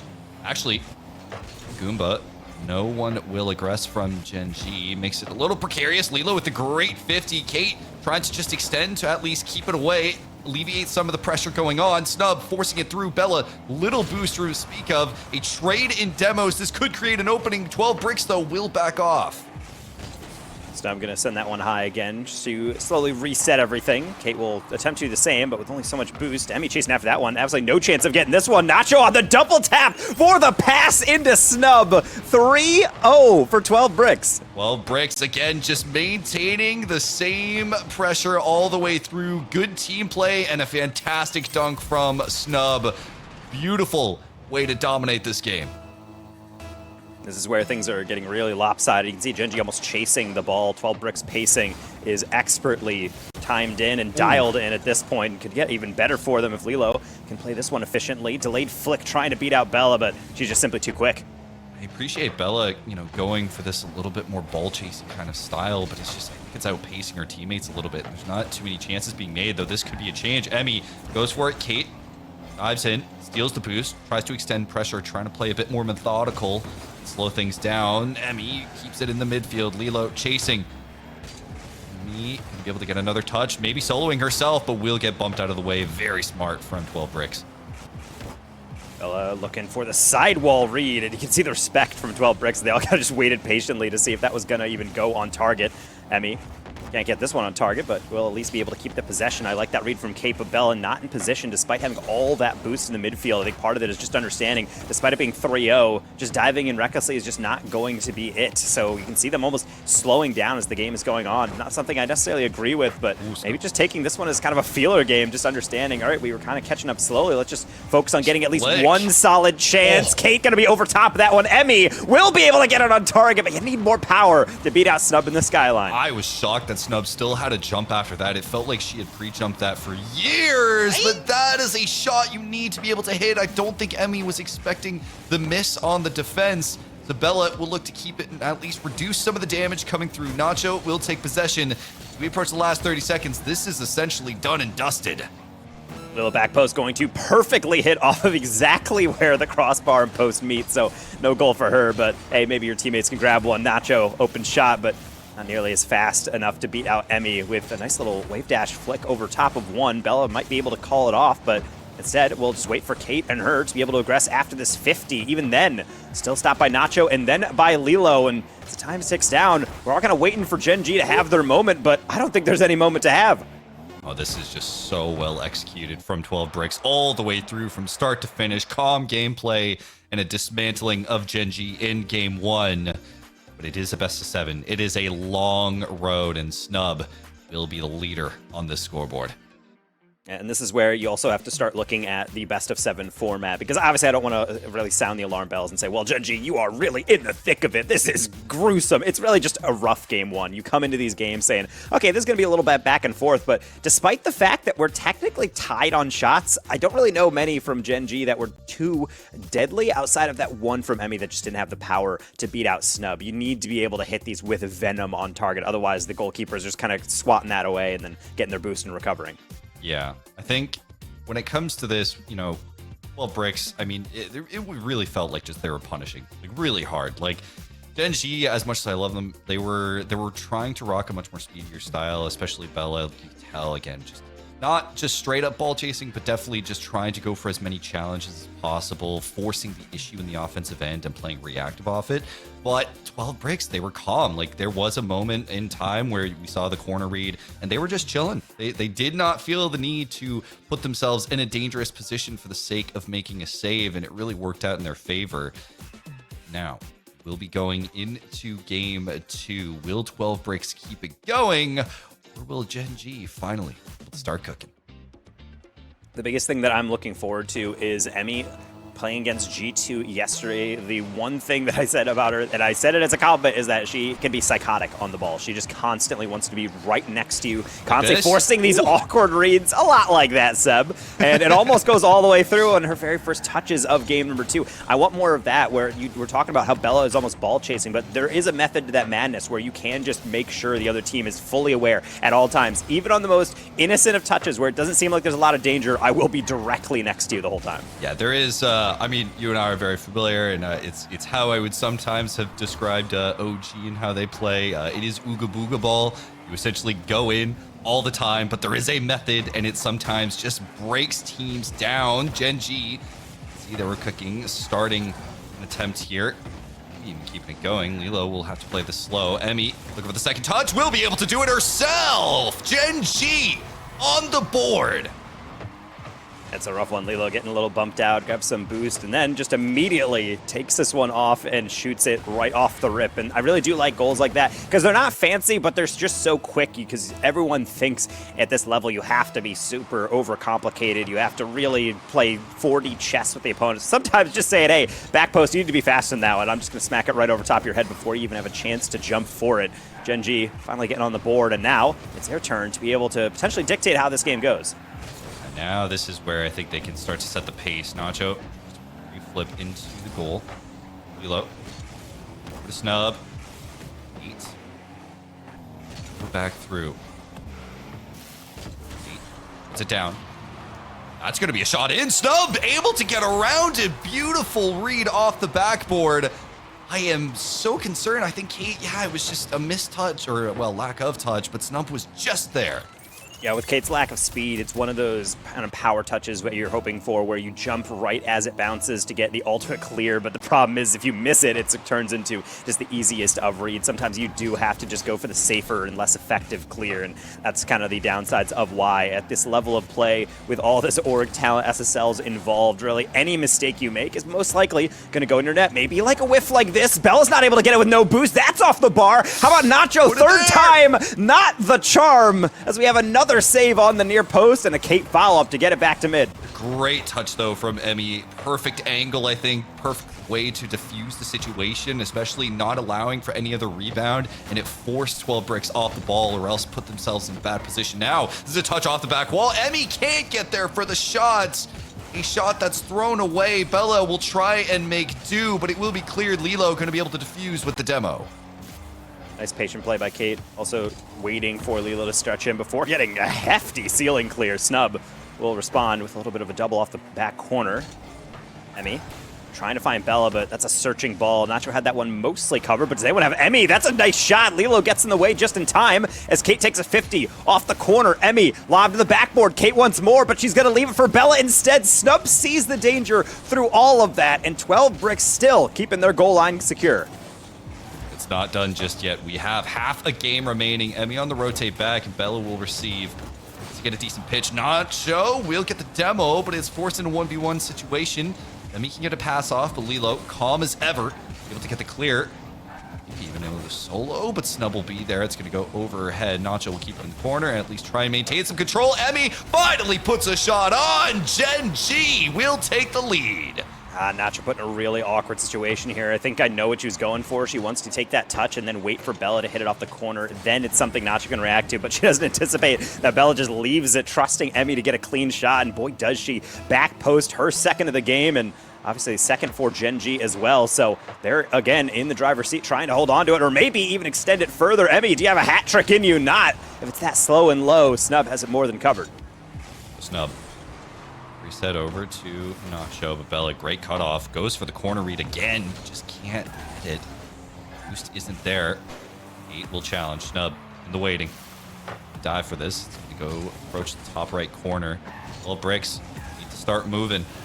Pass over to Snub. Bella Snub trying to solo, gets the flick over one. Kate's a bit awkward. Nacho gonna go up for it. Pass down, will be faked. Lilo puts a shot on. Bella is there for the save.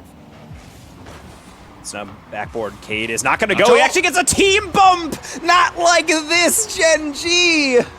Not how you want to give up your lead. Not in the slightest. It's just a miscomm all the way through. And I think you could tell it's because they were so low on boost. They had to play grounded. Nacho comes in, perfect placement, puts it right in. So we will unfortunately have to see this one go back to it 2-2, and that one's going to be a little bit of a tilter. But if you're Gen G, I think you just have to laugh it off and say, well, this is not a loss. It's just simply the loss of our lead, if nothing else. So maybe we can generate another one, especially if Nacho can't get this one too far away. That's where Snub comes in.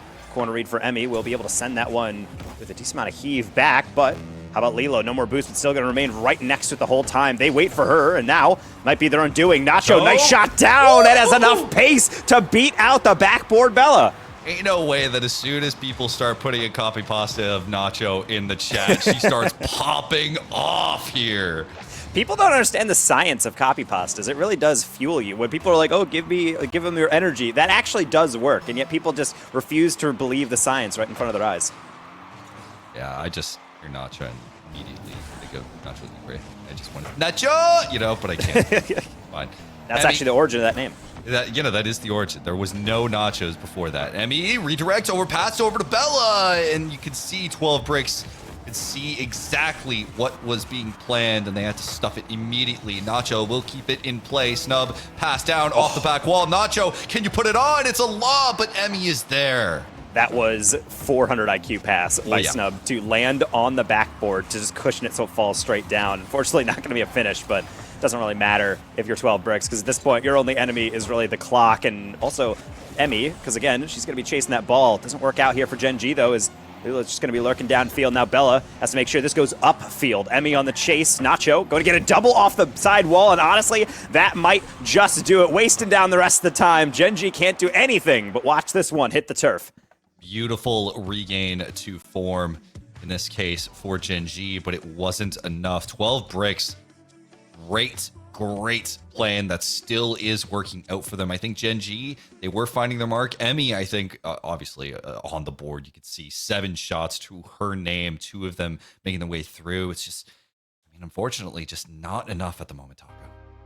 No, and that's part of the issue sometimes is when you're trying to figure out how everything is all going to come together. There are moments where it's like, okay, we're clicking. Yeah, this is going great. And then it's just one mistake from Gen G, and rather 2 mistakes. We didn't get that clear from Kate, and that came into a shot that eventually went on through. And then the next one is the team bump in the goal. It's tiny things like that where they happen sometimes in ranked, but like that's why comms have to always pick up. That's why you always have to be kind of thinking each other and having awareness. That's kind of like your sixth sense, because it really does come down to sometimes of you can play the best you want, but if you give up any free goals, those are normally the ones that come back to bite you the most. Yeah, again, and especially when you are playing a team that is so well regarded. Again, Slimmest to Margins is the name of the game here. This is the best women's teams that you will find across North America for a reason. Where we've had open quals, we've had group stages, and it has all come down to this. So any mistake will be punished dearly. You can't afford to make a single mistake. So Gen G, it is on you to regain in this series. In 12 bricks, it's in your hands. You're in the driver's seat. So as we head into Utopia for Game 3, I mean, we're talking about, on the NA side, I think everything's getting so close here. We are halfway to a sweep here, Seb. So we have a lot of things to work on here if you're Gen G, but I will say the massive improvement is not having to bear down a multi-goal deficit. You're just saying, okay, well, it didn't go quite our way, 3-2. It's a lot easier to swallow, but of course it's still going to sting at the end of the day, especially if Snub is going to get an early shot, had more than enough boost, but not the angle. The skyline. Blame the skyline, it's fine. Emmy, corner raid, actually, no, just land. Nacho, electing. Over one, can't get over another. Snub trying to get the back wall. Reed struggles with it. Emmy puts it way too high. Bella in the waiting just doesn't get the angle as she was a little off position. Emmy trying to defuse. Lilo just puts it on. Kate barely managing. Emmy needs to take this out immediately as Gen G continue to struggle. Really nice touch by Lilo to get that 50, and now it's Emmy's turn to actually get a one-on-one, and I think the lack of boost made her feel like she had to get rid of that sooner rather than later, so potentially a missed opportunity there, but ultimately it's just more of a midfield game. And this is really what I anticipated the series coming into as we start to get further and further, is that both teams kind of look at each other, say, okay, I know what you're capable of, and then it becomes more like chess. It's less about just kind of trying to barricade through up your goal and then trying to see the other team if they can force their way through. It's going to be a lot more about getting these crafty build-ups and maybe finding someone on the backboard. I think we both saw the danger there. I mean, you know, I appreciate the ambitiousness of it, but at the moment, I mean, Gen G, I mean, they're struggling to kind of even put a lot of pressure on the back wall in the first place. That being said, Snub having to dive for this one. The shot will go through. Gen G get some sustained presence thus far in the midfield, but immediately having to retreat back and reset. Really do like that one from Emmy, almost faking out that defender on that first read, and you can tell Emmy just not rotating back because she knows she can sniff something out if it pops through. Snub not getting that clear, and now Gen G having to try to recover things, especially after a demo. Kate's back in the game with full boost, but now it's turn around because Lilo has that beat out. We'll come back to Kate. Emmy down line, but off the side wall, not able to reach that one. Yeah, I liked the idea, especially because Emmy, like, as first, was advanced and really could have been put in a good position, but just the receiving pass was not really the proper angle that she needed to make that transition play work. Kate, the Nacho, and this could be an opening. Emmy, if she can get a decent second touch, but Lilo will be there. Bella in the waiting as well. Gen G just biding their time, waiting for their opportunity. Potentially, we will be able to see Emmy and company be able to get up to some more shenanigans. They certainly feel like they've been leaning a bit more on the offense than 12 Bricks has here on Utopia, but everything can kind of come crumbling down if you maybe overcomplicate things. Because Kate trying to chase that one down before it really had the angle too. As Emmy's going to send that one all the way back to Kate Lilo. That's an awkward read. She's just going to give it to Kate, actually. No boost steal, but will go off the ceiling. Emmy and Bella both kind of looking at it. Now we want to over-pursue, and now the fake challenge, and potentially Kate across. This could be something brewing. Back post shot, going to be well wide. That is a difficult angle, especially when you're cutting. You have to essentially do the math in your head, immediately make that read possible. I don't blame Kate for not being able to make the shot. Bella looking perfect here, being able to put it underneath. So smart. It's going to be Bella being able to look at this jump and then just crash the net. I like how she stays right next to it. That's the biggest thing that people always forget about, is sometimes when you do have those players on the inside of the net playing goalie, yeah, they might be able to get a decent amount of the ball, but that's only if you just shoot the ball. They're waiting for you to throw the ball away from your car, but if you just stay right next to it, it turns into a 50 and then really turns into almost a puzzle that the defense has to solve real quickly. How do I possibly touch this so that it doesn't just go directly back at me? Yeah, no doubt about it. But again, all Bricks, I mean, putting another shot on, but this is a game that has kind of entirely gone Gen G's way thus far, just in terms of control, touches, presence on the pitch. And now, well, Bricks not getting the touches they want to get these strong clears. Emmy almost forces this one through. Nacho having to dive for it. Almost like the passivity is starting to bite them a little bit for 12 Bricks. Kate going to bait in that pass, and I like Lilo just calling the bluff, saying, I'm not going to fall for anything that you're trying to do. If you're taking too long the ball, just take it away from your car. Now they're trying to make sure that they can actually take something out of this game right here offensively. A lot of these touches are kind of like that one from Lilo, just a little too heavy, maybe waiting for a 50 or looking for something else, but everything they're trying to predict is just not coming to fruition. So maybe the slow play is the solution. Like Snub, the one's SSL. Lilo off the backboard, needs it on target, but Kate, even after being interfered, will make the save. Kate being able to make that save, so calm, not getting too scrambled. Really, I mean, the placement so difficult to make. Great demo in the air. Snub maybe a little too advanced and is going to have to dive back for this one. 15 seconds remaining time, not on 12 Brick's side. Can Gen G collect their first game in this series? And now it's just down to the closure of this game. Emmy, that's a demo. Whoa! Kate has to get to it, but it's going to block out Nacho. Lilo has to keep it alive. Will be able to get that catch off the sidewall. Nacho should have that lob, but a deflection means that Snub has to work cooperatively. Lilo, limited boost. Same with Nacho. They're still able to catch that one, but there will be only so much in the tank. Gen G not going down quietly. It's now back to a one-game series. Gen G having to sweat a little bit at the end, especially as 12 Bricks was setting up a perfect 1-2-3 off the corner. It was well read from the Gen G side, blocked away. Now it's close affair. We have 2 one-goal games in a row, back-to-back, forcing both these teams to stretch to the thinnest of margins and trying to just reach into their playbook to figure out what they can do. I think Gen G, they actually played this one really great. The amount of control in the pitch was just so oppressive. Yeah, and the main thing as well from Gen G is also, even though they're getting demoed, even though they're getting interfered with, even though they're actually having a lot of boosts stolen from them at times, they were pretty solid in the back. And I think that's the number one thing that I focus on with teams is everyone says, well, you have to score more than your opponents. But at the same time, I think all teams, if you're struggling, you just need to focus on, okay, where's our defense going wrong? Fixing that, and then go forward. Because I would much rather win a game like this than be able to have a shootout. It's like 4-3, and it's kind of chaotic and uncontrollable. You don't really know where the game is going to go. At least in this one, it feels like Gen G controlled that narrative, and they knew how that story was going to end if they just kept up the consistent touches. Well, the story is not done yet. In fact, we're only halfway there. 12 bricks. Lilo being the stalwart for this team. Actually, just as I say that, I mean, Nacho has also popped off. And we need to see her again thus far. Comes in with a demo immediately off the kickoff. We'll see how Gen G responds. Flick over one. No shot will come through. Double commit from Gen G. We'll keep it away, though. Nacho, a lot of space and time. Flipper set off ceiling, almost trying to get back to that one. Bella certainly waited for it. Good now, Kate is just going to send that one down. I mean, Nacho certainly needs no more encouragement. I think all of chat is just completely flooded by anything. I don't think I've seen a chat without Nacho that isn't just an emote in quite some time. It's just the emote. Oh, beautiful. Now Kate, sending it, trying to do it herself. This is going to go all the way back. Bella with the catch. Nacho, as aggressive as ever. Lilo. Bella. Snub playing this patient. Playing over the defender. Emmy tries to pre-jump it, but Snub gets an okay 50, and Nacho will get the clear instead. It can tap that one all the way across. It's well read by Lilo. Not going to be able to get anything more than that, but that's why Nacho's demo. there.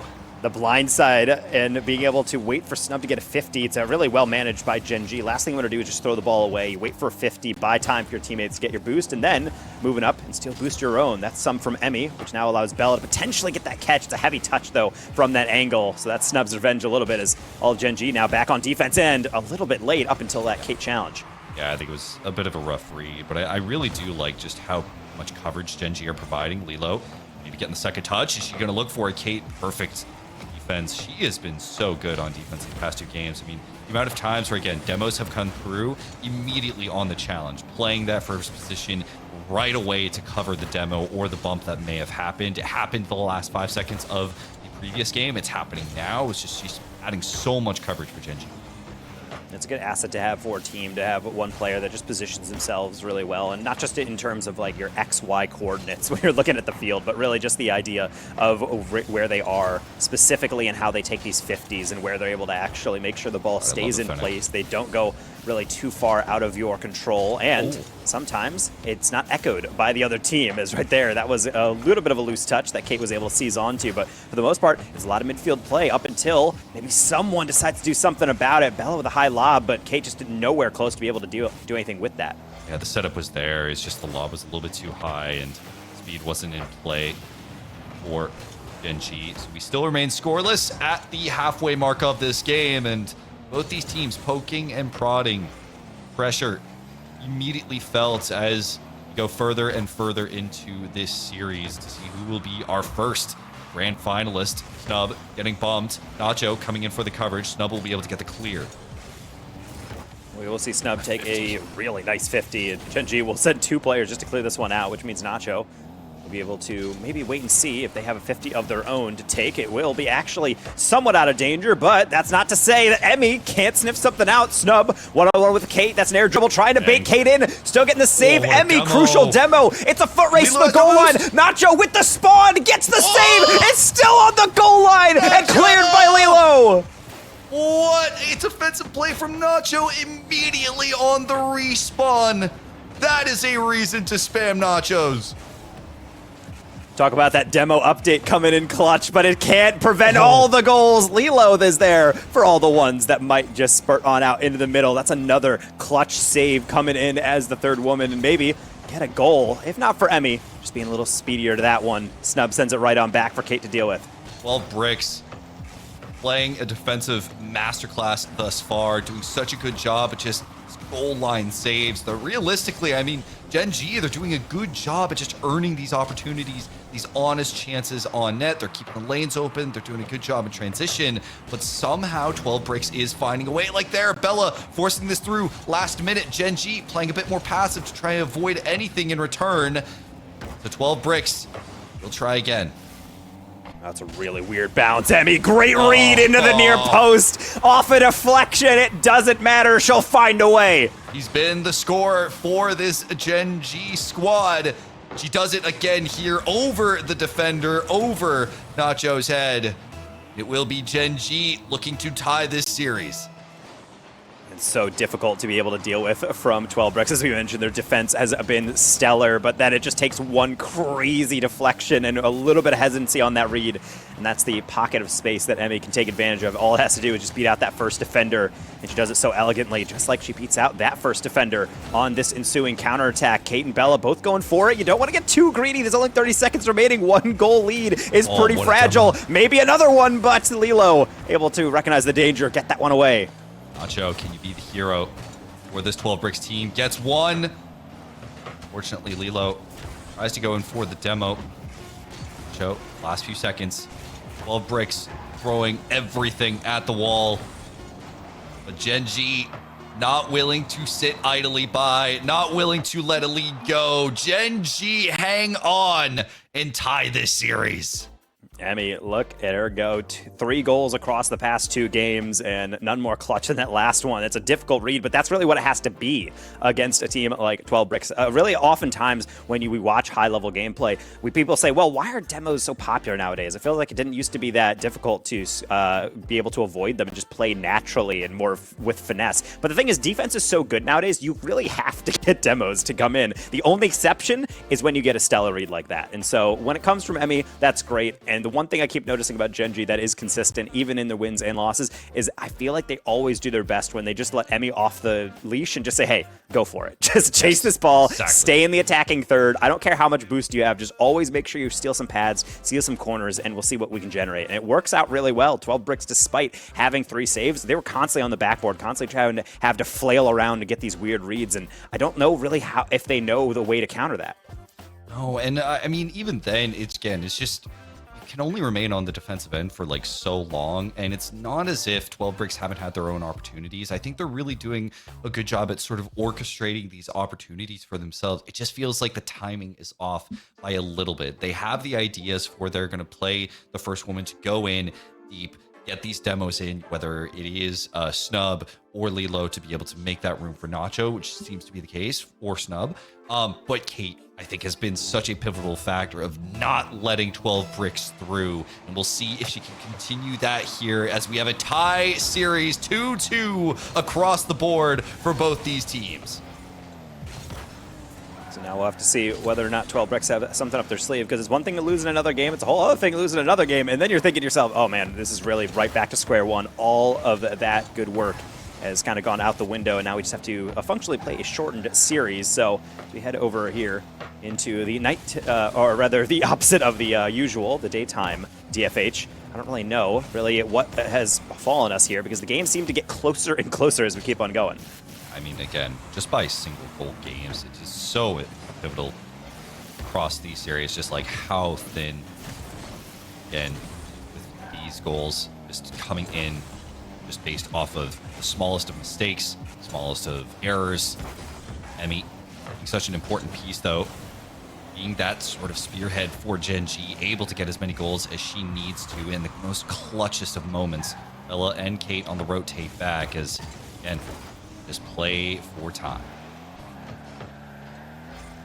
Nacho going to try to rush that one as much as possible. Emmy, I think, saw that come in and be able to throw it downfield somewhat, as Ella will try to find it over Snub, who is actually out of the skyline, so maybe just not feeling that shorter hitbox. It can be advantageous in some regards, but I feel like this is kind of a sign for some players. They just have to go back to reliable sometimes, especially if you start dropping games. It's whatever kind of makes you comfortable. We've seen it in the past, of course, whenever anyone is trying to make a switch. Even we see it now between Fennec and Octane, and sometimes, even though I thought Snub was getting some really great 50s, it was just clear that there was some personal mechs things she was struggling with. Snub, though, defensive touch is last one back. 8. Emmy. Gen G cooking, setting something up, and already we're seeing 12 Bricks play a bit more passive, stuck on the back end a little bit more. Bella tries to get the second touch. Emmy going for the touch herself, but Kate will back off. That's a tough one from Bella, going for a really hard read. Issue is when you go for a double, you have to be kind of level with it, or at least slightly above it. When you're a little bit below, you force yourself to go for the hardest read possible, and that's kind of what really ruined that attack here from Gen G, but something that you don't want to give them a lot of opportunities there. That's something to log in the back of their heads. If you're 12 Bricks, you do not want to allow your open backboard to stay that open, and especially after Gen G is starting to warm up a bit and finding their rhythm. But so far, Emmy seems to be their main scoring threat, unless Bella can get a freebie here. Lilo on the recovery, make sure that is not that occasion. No. Great transition as well, trying to mitigate those mistakes. It's a team pinch that was a little bit high, but Snub will make sure that it's not any more threatening. Emmy off the back wall, tries to put it through, just a touch wide. Bella, great 50. Kate will come in for the rebound and immediately trying to make another opportunity for herself. Bella in the waiting. Snub over to Lilo. A quite scary situation for 12 Bricks there, as he will try to make things work, but now Gen G immediately on the regain. Snub actually going to hit that one away. Honestly, might have been better to leave for Lilo at the catch on the backboard, but it's fine. Not really going to harm them too much unless Emmy can do something with this. Bella has the 100 boost, but she's on the near side off of their own post. Bella from the sidewall. Emmy just going to turn around, trying to cause chaos again, but eventually will relinquish some form of possession. And now it's 12 Bricks. Quick shot. Slaughter from Lilo, almost from midfield. That is the definition of a slot. Slow, just immediately perfect placement all the way through, threading the needle through that defensive rotation. Finally, 12 Bricks have secured a lead. I'm a huge fan of that type of play where you just keep it short, keep it short, keep it short, bait in the defense, and then send it long. And it can be a long clear, kind of a higher lob, and sometimes it's just finding out that, hey, there's that small window of space that I can fit this touch into. Let's see if the defense can react to it. Gen G, little gobsmacked, but then it's going to be a disaster. I don't know if that was on target, and I don't think I want to. You know, let's take a look at it again, because I think it was just a flubbed half flip. She wasn't really expecting. Frankly, it's just, that was a very speedy one. Like, there wasn't that many options for Lilo there. Sure, it might have been an own goal, but she had to make a choice. Either immediately aerial, where I don't know if she gets it right away, or Emmy will come through. Gen G taking their lead. The emotional roller coaster, or perhaps the emotional beatdown that is high-level Rocket League at times. You score your goal, thinking, all right, we're back, and then what, 6 seconds later, it is now you're down in the game. 70 seconds, 12 Bricks. So what do you have to say about it? This could be the third straight game for Gen G. It could be, as we approach the last minute. Gen G, time on their side as they enter the driver's seat. It is on 12 Bricks. You have already lost 2 games in a row now. It is on you to mitigate the damage, to keep yourself in contention. At the moment, I mean, Gen G, they just continue to punish. Bella puts a shot on, but it will be saved as Gen G continue this offense. Lilo, that's a really solid touch, and that's going to be tough for Bella to get back to, which is why it's only a partial clear. Snub holding this one up because no one else with boost. Emmy, fantastic challenge, says no immediately. Will continue. Bella, potentially free shot on. Oh, great positioning from Nacho, going all the way across. I know I've tried that save a billion times, and I miss them every time. Emmy, over to Lilo. Last possession here for 12 Bricks if they want a chance at this before they go to match point. Emmy mitigates it perfectly. Last chance for 12 Bricks. Last second, Emmy over to Bella. Shot on. Nacho gets the save. Snub, can you get there in time? It will still be in play, but the demo will come through. Gen G are on match point.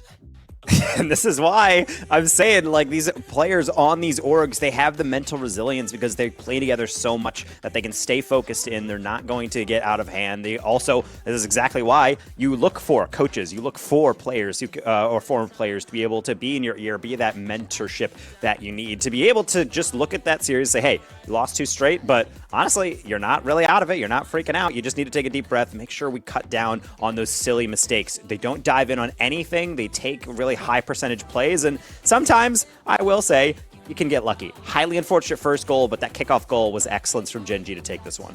Yeah, it was legitimately just so clutch. Again, just playing it well. not allowing the pressure to get to you, especially as the time starts to wind down. Now, see, you have timeouts, I believe, 4-7, right? So I'm imagining at least someone will do so. But Gen G, I mean, again, only single goal games across the past 3.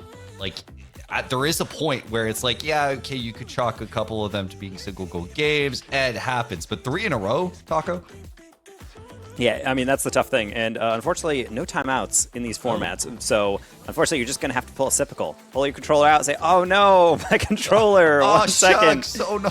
Give me 3 to 4 minutes to fix this USB conundrum. But Yeah. other than that, no, you kind of just have to get right back into it. And you're going to have to do it here in another game here. This is going to be game 6 here, trying to determine whether or not we can go the distance here. 12 bricks has a lot to make up for, but you know, they're so incredibly close. Gen G has just been able to shave their way by every single time. Emmy, honestly, I get scared every single time I see those corner reads now. I mean, especially now, again, with so many opportunities left for her, she just continues to bang time after time. And this is the game sense I'm talking about from Emmy. She does not leave this half because she knows that this is a challenge that has to come in. Snub does not have momentum, barely any boost. Unless they get a perfect 45-degree flick or something, that is going nowhere. So she just creeps up slowly. As soon as Snub shows her hand, then bang. Get right on top of it, slap it on target, hope the defense is not ready. Now 12 bricks, you're already behind now. And again, this is your series on the line. You have to be able to lock in. There's so much left to play for. Lilo, remember, these are technically the defending champions at the moment of Star Chaser Showdown. Will they be able to defend their title? Nacho just puts it a bit wide. Lilo tries to get the pre-flip shot. Not going to be on target. Lilo keeps it dangerous. Snub is going to go high. Not going to get a good first touch. Nacho will come in to clean up. Still in play. Emmy will be reset. As no, just kidding. Snub puts it on. Nacho, can you clean up? The shot's coming in time after time, but 12 bricks can't land. And Nacho's got to do a little bit better than that one. I think I understood the idea that she had there. It came in a little too hot, and sometimes if you go into all that, you're just going to ricochet it right over the bar, or it's going to be something that's too easy to save. Goes for finesse, maybe a delayed 50, but then no one on Gen G went, so it's just a shot that's going to go off the wayside. Bella trying to put everyone on skates, but Lilo in a good enough position to stop that one. Emmy on the drop, on the ground, pinch, has everybody on a string. That's just disrespectful. Emmy makes the flip reset, puts it down, pinches it off the ground. Beautifully played, Emmy. If I've ever seen an MVP performance of a series, it is this one.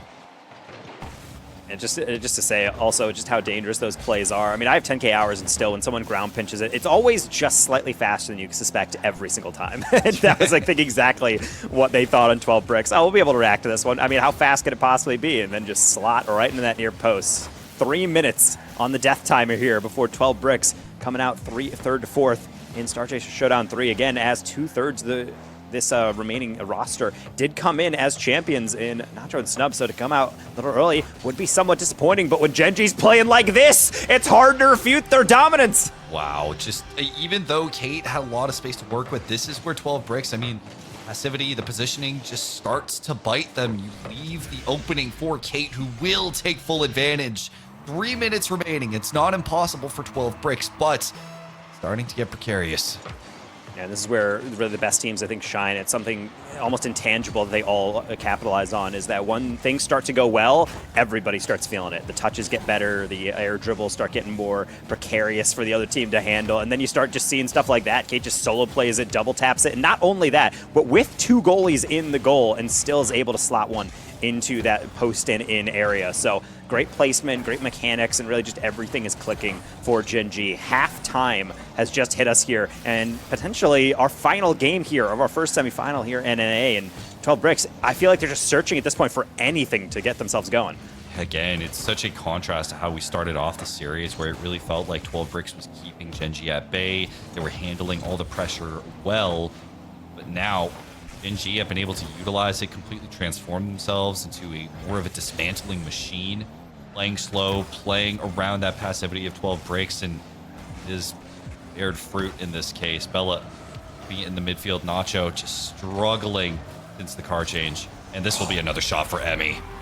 Emmy. Hat trick on 2 shots. That's how efficient she has been. Over 100% on the accuracy, but look at this touch, being able to slow it down, wait to see Lilo come into the ball cam vision, and then just slot it around. I mean, Gen G, when they're playing like this, you understand why G2, arguably the best women's team on this planet at times, is going to be struggling at a bit because they did play Gen G. They had to go the distance. It was close all throughout because we didn't quite see this level of play from Gen G yesterday, but they're here to play right now. There's no open goal that will not go unpunished. Yeah, this is a statement and a half for not just Gen G, but Emmy as well, solidifying herself as the front runner for this team. Gen G are ready for the grand finals. On top of the fact that when you do get into these games, there's a little bit of a risk reward that you have to play with, a lot more risk than reward. You fall down, it's in match point, you have to pretty much send the house. So that last goal is pretty emblematic of that strategy. After a while, you're just going to risk it all. You're just going to send everyone all the way across the field. It's going to leave a lot of open shots, and if you don't close them down, then that's going to be one. And honestly, they can't find one here for 12 bricks. They've really been struggling, and Gen G at this point, they're just in free play. That's another for Emmy. This is legitimately insane from her. Again, 5 goals to her name off of 5 shots. That is 100% goal percentage at the moment for her. For Gen G in general, I mean, again, the contrast from the start to now, even then, it's the first goal or game we've had that's really had such a wide goal differential. You wouldn't even believe me if I told you that the rest of these were 1-goal games. Yeah, and honestly, I think this is also a really classic moment where you lose by a couple goals and you're able to stay with it, and then suddenly just kind of the gears, the little bolts start popping off the machine that you built for yourself to get this far, and everything kind of comes unglued. So right here, I think, yeah, Gen G really saved their best for last, and unfortunately, this is probably going to be the last, well, not even probably, this is going to be the last that we see of 12 bricks, which is such a devastating way for them to go out, such a talented team, but I think because of that, that just shows how good this Gen G team can be when they're playing their game right. Yeah. But now I have to wonder what the likes of G2 or Momentum are looking at this team. I mean, one of those 2 teams are going to be facing off against Gen G in the finals, and I have to imagine they're taking a look at this, and I know that we got an interview from G2 saying that, you know, they're not scared, but I look at this team and I worry.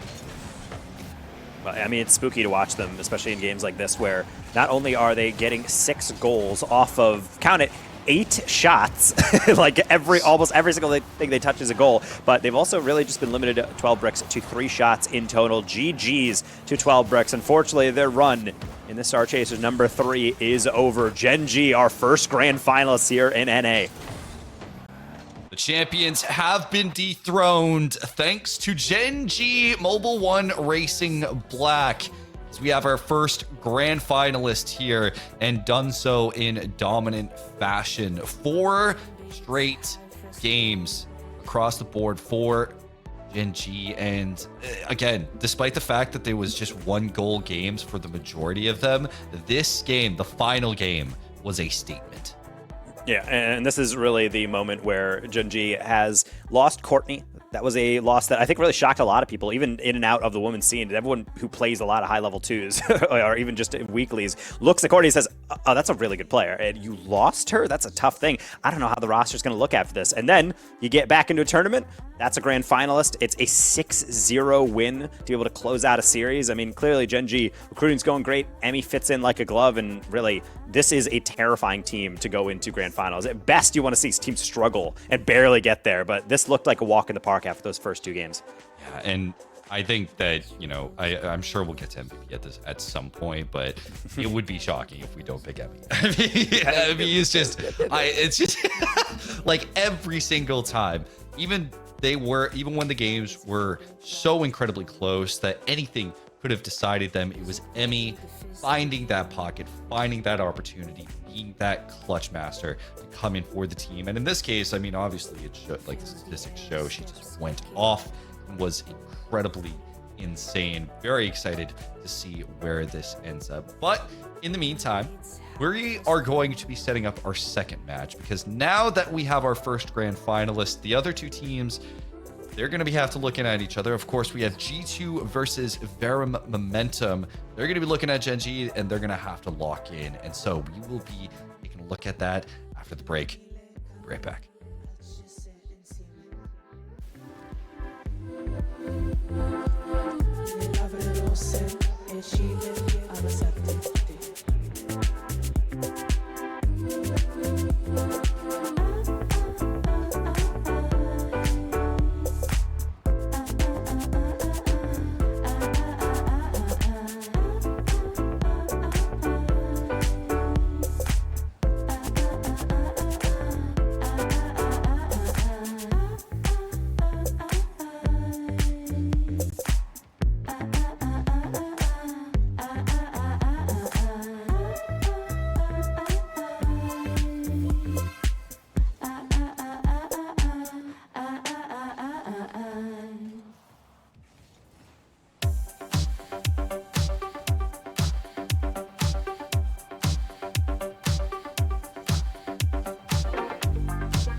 You know, I don't even really know where to begin, because it seems like every time I get ahead, I end up going 2 steps back. So tonight, I'm just gonna let this one ride. You know what I mean?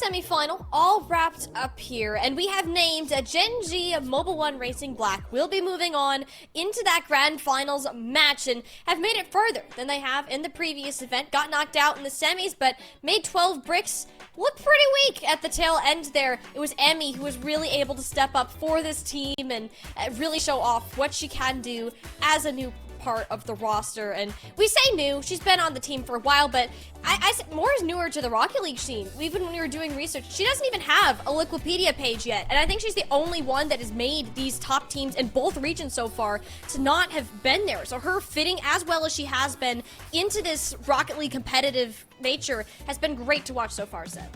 It's been really interesting to see her develop. You know, again, the tournament's not over, but it was so important to have her on the pitch play as she was, because remember that Gen G, they were kind of getting battered a little bit. They were struggling with any sort of offense against 12 bricks, but slowly but surely Gen G were clawing their way back, and a lot of the time it was because of the result of Emmy's efforts. Even on the replays that we have here, just shot after shot, it really came through thanks to her effort. It was truly dead even for the vast majority of this series. Like, Emmy was just that star factor, that little extra oomph that this team needed to push them over the edge. 12 bricks quite literally set up a brick wall on this defense, despite the barrage of shots that they were faced up against Taco. Very few of them actually ended up landing, but this might as well just be a highlight reel of Emmy that we're watching for the replays of this game. Yeah, it's always lovely when we do have these matchups where you just see one player just start popping off. And it's one of those favorite things in that I used to coach a team with a player kind of like Emmy, where it's like, you're at your best when we just let you do whatever you need to. And we're just going to feed you the ball and see what happens. And this is what happens. 400 average score, 9 goals across that series, 5 of which came in one of those games. I mean, we could say so much, but just her impact in these series cannot be understated. Yeah, it was so important for her to come through. Again, just you look at, you know, the score, the goals or whatever, but it is important to remember just when these goals were scored, you know, when these shots were happening and at what time. It's one of those things where you look at the score line, the stat line of this, and it doesn't tell the full story.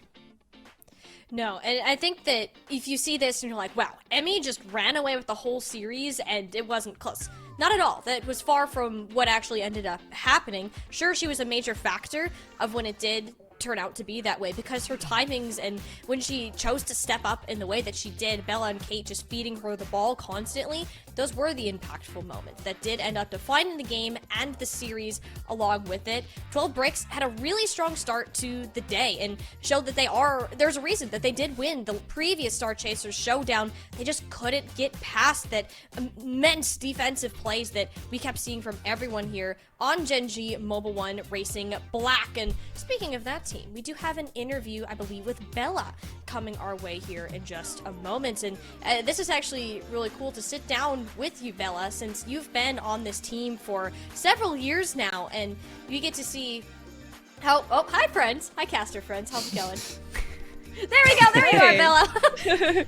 Don't get me wrong, I love the casters, guys, but I want to sit down with you instead, and I want to talk through this last game that we had going on here, because Gen G Mobile One Racing Black, you missed out on making it towards those finals last time around, unfortunately, but you're able to come back here again. Emmy, much more developed into this roster, and I just want to hear from you. How does it feel, with all of your years on Gen G, to be making the stage again? It feels really, really good. I know we all are super appreciative of this tournament and everything, and we really, really want to get another big win, because it's been a minute since we've brought home a W for Gen G, but yeah, hopefully this tourney can be the one. That would be awesome. If you just play like you did against 12 Bricks, well, that is very much a possibility, Bella, and I know that you've been on this team the longest, I believe for about 2 years or so now, correct? Yeah. Yep. So you've been here the longest. Are you kind of the one that helps lead the team in the game? What does that really look like from a communication standpoint? I'd say Kate and I both really take a good leadership role on the team. Emmy being only 15 and really new to the scene, we try to help her stay composed and mentor her as well as we can, because she's obviously insane, as you guys saw. Yeah. we didn't know that she was that young. We have very Yep. little information about her since she's just recently into the scene. So to hear from both you and Kate, being experienced veterans, help lead her, Mhm. that actually was leading to my next question. Ironically, is what is it like playing with Emmy, kind of training her to compete at this next level? Oh yeah, she's awesome. I'm super like grateful to be able to play with her. She's super mechanical. She does stuff that Kate and I probably can't really do right now. She's having the young fingers and all that. But no, she definitely gets the highlight goals, and that's what we love to see. So. Hey, she really you guys fed her a lot of those shots, and it really was an all-around team effort. I mean, it was Seb and Taco constantly complimenting how well your team played together as a roster. We've had, of course, there's standout moments for sure, but it wouldn't have happened if you all weren't on the same page as you were. And I do want to look a little bit further ahead, because you've made the finals. That's awesome, but you're still going to have to play them later today. And with the two teams, Vera Momentum as well as G2 Stride Luna, will be going against one of them. Is there a team that you are expecting to play heading into this? Yeah, I mean, gotta say G2, right? They're looking really strong. I expect to play them, but I'm excited to play whoever we play. I'm not worried about it. If we play our game, I know we can beat any team here. Yeah, I just hope we can get the results today. Yeah. Well, we look forward to seeing it, Bella. I do actually wanted to touch on your fun fact, because I thought this was great. You apparently were a soccer goalie for a number of years prior to playing in Rocket League. Have any of those skills crossed over in some sort of way?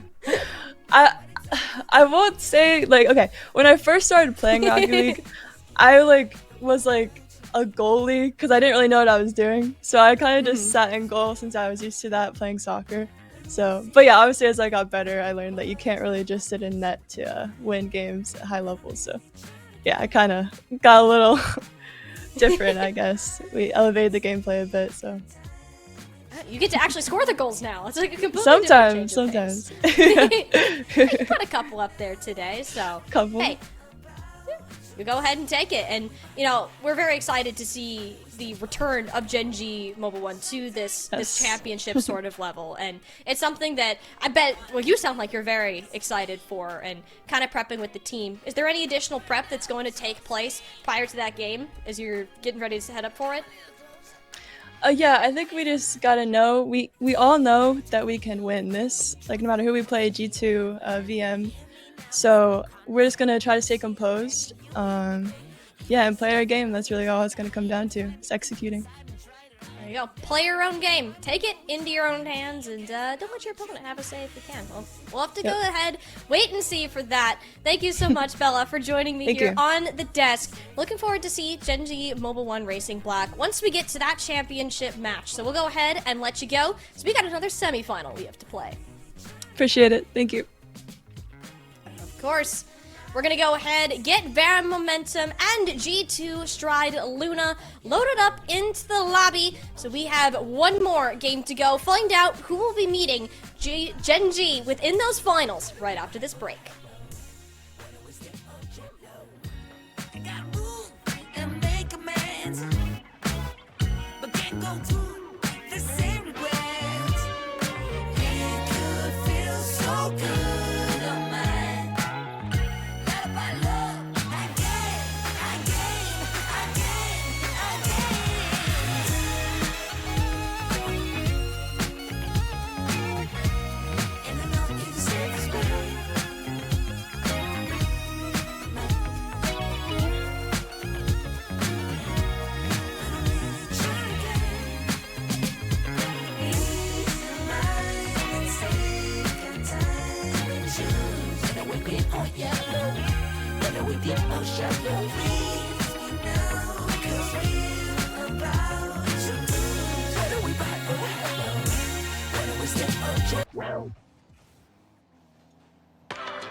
The Star Chasers Showdown number 3 continues right here. North America has been off to an exciting start. Gen G Mobile One Racing Black has booked themselves a ticket towards the grand finals. And now we have our second semifinal to play to find out who is going to meet them there. Gen G believe it might be G2 Stride Luna.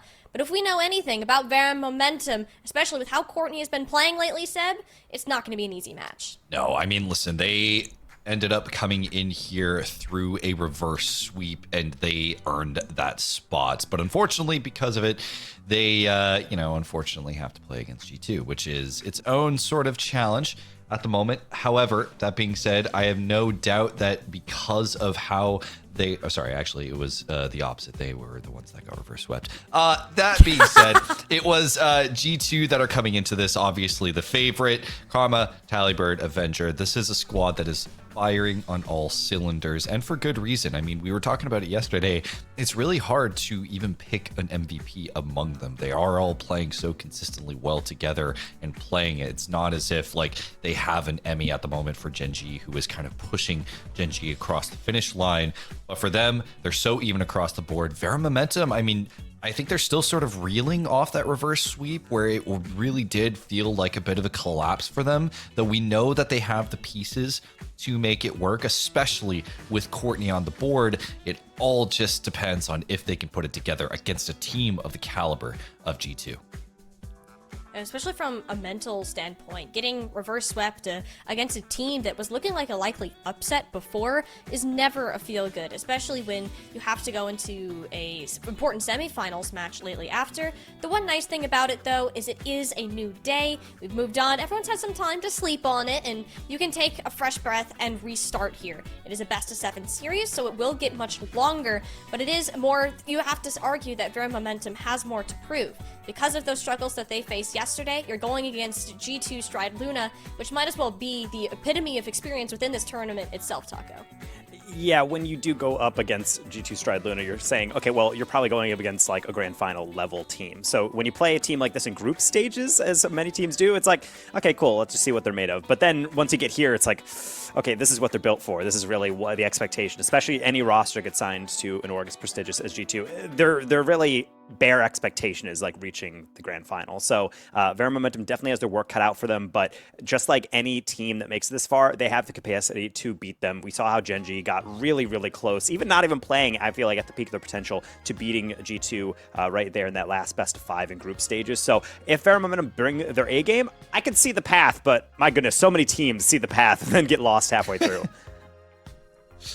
And that's the thing with these teams is even though we think that on paper that there can be big gaps between them, G2 has been in this position before. Verum Momentum wants to make it past here. These are the same 4 teams that made it to the semifinals last time. Verum Momentum want to reach that top 2, but it's a G2 who's standing strong, yet to miss out on a championship match yet, Seb. And we're gonna have to see if that narrative will remain true or Verum Momentum can play spoiler to their plans. Well, let's remember that by the end of this, we are going to get a new champion, whether it is Gen G or one of these 2 teams potentially. Verum Momentum, they are the underdogs going into this against our top seed in G2 that have looked better than ever. It is going to be game 1 in what will be a best of 5 to determine our second grand finalist. And it's going to be G2 getting the first whack at it, as Talibird's going to take it all the way across, and Avenger not going to be getting all of that read, or really any of it. So it looks like Verum Momentum able to get their first real clear out, as Tally just going to go right back to the sky. Honestly, that's going to be a repeat performance over and over. Tally loves to be able to flex all the individual mechs, and I got to say, if you do not shut that down, going to be a rough day at the office. That's the thing, is that we saw it previously in the group stage. The moment that you give Courtney the room to operate, she will style all over you and make you regret it. Though, that being said, Karma, not one you want to sleep on either. Talibird will collect for G2. Pass over, gets cut off in the midfield. Avenger, one is AV for this one. Canadian in bracket, W, let's go. It might be able to do it herself, but it'll be knocked away by Verum Momentum. Boy, I like that touch from Angie, being able to get over top. In fact, with a lot of boost, Snooki might be able to top shelf this one. In fact, it's the very top of the shelf, with a roof of that shelf. It's going to deflect off, and that's going to be a brutal one. That's a wide open opportunity. Those do not come around often. Like a top shelf. You ever just like, you're reaching for something, you smack your head off like the top of the something or the shelf or whatever? Yeah, I've done that. No, I'm short. I've never related to that. Well, that's just going to be a goal. And in finally, top in again. You give her the space and she will make it work. Courtney getting to this one, but really I think the main issue here is Avenger getting in the way there. That sometimes is something that I feel like some teams lack. Even when you call the teammate off, it's too late. You have to say really early, I'm taking this one. Otherwise, there are those panic moments. Not sure if you're able to get there in time. Bit of communication breakdown from our tournament favorites, and yet here we are in game number 1 with one, potentially a second as Sanoki really dialing in that flick.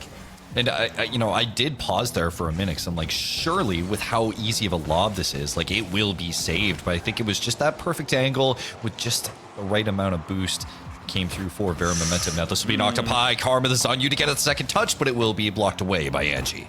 Another double commit. Tally and Karma both going for that one, and maybe just going for a pinch or something goofy, but I don't think so. I think they both just kind of saw their opportunity and just assumed that everyone else would see their clear path to it. And that's the difficulty sometimes. Some teams don't really calm that much when you listen in, but maybe some teams really should be doing a bit more. Tally can't do it all on her own that time. Karma's trying to help out with a bump. Might lead to Avenger going top shelf. That's bar out. Surely Tally for 1-1. Tally, perfect positioning, being ready and in the waiting, despite the fact that Avenger very much had that chance and it knocked off the crossbar. Tally bird it, ready for it, puts it immediately through.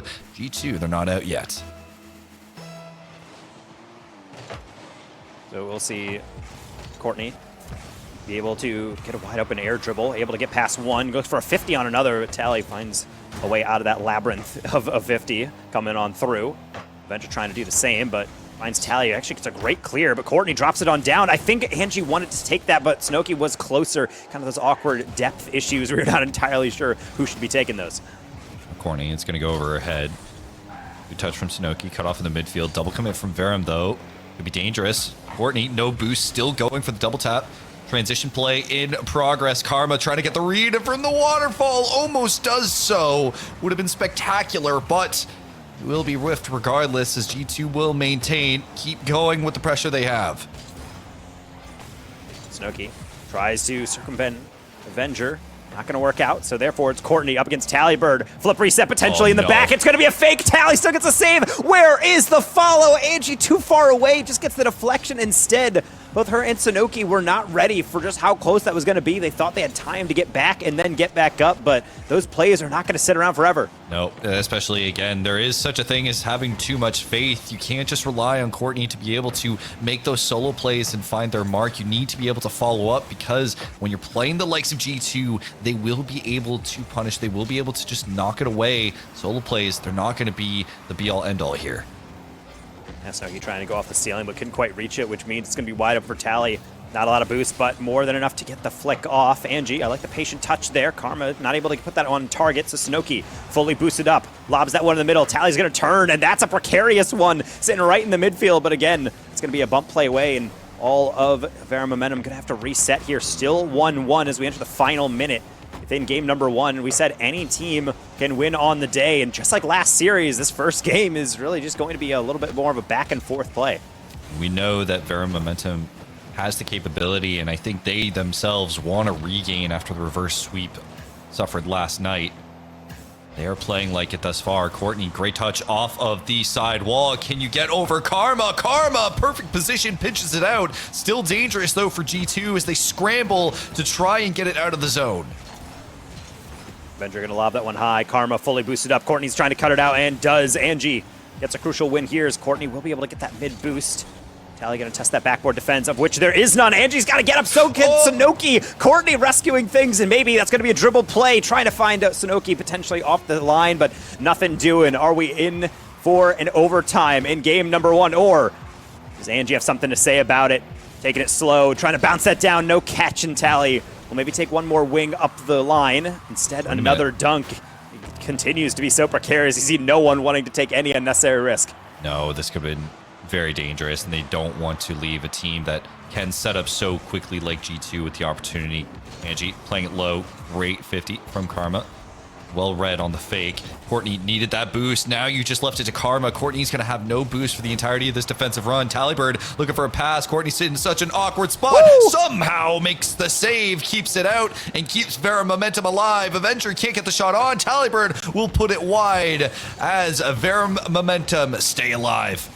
I legitimately think all of their momentum had zero boost collectively. I think that was really just a desperation play, hoping for an accuracy, and sometimes G2 not able to hit the target 100%, and this time they're going to need to get something on any percent of this ball because it is still not out of their half. Even their defensive third, Angie no boost save. Karma from an angle trying to roll it through, and that is what threads the needle, and that's what gets game number 1. It was just a matter of time. Again, shot after shot came through for G2, but Vera momentum, they couldn't get that final touch to be able to knock it away. It was just the defense just barely hanging on by a thread.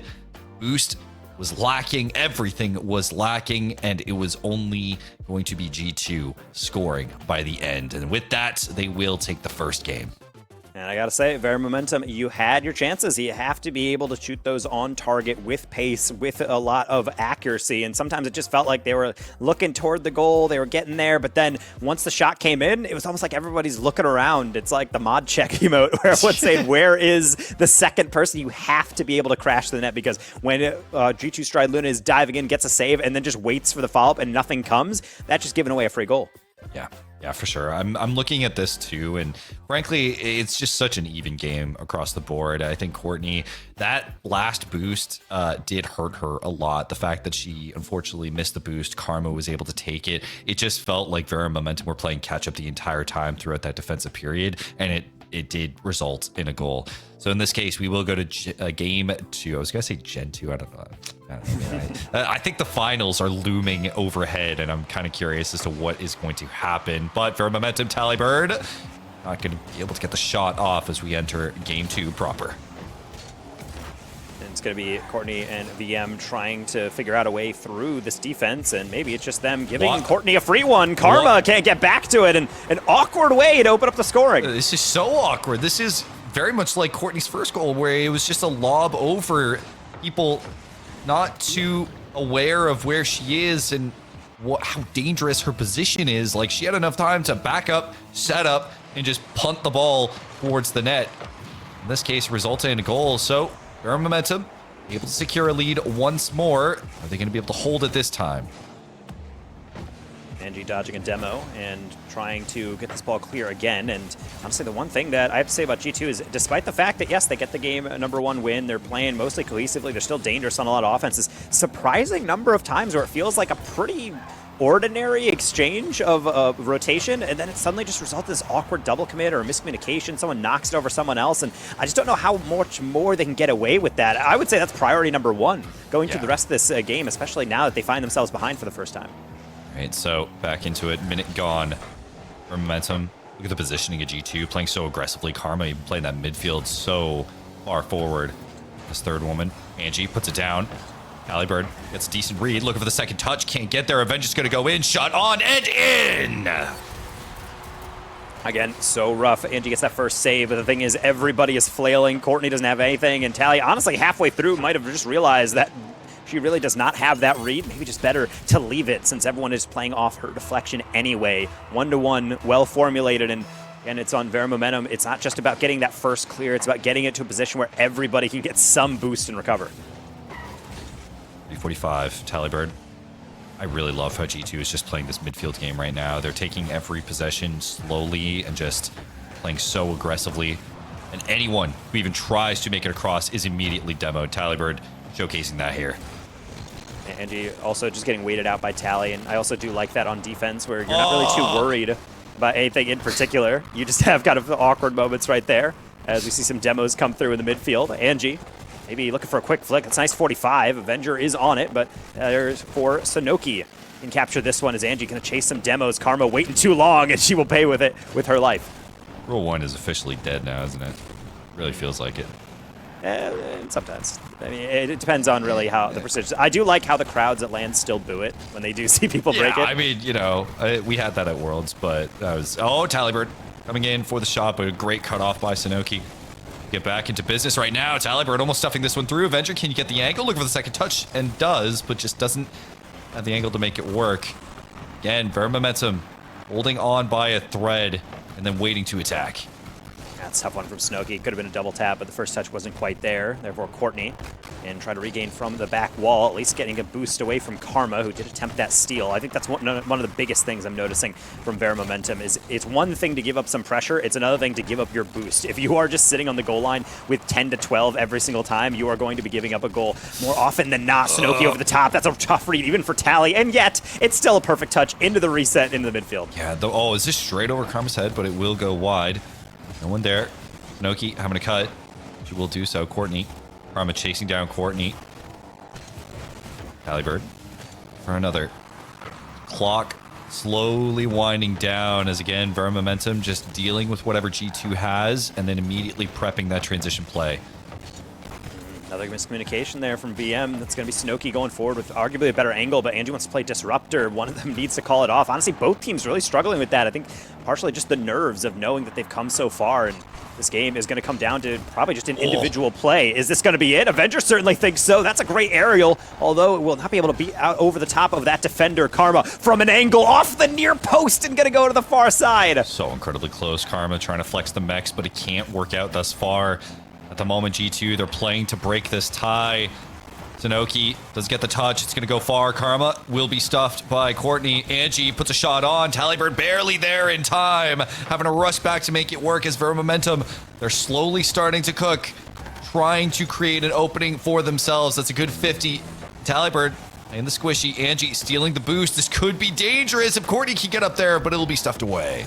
Snooki got to see a challenge here. Avenger leaving it for a great pass into Angie, trying to slot it past 2, and that is going to be the lead. It will be the lead, and with 49 seconds, it could be the game. It is all on if Vera Momentum can hold on. Angie coming in clutch with the poke. Going to be able to thread that one through all defenders. 49 seconds, Vera Momentum have the lead. Quality over quantity for VM, making their shots count, but now they got to do the same on defense. Tally, what a response back! Back and forth between these two teams, neither wanting to give up this game because it represents so much. Even if it is a best of 7, any lead or tie could be the end of it. That's such a tough read as well for Courtney. Minimal boost off of the spawn. You got to immediately try to whip your car around and get a read to deflect it. And sometimes there's only so much you can do, even for a player like Courtney. Really, one of the halves of players that we had seen for so long in the NAC, and it was really just Tally versus Courtney for a while. And we really sketched out the storylines of NA Women's Rocket League. So, of course, there's going to be those types of interactions repeatedly throughout the course of these Star Chasers events. And maybe here's another iteration. Courtney on Talibird on that near post. Not a lot of boost, but you know she can make it work with that. That flick just not working out. Talibird playing off the back wall. I'm having to use a decent amount for it. Mispositioned. Sanoki puts one on. Avenger having a cut, but it's a team bump. Everyone fumbling. Overtime in the waiting. Talibird will put it to the ground. Game 2, overtime. I'll see Vera Momentum. Game that they've been playing real close with a bump on Karma. Courtney trying to get some revenge. Looking for a reset, but instead fakes that one out. Just gets to go underneath Karma, but no real follow here as Tally just running for her life here as Courtney trying to just bump her off the ball. As Courtney will forego the boost. It will be picked up by Sanoki instead.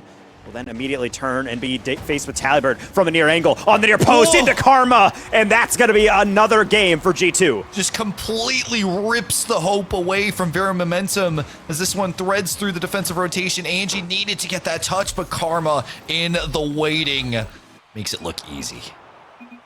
And really well done by Tally, just waiting her moment and understanding that it doesn't have to be a million miles an hour. It doesn't have to be a flawless skim across the whole goal. Just tap it past one, wait to see what the defender's doing. Angie went a little too far out on that near post and too far away from that backboard. So just bounce it lightly off of that near side, circumventing that first defender. And it's the easiest finish of Karma's life to be able to get the dub. Really well done by all 3 members, all representing their side with a goal. Again, though, this is just such a treat to watch because, yeah, sure, it might be 2-0 right now for the G2 side, but Vera Momentum, they're sticking with it time after time. They're playing the defense very well, and sure, I mean, again, look at the shot totals on both sides. We have like math 10 from G2 and then 4 from Vera Momentum. I mean, despite that, it is still so close across both sides. And I also just want to call attention to the fact that when we look at touches, about 30 for everybody. And then Tally, what's your usage? 85 touches on the ball between air dribbling, 50s, saves, That's touches up and down the crazy. side, flicks. Like, that's what really you need to do when you have a weapon like Tallybird, one of the best players on this planet in the women's scene. And because of that, you want to feed her the ball as much as possible. Let her take solo plays, because as you see on that last play, she's not the scorer, but she's the one that takes apart the defense just bit by bit. So now, game will be reset as we get going into game 3. As we look to Vera Momentum trying to prevent what could be a 3-0 deficit. Will they be able to finally overcome what is only a 1-goal difference thus far between them and G2? And really, it's just going to come down for VM is honestly not even mitigating mistakes, because in the past I was saying, it's kind of what it is. It's really just trusting in their team. At times it feels like there was moments where the ball bounces out, and kind of just like in game 1, we were saying, okay, well, that's an opportunity for VM, and they're a little too late on that one. And you just got to go. At a certain point, someone's got to calm. Hey, that's all yours. Hey, third, let's go. Let's pick it up. Even if you don't have 100 boost, even if you just have 40, if you can make an aerial to it, it's better to press on. I think that's a lesson that they can really learn from Gen G. Even if they didn't have the cleanest of reads, as long as it's something Courtney. a little awkward, then it's something you can make work. Speaking of, Rare mechanical error, though, from Courtney. It is a hard one to do for sure, especially at the angle at which she started her attempted save at, but that is G2 punishing Vera Momentum for the slightest of errors. it's also why you sometimes have to follow through on those plays, which why Angie has to get back, as that's going to be a kickoff goal off the bump from bad to worse. It's better for Vera Momentum to get this out of the way now, so they have a road ahead of them to at least try and make the comeback. Just let G2 do what they can do, and then you can settle down, be able to reset. I think settling down is the number one thing. This is where you need to take every single bit of those goal replays. Just take a deep, deep breath, really get the oxygen flowing so that you can calm down, lower that heart rate, and maybe just dry off those palms, because it has been sweaty all throughout this series so far, and this is the first game where it almost seems like it's really getting away from them. And just because that 1-2 punch, of course, of that first goal, and then into the kickoff combo, a dreaded one at that, and hopefully it doesn't get any worse. Courtney, not interested in making any more muffed touches, not only gets the save, but gets all the way out to Angie with a great catch and almost beating out Karma, if not for the insta challenge. I mean, remember what happened yesterday as well. 2 games gone, and their momentum sort of collapsed. Look like a shadow of themselves. Courtney, though, sends it all the way. That will be in. A free one for Courtney makes this within reach. It's like we fast-forwarded the game speed for a second. Courtney, that is just a perfect straight line to the read. Dusts everybody on G2, and that's just good awareness as well, because it's not the fanciest of chances, but that's a counterattack, and they all look a little different. Sometimes a long clear, and other times just hitting off the sidewall for you to double. Angie, be able to re-aggress. Sanoki backs off. Waits for the challenge on Karma. Good challenge, actually. Angie might be able to get this angle, but no, just such too slow. It's a classic issue for Angie right there, is that you only have so much pace. You jump for it and realize, I really have to hit this pixel perfect. And then instead of just getting solid contact and make sure it's on goal, you're under-hitting it. Or even worse, you're thinking about it so much that you're not actually paying attention to if you are actually metering out your boost. Again, not necessarily a mistake, but certainly something that's going to sting if they're not able to bring this one back. However, wouldn't be too worried about it, because that's a double commit. And Sanoki up for it, and an open shot for Courtney. She can pick out that back post. She does a little too well. It's going to ding off the frame. Couldn't have bought a goal if you wanted to right now for Vera Momentum. They're creating these chances. They're looking good with it as well, but this one just floats at the goal line. G2, they find themselves in these situations where, I don't know, they look like a deer in headlights. They just struggle with particular moments because the calm isn't there, and that is the exact moment Vera Momentum need to be able to take advantage of. That's a good challenge by Sanoki. I do like that. Player on the ground should be challenging those plays so that when it does pop high or get a 50, it's a player on the backboard that can take on over. This time it's in reverse. Sanoki didn't have that one, so Courtney will be able to take this 50. Ricochet heavy for Sanoki. fully boosted up. They should be able to dust absolutely everybody, trying to pick out a dangerous pass, but instead it's going to be Talibird providing the danger. A demo on Courtney. That's going to end the VM attack, or at least for right now. Awkward moment as everyone just staring at the ball. Angie needing to push. At this point, clock passing the 2-minute mark. Talibird almost puts a shot on. Courtney punting it downfield. That's a bad demo, especially as the boost starts to become a struggle for Vera Momentum. Courtney will be on the respawn. This is going to be a shot on Karma. A little bit too close to the ball to make an attempt. Going to go off the ceiling. Pass for Talibird, who is also in the waiting. Actually flip reset, but will be cut off by Courtney.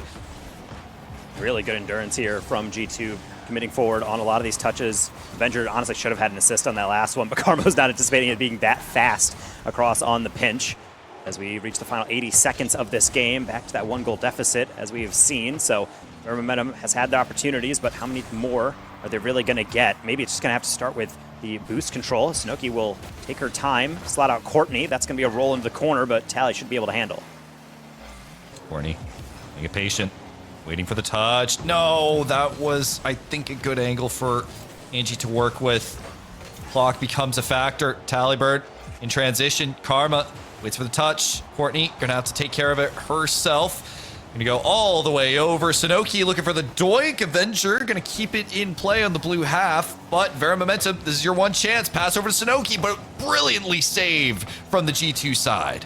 Not over though. Angie in and out of the goal. That's straight down to Courtney on the doorstep. Karma gets in the way. No boost 50 followed up by Avenger. Sometimes teamwork really does make the dream work on that one. The back pass trying to keep possession is Courtney, but a lob down. Double fake. Tally going for all three on the combo. It's sitting right there. And yet we're still playing at a 1-goal deficit. 15 ticks on the clock to go. Angie, though, no boost to speak of. Avenger, that's a bad whiff that could open things up, especially if Sunoki can be there. Courtney puts it on. It just goes wide. Verm Momentum. They have tried time after time, but only a single goal stands between them every time. Oh, the posts and the saves, the goal line stops, infield passes. They're trying their best, even out shooting G2. And yet it's going to be that early goal off the mistake and the kickoff that's going to decide this one. That is pain, not to mention that being the game that puts this series on a match point.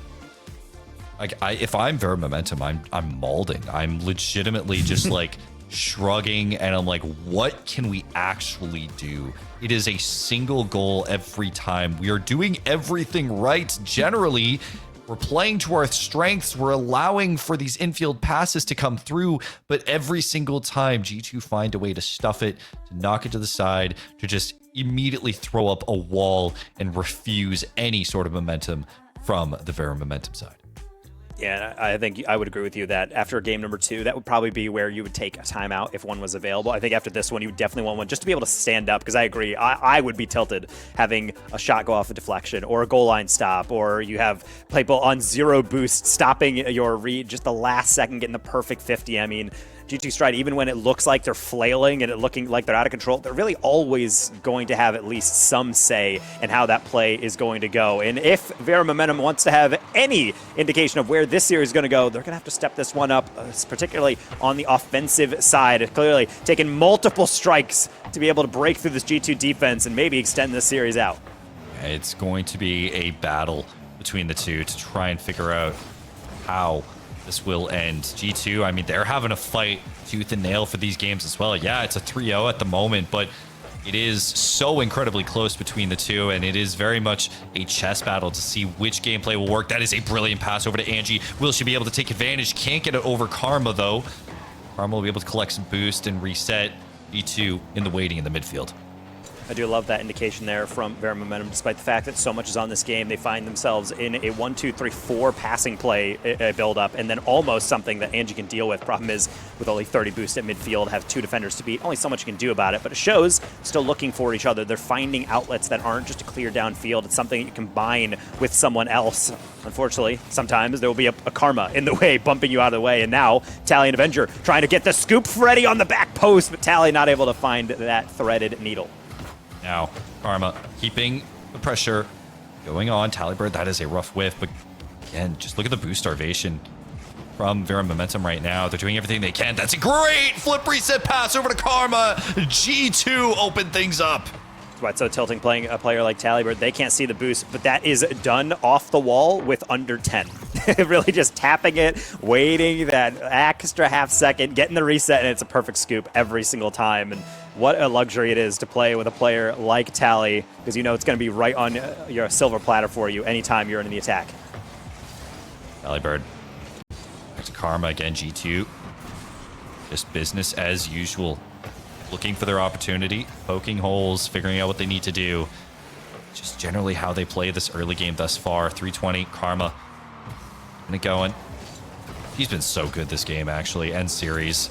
It really feels like her positioning has just been so pivotal, especially defensively for G2. And even though, yeah, maybe she's not leading in terms of goals all the time, she doesn't need to, because just her positioning, her experience has proved so pivotal in these slim margin games. It's one of the least flashy types of ways that you can help carry a team, where you're just constantly in the way of the other team. They're getting a lot of nice saves or cutting out things in midfield, and something that really shows on stat sheets, but anybody who knows ball watching these series knows Karma, of course, invaluable, one of the more famed women's players in all of the Rocket League scene on the esports side. And of course now, it's her time to help her team get all the way down, kind of like Talibird has to help her team, getting chased with a demo, and still, Vera Momentum still can't get that equalizer. It's just a case, I think, where it was a little too early to be able to chase that one. If it was a little bit better timed, or at least if you're able to chase it to the point where just eliminate the piece off the board, that would have resulted in a goal. But by the end of it, fortunately, too calm, too composed. Courtney goes in, double commit though. Sunoki waiting for the touch, gonna play reactive off it. Avenger immediately sending it back. Touch off the sidewall won't come. Yeah, just too much buffering coming in, particularly from Sunoki in the past couple games. I've seen it a couple times now where there's a play to be had, either an aerial or steal some boost, and instead of making one or the other, it's almost like they're just staring at the ball, wondering what they can do. If you can't commit to something immediately, you have to choose the other option. Arma. Courtney. That's a good dunk. Angie having to dive for this one. Sunoki will have to clean up. Again, just a single goal, but it will be 2 for G2. Gotta have a better presence of mind here. This clear comes in out of panic, but there's nobody there. That's where comms have to be. You can't be hitting off that sidewall because, of course, it's just a free goal. It seems like for a player like Tally. What a read off the sidewall. 2 goals up now. Match point going on for a grand finals berth for G2. Vera Momentum, you have to dig the deepest you've ever dug and make sure that Karma doesn't hand you a shovel. So now it is a mountain to climb with about half the time. Vera Momentum, that is only going to get taller from here. It's a tough one again. Sunoki trying to get this read as fast as possible. Problem is she goes too high on it, which means the only angle she can hit that from is down. Even worse, Tally seemingly always in the position to poach these goals. 3-0, 90 seconds. What could be a sweep here if Vera Momentum can't find their opening. This is looking, at the moment, just terrifying for them, but they're not willing to give up yet. They still have pieces to work with, and they're able to get out of their half. I mean, we've seen their offense work, but Karma's going to put this low. 4-0. This is slowly becoming impossible. Yeah, it's a tough one as well because everything is going their way. Tally doesn't even play for the hard win, just playing it for the hardest possible read for Courtney on that 50. You make it even worse, Sunoki has to get back, and Angie just basically has to pre-jump. Everything is reactive from this side of Vera Momentum. It's a large reason why G2 is starting to really pull away. They know they have them teetering. At this point, they're just giving them a little push. 1 minute remaining. Avenger on G2. I mean, this is pretty much their game to win. There isn't much that Vera Momentum can do, especially as the clock winds down. But what a dominant performance. 1, 2, and 3 were incredibly close, but it is the last game that matters at the end of the day, and they will be going into the finals with a complete sweep across the board, taking out one of the best women's teams at the moment. And with that, we'll be going up against Gen G. A classic match. El Clasico even within Women's Rocket League.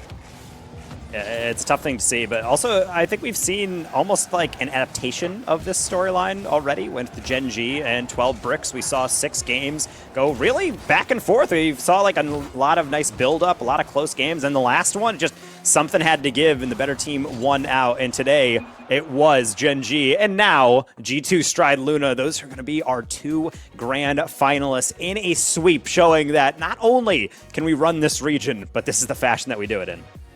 All right, so now we have our grand finals. We have G2 and Gen G, and G2 are looking... I mean, we were looking at how Gen G was walking away from their series, but now that they are coming into this one, Gen G, I think, need to hold their breath a little bit.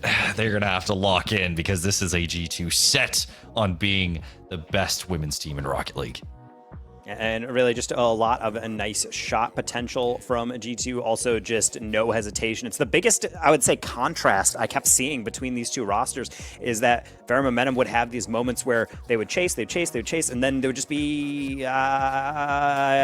next hit. And it's like, that's got to be immediate. Whereas G2, they're just on it. And if they're not, they all back up. It's an immediate decision where if they're going to go, they're going to go. If they don't, then they all commit to just playing more passive, locking down the midfield. And I think because of that cohesion, you see less moments where even though G2 Stride was double committing at times earlier on in the game, it wasn't really hurting them because their positioning was still so solid. And obviously the recoveries are. How many times does Tally on a breakaway have to get back, prevent a goal from going in? Oh yeah, I mean, even then, there were like times where like, you know, they are getting a little ambitious in that midfield, playing that third woman up a little bit far, but it never really felt like it. I think it was maybe once or twice even that Vera Momentum was able to score off of transition play. But a lot of the time, the only thing that really did worry about me at G2 was just these moments where it, like, they all freeze up in the defensive end. They're like, wait, is anyone going to challenge that? She's like 10 feet away from the ball.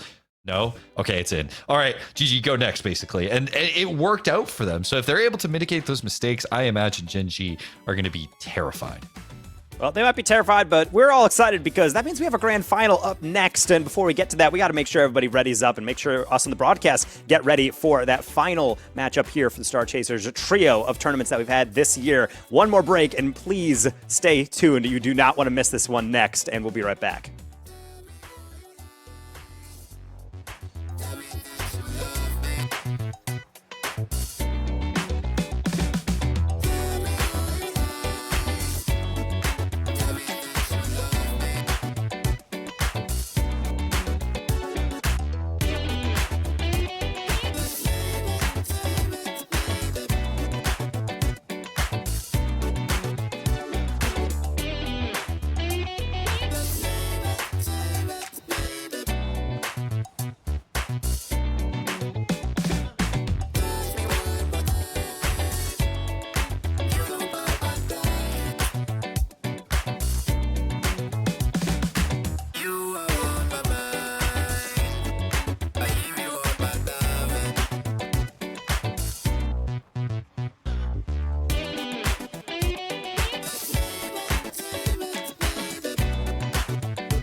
into the grand finals here with our NA Star Chasers Showdown presented by Ally. It didn't surprise too many people. You see this roster in G2 Stride Luna, and you're expecting great things to happen, and greatness is what we got out of this team today. It was a shutout, but a very close one. Our first 2 games did go to an overtime from the very start.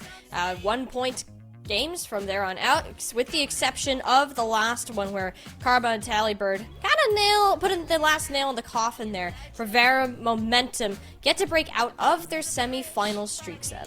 Yeah, I think Vera Momentum, again, this is a team and frankly a match that there's so much to be said about it beyond the numbers, right? Like you look at a 4-0 series scoreline, you're like, oh, okay, well, it's a sweep, but it's so clearly not. It was so close across the board, and it very much was just a clash of styles that G2 were able to utilize their experience and how they played the game. Yeah, let's take a look at that broken rule one there. Just on display for everyone. But you take a look at just the experience that G2 is bringing across the board. Of course, they're going to have the ice to be able to bring it forth for the win. Vera Momentum, though, it's not to say that they're not going to be able to make this work. I think they still clearly have Courtney, who is fantastic, and a lot of the pieces are able to work. But in this case, I mean, this was a struggle for them. This tournament was a struggle for them, and I hope to see them back. Yeah, Vera Momentum are a team that really aren't going anywhere anytime soon. They have managed to make top 4 for both the past 2 Star Chasers showdowns, and for futures women's Rocket League events, this is definitely a squad that can make a reappearance. They just have, some of those growing pains that we're used to seeing from newer rosters. When you're going up against the veterans in G2 Stride Luna, you're bound to see some sort of difference, and one of those in this match was our Ally match MVP in Talibird. You guys were talking so much about how she was everywhere on the field, all at once, wherever you needed her. I mean, look how split she was amongst goals, shots, assists, anything that you could ask for. It was Talibird coming to deliver, Taco. Yeah, and really, it was the one thing that I really paid attention to, but it's a statistic that's kind of hard to parse at times. I really need people to understand how insane 200-plus touches in 4 games is. That is it's so bonkers. much usage. It is so much on-ball presence, and that's exactly how Tally should be used in a team like this. I talked about it after, I believe, she clocked, I think, 70 or 80 in one of those games, where it's just constantly on the ball, and really the problem number 1 is not necessarily like, oh, how is the rotation holding up? It's like, we need to get someone on that ball immediately, and it's almost like takes a double commit every single time, and that's exactly what I love to watch about G2. They know exactly how to use each of their strengths, and when it's clicking, it's terrifying. And we got to see Talibird really step up into herself throughout these past couple of tournaments. We've known how strong she is as a player for a long time. That's nothing new, but even in a supporting role, one that has to be flexible, to shine in so many different departments is very difficult to do when you're playing against talent of the caliber that you have in the semis and what will be the finals of the Star Chasers Showdown number 3. Do want to have a chance to hear what went on behind the scenes there from G2 Stride Luna, and it is Karma who will be our interviewee for our last semi-final matchup of NA. Karma, I want to hear from you right now. You've been in this scene for such a long time, and you've had plenty of experiences playing in semis and finding yourself in a final situation such as this one. How does it feel to make it with the same roster for the second time in the Star Chasers Showdown split? Feels pretty good. If we didn't make finals, I would be really concerned just because, sorry for the face square, guys. Our team works really hard behind the scenes. We scrim every day, sometimes 6 days a week. We're putting in a lot of time in replay reviews, and some of the times it makes us overthink it a little bit, definitely. But as we're trying to improve, we're just going along, and I think it would be a disappointment to ourselves if we didn't make finals for sure. 6 scrims and VODs a week is kind of insane when you Sometimes. really think about it. Sometimes, I mean, even having that on 1 week is a lot. Like, it does show the dedication that you and your team have to this event and to this tournament as a whole. And I'm kind of curious because it's how long you guys have been playing together for the entirety of this tournament, and plus a little bit longer. And I am kind of curious, is there one person that kind of steps up to be that leader within the team, or is it like we've been doing this like for what seems like forever now, we can all kind of pitch in where it's needed? Yeah, I think we all have our individual pieces of the puzzle that we kind of, and when we come together, it fits really nicely. The problem is that sometimes all of our ideas don't mesh, and because we can all be on the ball at once, sometimes that leads to a lot of problems. But we've been working on our communication and just trying to let everyone know where we are all the time, where we are in the field, what we're intending to do, and if we keep our communication up, usually we don't really get on top of each other too much. And for the most part throughout that series, like especially that game 4 though, where it was that complete 6-0 shut or 4-0 shutout, excuse me, for that last one, the comms are on point. But there have been a couple other times where, especially in both yesterday and the first part of this series too, where you did go to 2 overtimes, it did seem a little bit rocky at the start. Was that just kind of getting into the swing of things, warming up throughout the day, and we're kind of smooth sailing from here on out once we hit the finals? Yeah, I think a lot of the times our team struggles to figure out exactly how far down we should put the gas pedal. Like I said, we all are very confident players, so there are times where we just go full throttle, change up our play style and just play real aggressive, and then there are other times where we just decide to sit back. It kind of depends on the pace of play, really. But for the most part, I think that we're trying to balance our aggression instead of just doing one thing and being focused on one outcome. And when you talk about a balanced playstyle like that, that's something that we've actually seen Gen.G Mobile 1 really step into in their previous semifinal game, but also that made it very close the last time you two met in that group stage. It did go all 5 games, and you're going to face them against them once again in these finals. What's really going to be different for this time around from G2 and compared to when you met in groups? I don't know. I think Gen.G are really good at understanding what we want to do and trying to put their play style onto us. I think it's going to be about us forcing them to play our game. A lot of the times they like to send their first man forward and take all of our boosts and go for demos to try and mess up our rotation so that they can have some space. But as long as we don't give them any space, then we should be chilling. There you go. It'll be a battle for that space, not necessarily the ball. So I'm going to be very interested to see how that turns out, as Gen.G did share a similar sentiment when they were on the desk earlier for their interview. Karma, thank you so much for coming in on the desk and giving us a bit of insight to what G2 is looking forward to for these upcoming finals. Best of luck to you and your team, and maybe we'll see you once again once the finals match comes down to the end. Hope you're right. Talk to you soon. Bye. Talk to you soon. Certainly love to hear it from Karma. I mean, she's been, I think, if not the most experienced player, started playing back in 2016, if I'm not mistaken, and has been a staple within these women's tournaments in particular. And big reason of why we're able to have these tournaments in the first place is, of course, due to Ally, the proud sponsor of the Star Chasers Showdown and the RLCS Rocket League Championship Series. Ally is actually giving the fans, you guys in chat, I know that you're there, a chance to earn an exclusive code that you can redeem in-game for some nice little Rocket League item throughout the rest of 2024. If you want to learn more about Ally sponsorship with the Rocket League Championship Series, you can go ahead and visit ally.com/RLCS. Well, while that is great from Ally and all the tournaments that we have going on here today, we still have one final game to be played, so I better not see anyone get up for too long. You, of course, go ahead, take a break, because you might need it. This could be a very long series that we have coming up. It will be GTU Stride Luna taking on Gen.G Mobile 1 Racing Black, a rematch of a 5-mapper in groups. Surely to be a banger in the finals. Don't go anywhere. 3K on the line.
The stars have aligned here at the Star Chasers Showdown number 3 presented by Ally, and the time has come to announce who will be the champion of the third and final showdown of the year. It's a rematch from way back in April. Showdown number 1 are two big orgs in G2 Stride Luna taking on Gen G Mobile One Racing Black, who have been looking better and better as they have played throughout the tournament, where G2 Stride Luna remain themselves as this major titan that at least strikes a little bit of fear into anybody that they end up facing against. Gen G Mobile One Racing Black very much expected to be in this position against their opponent today. They took it to 5 last time, Taco, but with how dominant G2 Stride Luna were looking in that previous game, and with that momentum on their side, you have to imagine that they're going to be even more unbeatable than they were last time. Yeah, the thing is with G2 Stride Luna is that we saw those 4 games. We're like, wow,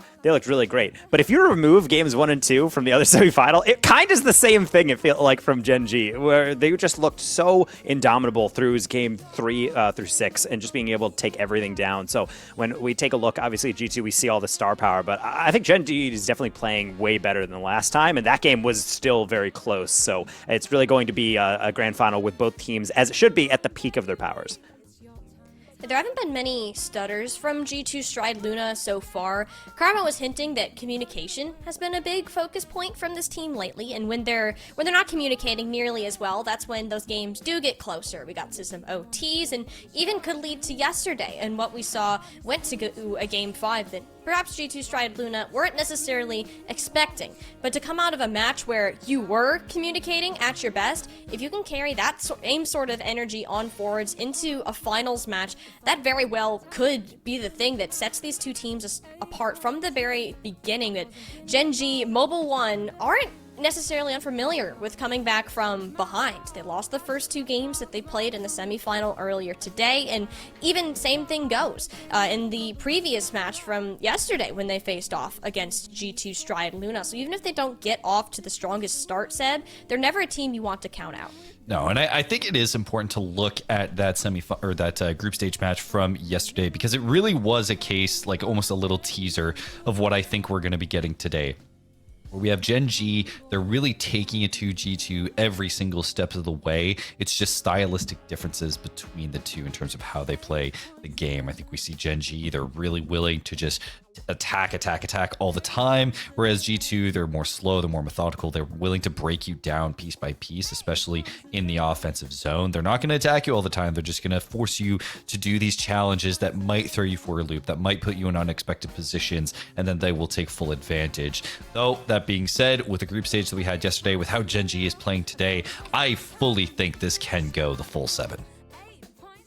There's no doubt about it. Gen G Mobile One Racing Black, a team that can push the distance against G2 Stride Luna. Massive differences in terms of play styles, and it's all going to come down to what they start out with on this pitch. Taco, let's go ahead and take it away to game. And I simply cannot wait. This is a matchup I think the betting community among us would probably say, this is my prediction. But whether it's going to go to the orange or blue side, it's really anybody's guess. I'm just looking for some exciting, fast-paced Rocket League, as NA's side always seems to promise us. But it really just comes down to these players for being able to twist things up, because we see how they played against the semifinals, but this is the grands. Everybody has to be popping off. This is the grand finals. The 2 best women's teams in Rocket League here in North America, looking to give us a show, and Kate will be able to open things up here for Gen G Mobile One. Really well done by Bell, staying right behind that. You can see even Tally not even risking an early challenge, wanting to take that one slowly, and yet Kate is doubled up right behind, just waiting for that deflection, and that is a flawless hit. I don't even blame G2 for rotating out of goal. I don't think they even thought that was even an option. Now, when it comes to how Gen G are playing, I mean, they're still riding that momentum of the previous series where they looked so good. G2, I mean, yeah, they walked away with the last game pretty dominant, but I would argue like they had to really fight a lot more. And sure, yeah, I think Gen G was also in the same boat where they had a bunch of single goal games, but it's a case where I'm like, I really don't know in terms of how G2 is feeling this. They felt comfortable in the interview, but Gen G, they just looked really locked in by the end of their series. Yeah, I think that when you do look at both these teams, they had a dominant finish, but it really was a grind to be able to get up here. And that's one of those things where, honestly, I really do commend players for staying focused in. I don't think really anyone who hasn't played in an esport environment understands how mentally exhausting it is to play in games like this. Even if it's one best of 7, it really just feels like you've done like a mini workout. So you need maybe just grab a protein bar, maybe just grab a little bit of some snacks, yeah, and be able to get right back into it, because you're going to have to ready up for yet another potential marathon exercise here, as that's going to be another deflection off the backboard from G2. And now, maybe a start of their attack. That's almost a good beat out by Av, but looks like Bella has that one covered. Any other protein enjoyers in chat? I actually just came to right from the gym, like right into this, so I'm pumped, as you may say. I'm very much feeling that I think we're going to be treated with a nice grand final, though. That being said, this is a poke from Avenger. This could be a demo, but a demo will not do much, as it will be blocked away. Great awareness, though, from the Gen G side. Karma looking to keep the pressure going, as Gen G will reset the defensive rotation. Talibird looking to keep it annoying. Avenger looking for the shot on, just going to keep it up, and Bella will keep it less dangerous. Karma with the slow play into the delayed flick onto the near post. Emmy almost bamboozled by that one, as Tally actually, I think, was looking for a pass middle for Avenger, but not going to be found. Bella skips over one demo, pass off the backboard, almost finds Emmy, but with a deflection means we're right back out to midfield for Kate to rebuild, but only so much she can do with limited boost. That's going to be kind of a foible in the backfield, almost leading to G2, getting a crazy deflection on target. We'll see how this turns out. Talibird just lobs this up high. Bella is not in a good position. Karma can't get the read for the double tap, as Emmy will play it slow, wait for her teammate to be able to set up, get a bump. Talibird actually cuts instead, doesn't try and circle back to get a touch on the ball, and just relies on her teammates to be able to have that good defensive positioning. Emmy trying to slow that one down, like that little wave dash, or a little pinch on the side wall just to skip past that first defender. Doesn't necessarily put G2 off balance, but does allow Gen G to kind of mix and match with what playstyle they want right now. At times they want to speed things up, but right now it seems like they're kind of just going with the flow. If G2 doesn't want to press them, which G2 is known for trying to almost play a little passive, wait for the other team to react. Gen G does not want to fall into that trap, and I really commend them for it, especially with the lead. They don't really need to press the issue right now. That's all G2's responsibility. We'll see. Kate chase this one down. Tally shadowing. Good demo from Bella. If Kate can get a decent push forward to at least hold the line, advance the line into the offensive half. Bella looking for the 50. And that is a back pass and a half. Talibird almost sneaks this one through. Karma's going to chase this down as we approach the last minute of game. Talibird won't be able to put it on. Avenger maybe will, but it will be saved. I don't really blame that double commit. Sometimes the double commits on saves like that are exactly when you need to save for those awkward moments. Emmy, speaking of awkward, Karma has been really trying to play in on those slow plays with the kind of ominous following of it, looking, hey, am I going to get to the deflection? Am I able to tap it over you? You don't really know until the very end, and for the most part, Gen G dealing with it well. Again, that one goal in this game was really just off of somewhat an innocuous challenge by G2 that just happened to get deflected off that sidewall and on target. Final 45 seconds has to be a bit more deliberate this time from G2 if they want to answer back. Gen G really not letting them out of the half right now. Avenger having to cut in to at least prevent any dangerous angles, but Bella getting the steal at least mitigates any sort of transitionary pressure. 30 seconds. With it, Gen G holding the line, keeping that score line intact. This is looking dangerous. Talibird needs to get a 50, but Gen G doesn't overextend. They keep that score line intact. They're not looking to give away too many positions. This is some good studying, I think, from Gen G. They're playing this very smart, not willing to give too many openings. That could be dangerous. Talibird, can you get the angle for the last 5 seconds? This will be going down. Gen G, are you going to take game 1? And you will. Gen G takes game 1 of our grand finals. And I always like it when players do that, like from Emmy. Clear down the line, not quite over. Avenger cuts it upfield, and then Emmy could just smack it as hard as humanly possible, but instead just says, why take the risk that could be caught or deflected? Just spike it straight down, because Gen G knows this is a close one. 4 shots in total, doubled by their opponents, and yet their goal slate is clean. Able to take this one, and I think for a grand final game 1, it's about exactly as close as I expected it to be. Yeah, I'm looking at this and just, again, when we see both these teams going 1-goal games for like the majority of their playoff run thus far, we're expecting that it's going to happen to each other. These are two teams that have played each other so much, that have gone all the way back in terms of seasons between these two, and they have that familiarity, especially with the long-standing members between them. I can only imagine the studying that Gen G did while they were actually watching G2's previous series, of course, as they had the opportunity to be able to watch that. So we're seeing the manifestations of that now. Kate is actually impressing me a lot. I know we're talking a lot about Emmy, but Kate is such a good positional player for Gen G right now. I'm really liking it. Yeah, and definitely it's going to be really about those individual circumstances and obviously these moments of glory that players can strike through, because when we talk about that this is a Classico, I mean it. There's been 11 series between these teams, stretching all the way back from 2023 November for a qualifier for the Girl Gamer Esports Festival. 6 series wins goes to Gen G, 5 to G2, 20 game wins apiece. You could not get any closer. No. Now Bella will open things up. Emmy! Talibird able to get the pre-flip, to be able to get the save, but a little too close for comfort for G2 as we get going into game 2 of our grand finals. G2 wanting to run back. Emmy able to stay in front of it. Avenger falling into the trap. Emmy gets past 2, goes for the hard angle. Bella, immediate shot, and that's going to be a make it up from Avenger. Didn't want to make sure that was wide open on her accord.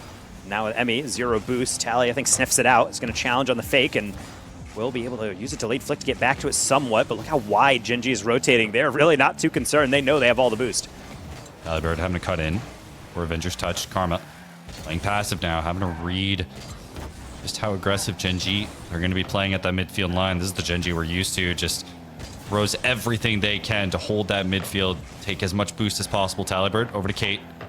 Bella playing the front post. Karma will try and get the 50, but thus far, Gen G, they're holding the line. They're doing a decent job just preventing any momentum from the G2 side. This will slip underneath. Emmy will open things up for Gen G. I love it. It's beautiful in its simplicity from Emmy. Quick turn and then nothing fancy. Just tap it on that near post. You know, it's the farthest possible distance that Avenger has to cover, but also it's something that you don't overcomplicate it. So many other players would go for the hard cut, the 50, but instead just take a chance. Hey, I think that defender might be too far away. Let's just test.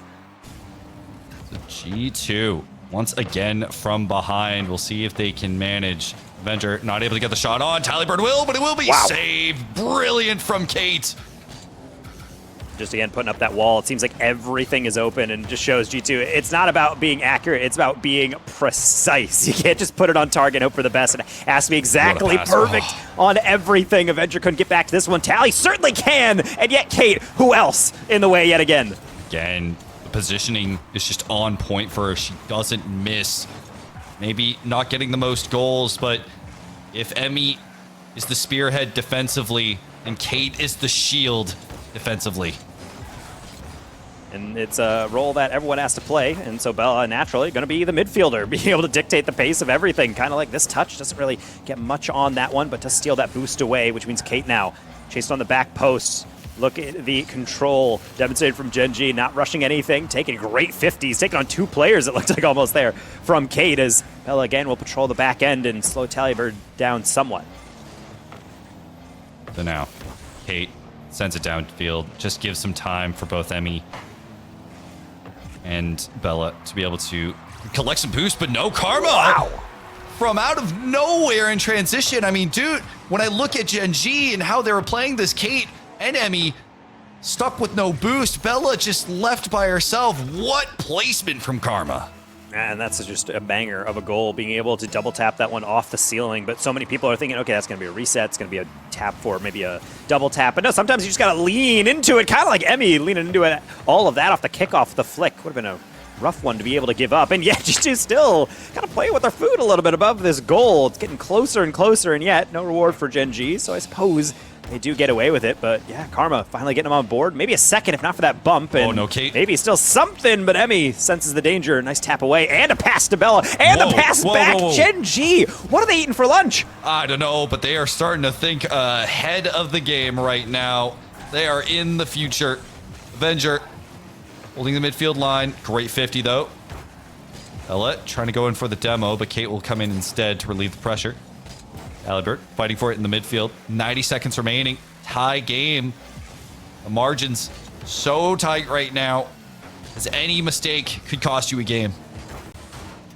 Nice 50 by Kate underneath Tally. Not a lot of boost, and that's the one thing that I've noticed from G2 on a lot of these plays. It seems like they start off their offense, and almost always it's like they're at like 60, which is just enough to do something, but not enough to get an air dribble confidently, be able to fly for something, and maybe get a double tap and adjust midair. It's just enough to maintain relevancy, but not really being able to dictate offense in the way that they really want to. Emmy apparently has no issues dictating the offense. Nice sidewall read. Bella up for it quickly, but turned to the side. Kate will just keep things interesting for Karma, who opts for the sidewall pass, and Emmy is right there with a perfect catch again.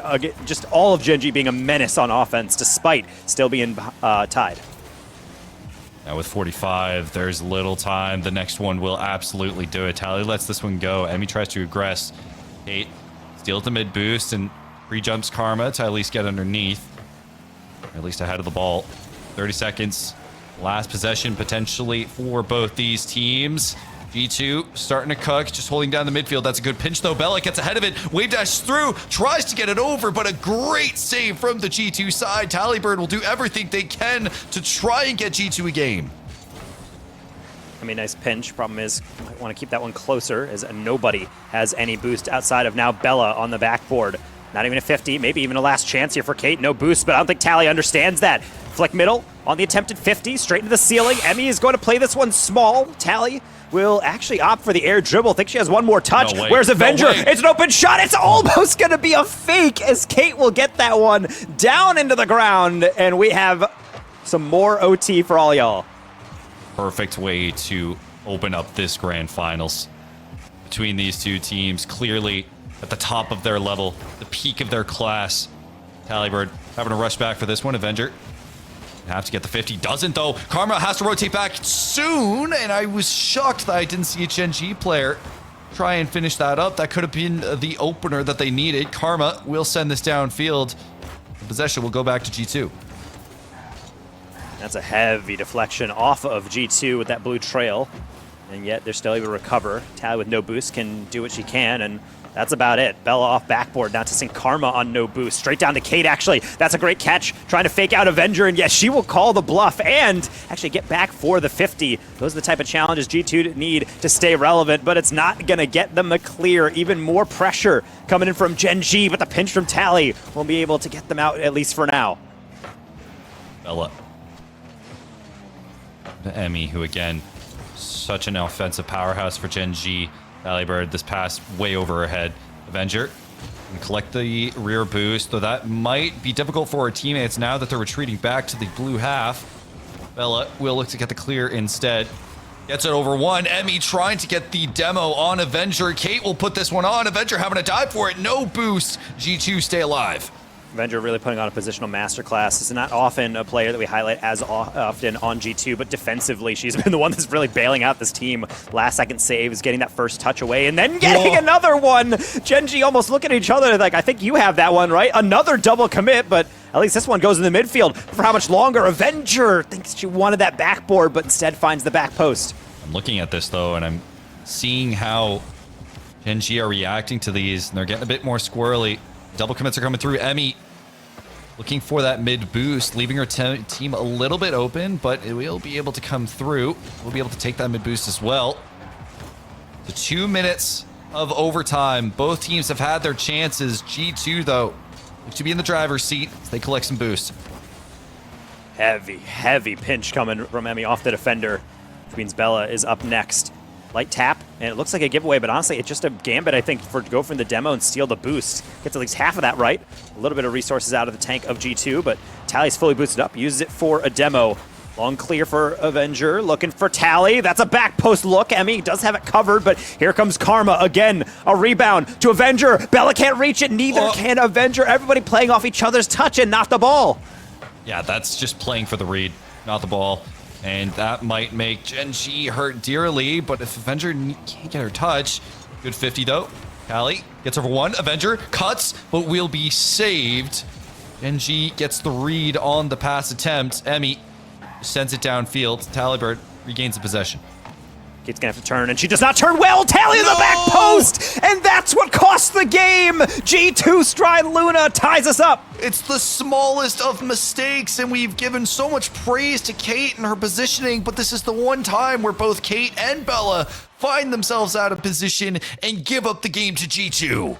I was worried about that from Katie. Just from the angle, it's based on the hard read, basically getting the bounce, immediately turning and clearing. And on those corners, especially when you're driving on the near post, it can be so difficult to understand if it's going to come straight back out, if it's going to roll a little bit more towards the near post. And yet, it's so much easier for the offensive player. 8th time is what's going to make the difference here for Tally, slotting that one, and definitely not the player that you want taking those crucial shots. So now that we get into it again, G2 being able to win the skin of their teeth right now. Single goal games all the way through. And we'll see if they'll be able to keep that trend going. Again, even if it is a sweep, I mean, this is one where G2, they very much have earned every single game. It's just they're so incredibly consistent. The fact that they're able to punish any mistake, so kudos to just their experience and how long they've been doing this. I'm really loving just how really just this feels like a grind. Like every single save coming out, every single shot feels like it is pixels away, just a millisecond away from being a goal. And it's pure execution, as all high-level esports should be. It's not based on anything else. There's no factors coming in that are affecting these players. It's really just based on whoever is going to outthink, outplan, outmaneuver the other. And I think we talked to both teams. I mean, they're putting in their scrims, they're putting in their hours. And as I talked about earlier, I mean, this is the 12th matchup between these two, and it's really even between them for the most part. Like, these teams trade series back and forth across weeklies, across all these like larger scale tournaments. So it's no surprise that they're familiar with each other, and yet every time they play, they learn something new, because you have to bring something new into this series, especially now that we're all even. Now, every time they play, we, the audience, learn something new, and it is showing. This is peak entertainment that we can get from this series. Tallybird playing for the dunk. Avenger gonna play it a bit. Just gonna be patient. Wait for the touch to come through. Karma stealing that mid boost might do a ton of damage if Kate can't get a good touch. And Emmy will keep it in play. That pop-up, though, could be dangerous, especially as Kate has to dive for it again, but can't. Tallybird will collect the opener. And that is a poacher goal right there. Just seeing, hey, Karma got the demo. Kate's a little bit far out. I'm going to bet she doesn't have the most boost based on how she's going for those pads. Lob it over the top, and sometimes 12 boost or 20 boost is just not enough. Now, they will try again. This time, are we going to see the scoreline blow up? Are we going to see a substantial lead from G2, or will Gen G keep it as close as ever? This would be a terrible time to at least lose your form, especially as G2 continue with their lead. Inch all the way down. Karma taking the, I would say the slow route, but this is actually really fast, to the point where Emmy was able to read that one. Kate somewhat chasing things. I always like it when Gen G gets aggressive like that, and I like it when they're precise like that. Karma did not have the save. Good call off by Avenger to be able to get that back post slaughter attempt, as Emmy will keep up the pressure with these softer lobs, testing G2's patience. We'll try again, Kate. Bella chasing down, and somehow Avenger stays cool and collected. Hey, in Canada, we got a lot of ice. Another drop down. Bella, open What shot. is this defense? And sometimes just too much effort put into placement. You just got to put that one between the sticks. G2, they're just too intimidating in the goal. It's so incredibly tight right now. Kate needs this touch and does. Such a struggle, because she has been so pivotal for Gen G to stay alive in some of these games, but the one time she makes a mistake, she's punished for it. Bella, no boost, and she's gonna have to play this slow. Kate, that's where we're starting to see the boost starvation and effects for Gen G. They're struggling. The efficiency just isn't there right now. And G2 know it. They're trying to play to their strengths, get these higher lobs, just kind of touch it around the Gen G players, and yet even still, they're not getting the best of clears all the time. It's certainly making Gen G have to slow down and rethink how they want to approach or regress, but I think the issue is that it comes at the cost of occasionally putting them in these weird situations. Fortunately for them, Gen G not able to react to everything, and sometimes not even get the reads off. Kate again, put in a no-win situation.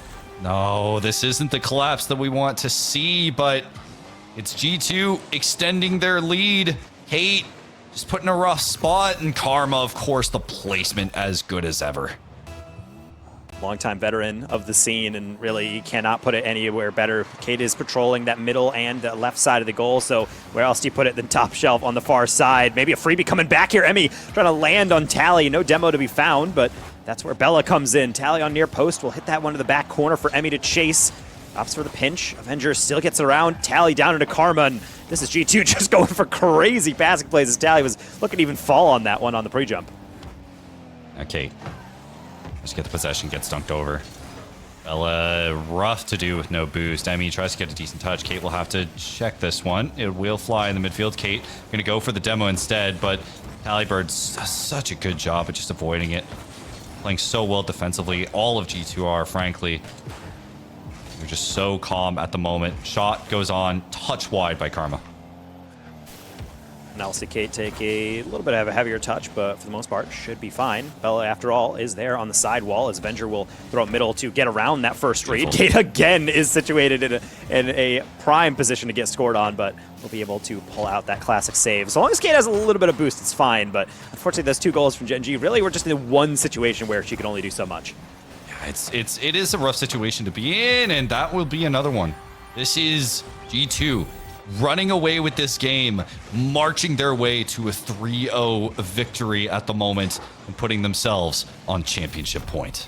And that's just a really smart play from Tally. One thing to definitely not understate is that Tally is highly mechanical, but you don't get as high ranked as her getting into rank X in the 6-man's community as well, without being at least baseline understanding of how you can be a poacher in front of that net. That touch goes across. 2 Gen G players are rotating across from far post to near post, which means their ball cam is pivoting really wildly. A quick turn on it means it's a simple finish, but it beats out 2 defenders, and it's a large reason why, on decisions like that, G2 really starting to run away with it. We've had 2 really just nail-biting games, and now it just seems like G2 saying, no, this is our game from the very start.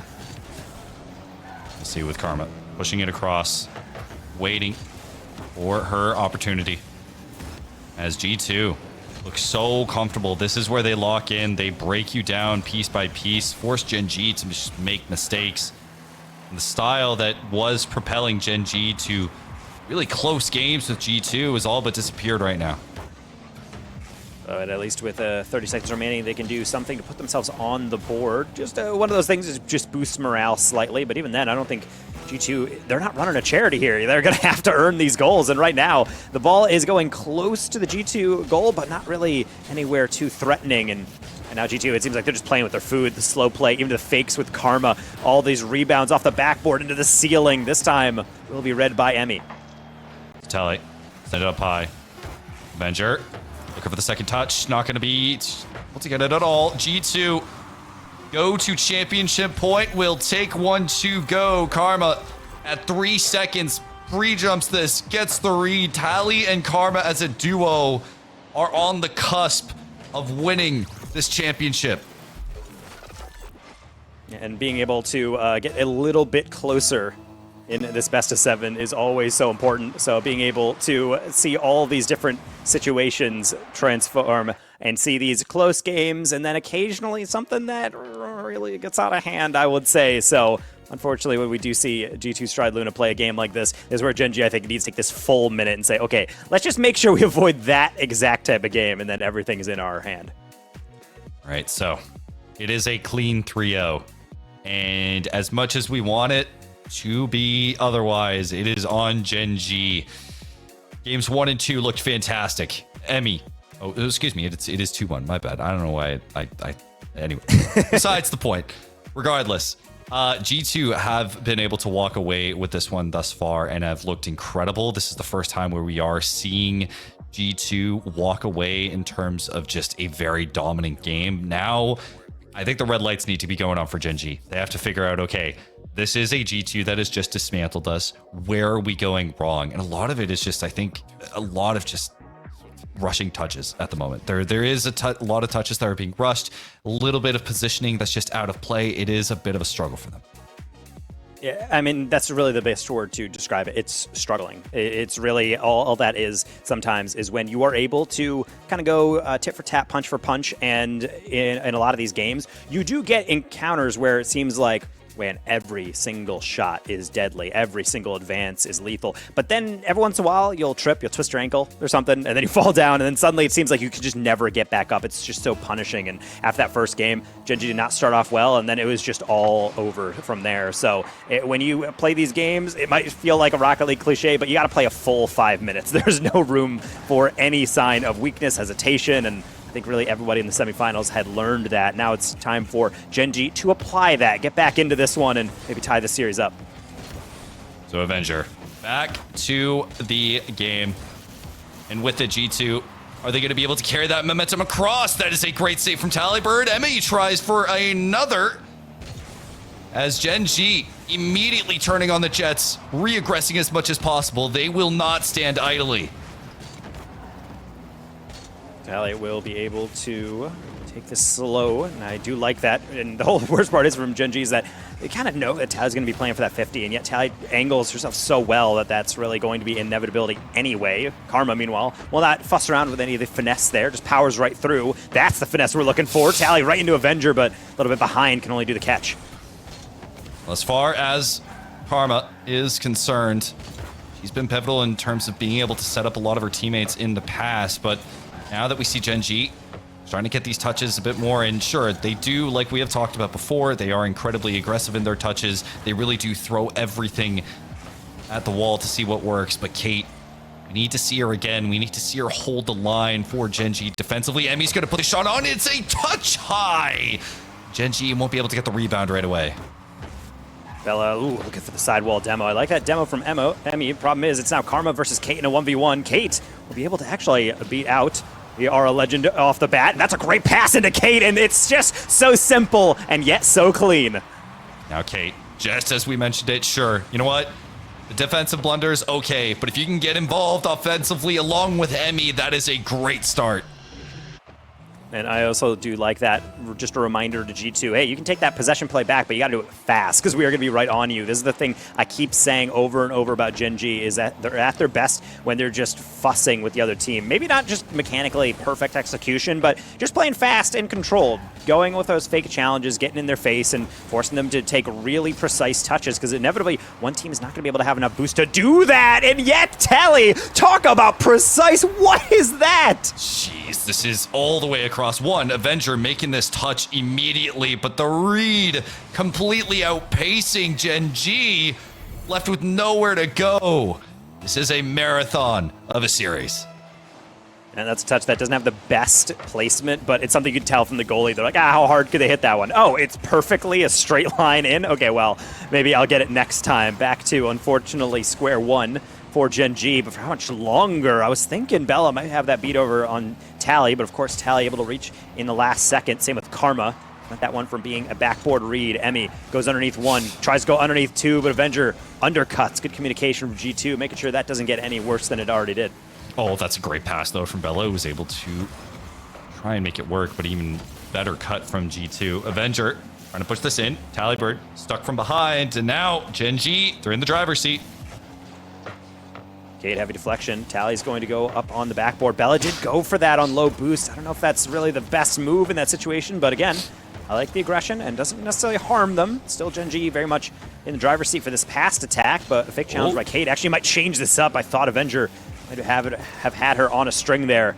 Instead, G2 forced to get the back pass and try to repossess everything. I mean, I like how Avenger was able to even think in terms of the creativity of playing that with no boost. I mean, it shows a lot of ambitions, and it shows just clear communication with your team if you're able to get a decent 50 off of Bella. This is served on a platter. Avenger is still there.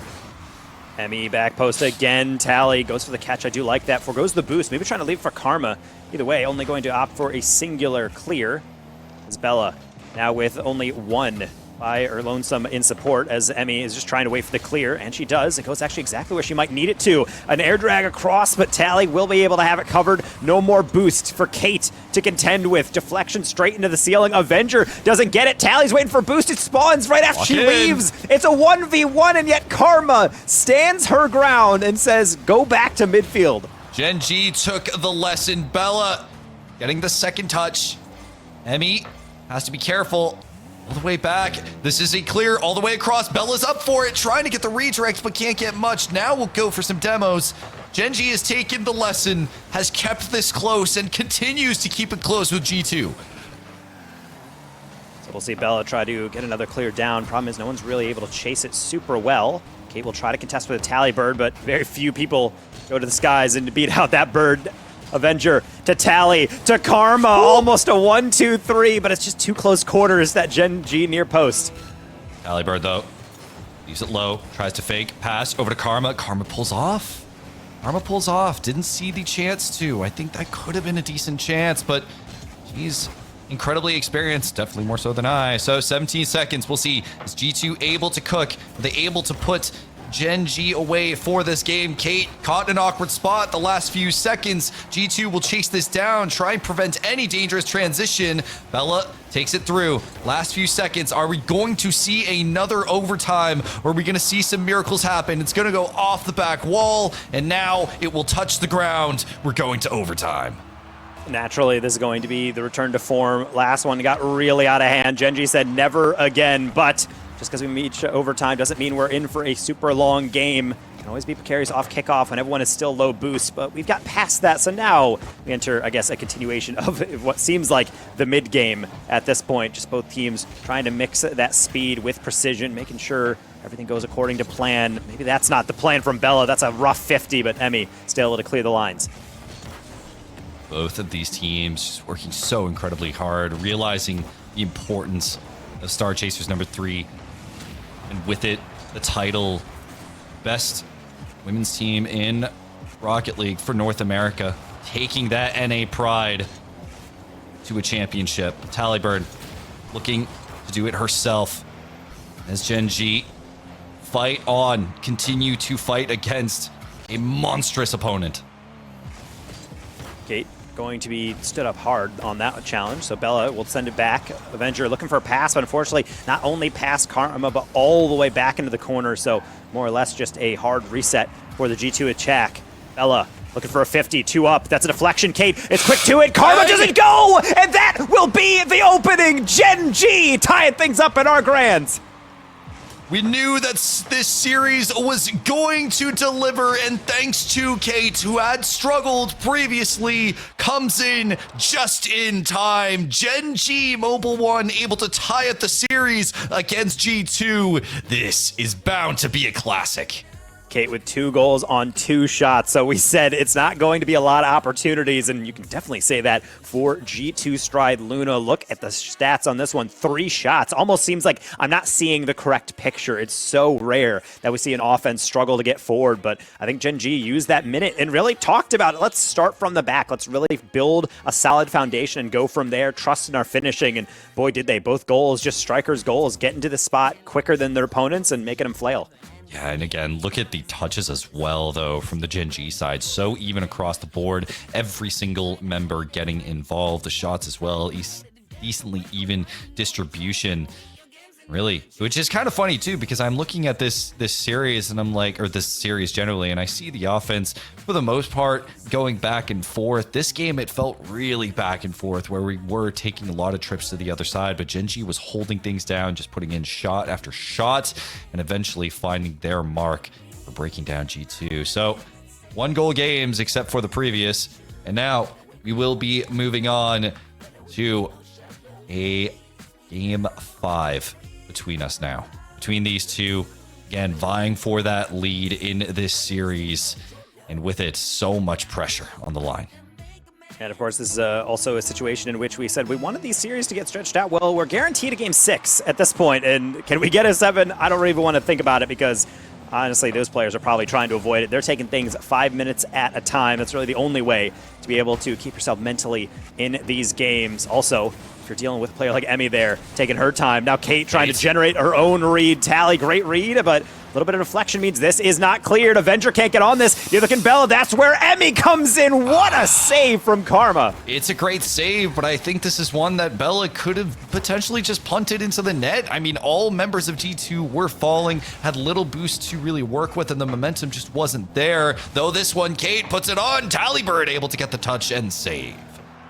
Tally going from left to right, understanding that while her teammate does have the save, she has more momentum decisions like that G2 are very good at for the most part, which is why Gen.G, I think, can maybe be hesitant at times on some of these reads, but I'd rather see teams take their time and get reads like this, potentially from Emmy. No, gonna backflip out of that. Maybe just thought Bella have a better approach. Either way, G2 was caught flat-footed for one singular time. I don't know how many other chances are gonna come up like that. Talibird trying to play it slow. Kate able to get the demo as well. Avenger. He's in touch. Bella over position just a touch, but Kate playing that third will be able to make the rotate back. Karma collecting. She's going to be able to get the solo. Just looking for some sort of dunk and is going to be able to steal some boost. So ever present and intelligent. Bella trying to race this one back, but the possession will be in Gen.G's favor. Really good recovery by Avenger. It's a very classic situation where sometimes you're looking at the ball so hard you forget the person is chasing you. Bella is fully aware that someone's chasing. So is Kate. Actually calls off her teammate and will touch that wall downfield. Emmy with a little scoop, and sometimes that can fool players, but not every player is Karma. Able to tuck that one away and get the clear down off the dunk. Talibird over to Kate. Oh, this looks like it could be a cook, especially with how awkward Avenger is positioned, and Emmy almost takes advantage. Karma able to get the save off of the corner post. Gen.G almost had the chance, and Karma preventing disaster.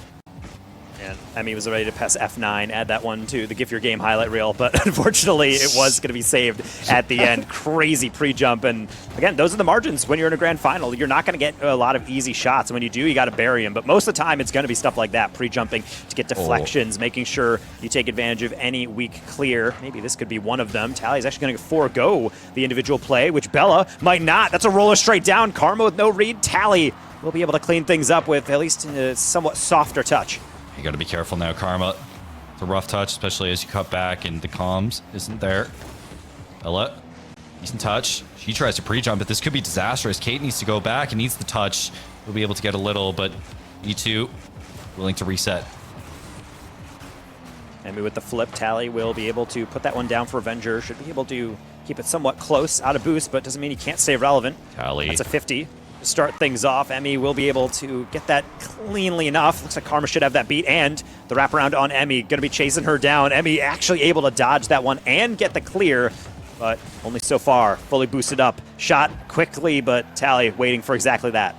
I like the idea of Tally being able to just skill check Gen.G a little bit. She didn't go for the immediate second touch after she lobbed in the air off the backboard, and I like that idea because it gives G2 the info in terms of how they're going to react, and that is the perfect case there of that manifesting itself. You're going to go in, lob it off the backboard, and immediately send a player to go for the bump to at least create the opening. Now Avenger looking to carry it across. Kate, again, these backboard lobs just not as effective as I think they really want them to be. Good pass, though. Karma, can you put it on? But no, just maintaining the possession.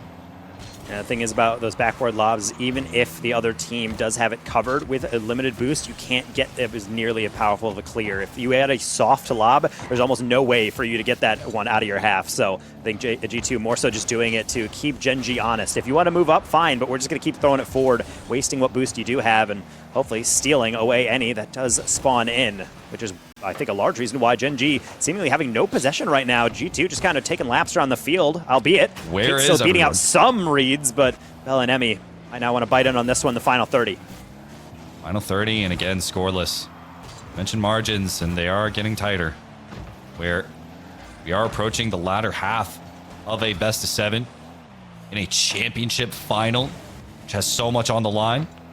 Karma will be able to put it up. Emmy, patient on the back wall, not wanting to make a mistake. The last few seconds going by, and thus far, Gen.G are on the cusp, or will we see yet another overtime? The last second, it's a lob, it's gonna go down, no one will be there, we're going to overtime. Ooh, I was spooked on Tally touching that one. I thought that actually was going to be put right into Bella's path for the dunk, but instead, yet again, some overtimes. Not a lot of overtimes, even an EU side for a lot of their playoffs, and yet this one, we're just getting constant overtimes with these teams at the top 4, so if you guys are looking for bonus Rocket League, then we're certainly getting extra games in that regard, even if they're not going the distance. Kate trying to make sure her team can go that distance. Nice touch across, but now Tally gets away with one. Now, deep downfield, Tally waiting on the sidewall. Someone's got to get this save. Emmy on the flip. It's perfectly placed. Who else but Talibird delivering yet another dub. What is this read? What a pass from Avenger off the wall with a banger into the net. Talibird puts G2 on championship point. So tough from Emmy. You can see the vision there. Rotate straight back, no wide rotation, cover 90% of that goal. But of course, it's the top 1% players that are going to pick out that 10% remaining. Perfectly put down. And I got to say, Gen.G, that's got to sting. You have it in your hand. You have a lot of decent chances. You're starting to aggress. And I would say they were leaning on G2. You know how I know that? Because that game winner was G2's only shot. Oh, wow, you're right. Oh, man. Talk about efficiency. That's one way to put it. It doesn't. Also, possibly the most tilting statistic from Gen.G. Like, oh, we cut them out every single time, and yet Tally just needs one open look and just slots it. I mean, an open look, but also one well-earned. That pass from Avenger was just such a good feed, and it really, those kind of attempts, especially at how fast they come, it really is all reliant on confidence. It really does come down to how confident am I to take these shots, especially when you are in a grand final. Could it flub? Could it backfire? No. In this case, Talibird able to take the win, and with it, move on to what could be the final game as G2 put themselves an inch closer to being the best women's Rocket League team in North America. Gen.G, I mean, we talked to Bella. They strongly believe that they can beat anybody in this bracket, and G2, of course, they have the same confidence because, more or less, they have already. They've done it in multiple tournaments, both these teams. So it's just about who is that better on the day, or really minute by minute, it does feel like, as we have this game kind of swinging back and forth like a pendulum, each team trading games, and I suppose by that logic, it is Gen.G's turn to bring us to Game 7, but who really knows how this one is going to go. Certainly, G2 has to be energized about kind of getting away with that last game with a dub. Yeah, I think at this point now, Karma's going to put a shot on and find its mark. Perfect placement from Karma. I love this pass from Tally. Could you ask for a better touchdown? Bounces even at the direct angle. That Karma doesn't have to double jump to get up to the read. It's just a perfect ball to be able to front flip through, get that one at 80 miles an hour right on target, and that's going to be an early lead for Gen.G to now concern themselves with. Again, we've seen this before where G2, they play a string of just 1-0 or 1 goal differential games, and then find a way in one random game to blow things up with like a 3-0, 4-0 lead. Is this one of those games? It's all on G2, but you can see Avenger with the pass. Talibird looking to do it herself. Gen.G scrambling to try and keep this out and stay alive in this game. Tally, she can smell just how close this championship is, and that cut is almost working perfectly in her favor. Karma is going to follow suit with a nice turn on Bella's read. Kate fully boosted means she's going to send that deep over top of Av. Still get the recovery. Should be open for Emmy. Goes in the near post. That's going to be a half flip from Tally, who does get temporarily away. And for the most part, Gen.G is still just trying to figure out a way to pick this lock. At the moment, Bella. Over G2. That's a shot on. Talibird, easy save. A little close for comfort, but Karma gets it over. Kate, Gen.G trying to speed up these touches, increase the pace of play. Zemi will just look to buy time, hunting this downfield. Tally should be able to take a softer catch, but instead actually lobs that one forward. I think it made Kate hesitate somewhat. Bella will take this first one. Bump on Kate is going to be off the bar from Karma. No second goal for her or G2.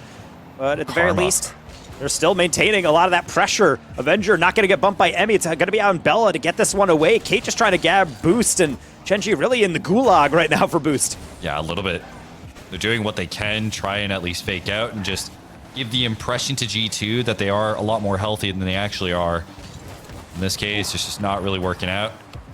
Av going to be able to get another demo. So many demos coming through. Oh my goodness! What is going on? Kate is the last player standing for Gen.G, and she's doing everything she can to keep her team alive. Play it slow. Do everything you can to buy time. In some states and provinces, Emmy, I'm sure this is Emmy! illegal. Even more demo, this time from Gen.G, and yet that's why it's 3v3. There's always 2 other players to get those saves. Gen.G thought that was their golden moment, but now they have to keep on searching. Emmy Hitting that one off the side wall. Avenger cuts in the midfield. G2, they're on another level on confidence. Gen G and G2 both understanding the assignment, understand where this game is going, and it is all demos at the moment.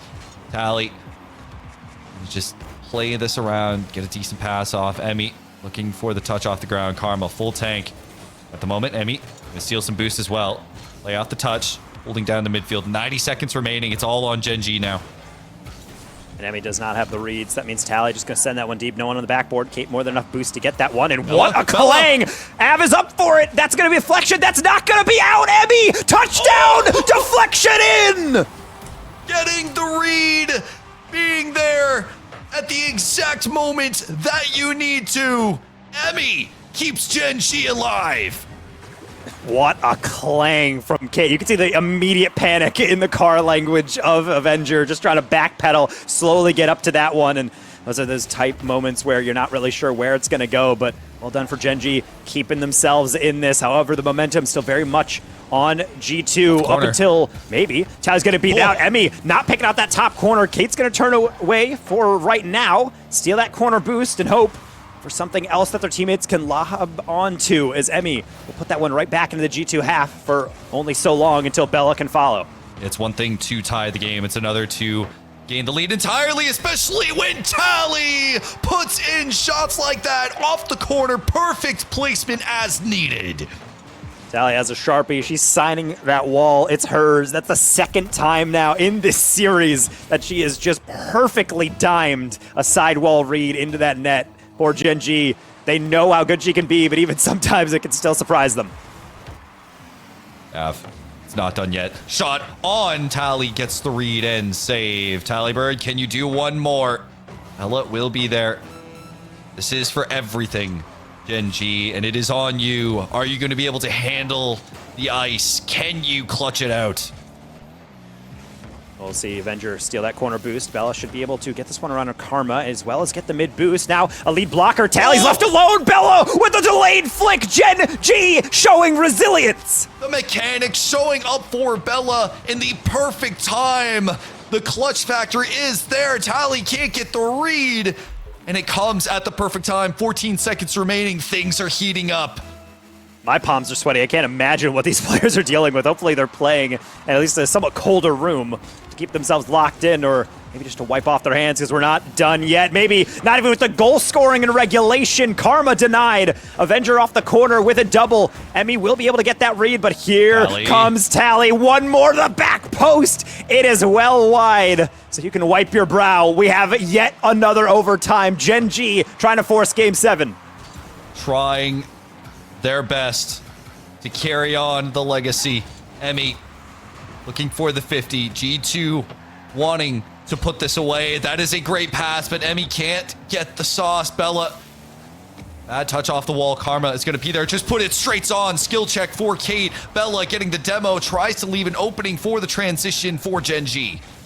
I actually really do like that play from Kate. Sometimes you don't want to back up that much because you're just giving a free shot, but understands that Karma still has a really hard angle to work with there. So sometimes it's better to just be able to say, okay, maybe I could get them out, but why even take the risk? Just play for the clean plays, and hopefully your teamwork can come through in the end, particularly when G2's sending it all for a double tap. That's going to be a deflection from Bella off the rear of the car.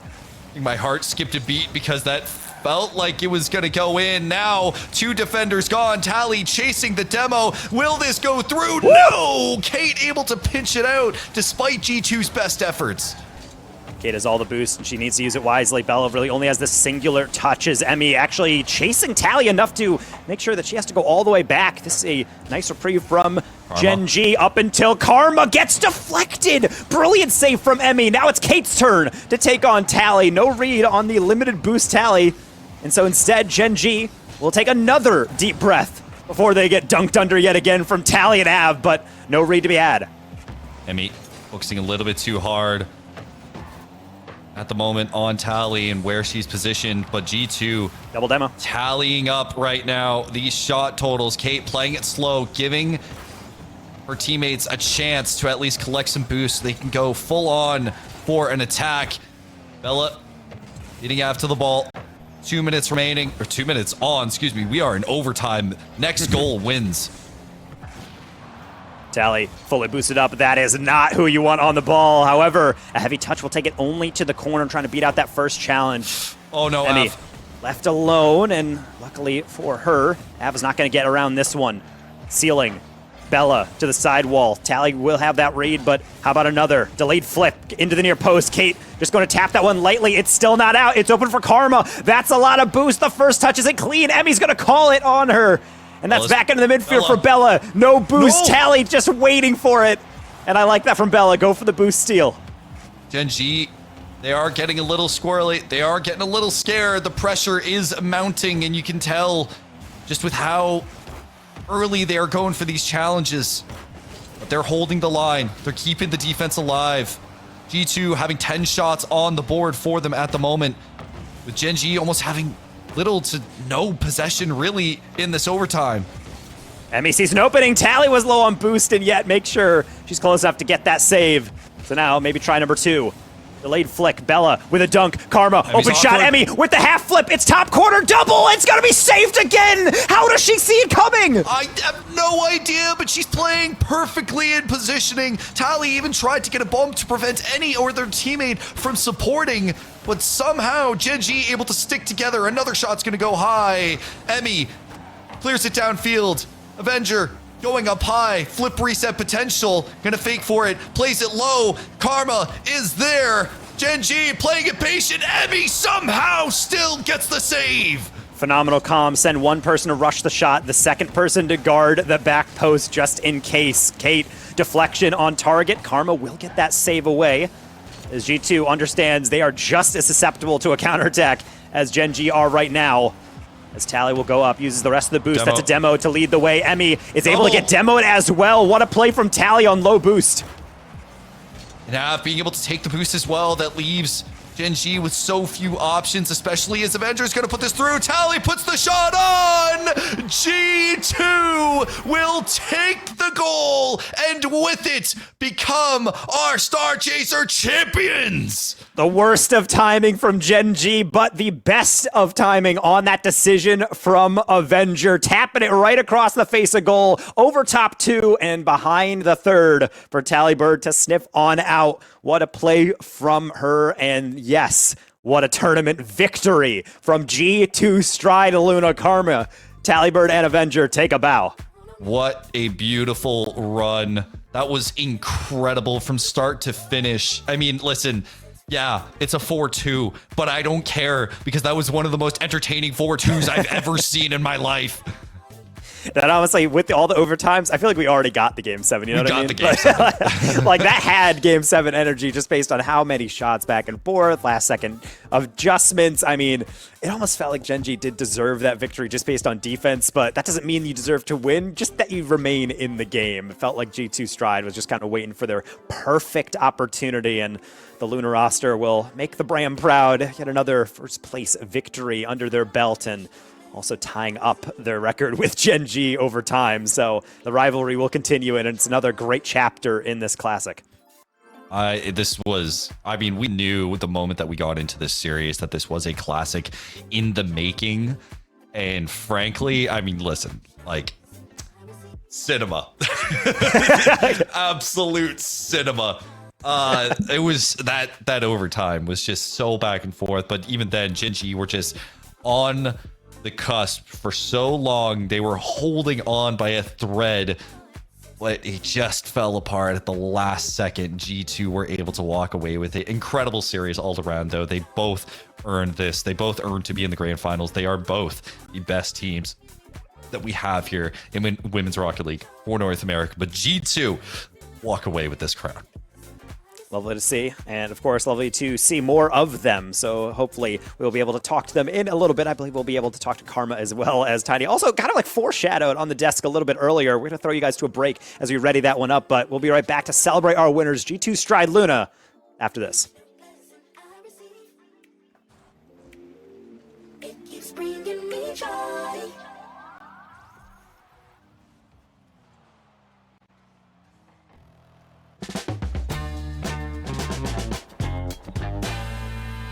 Ashamed think something new under the sun.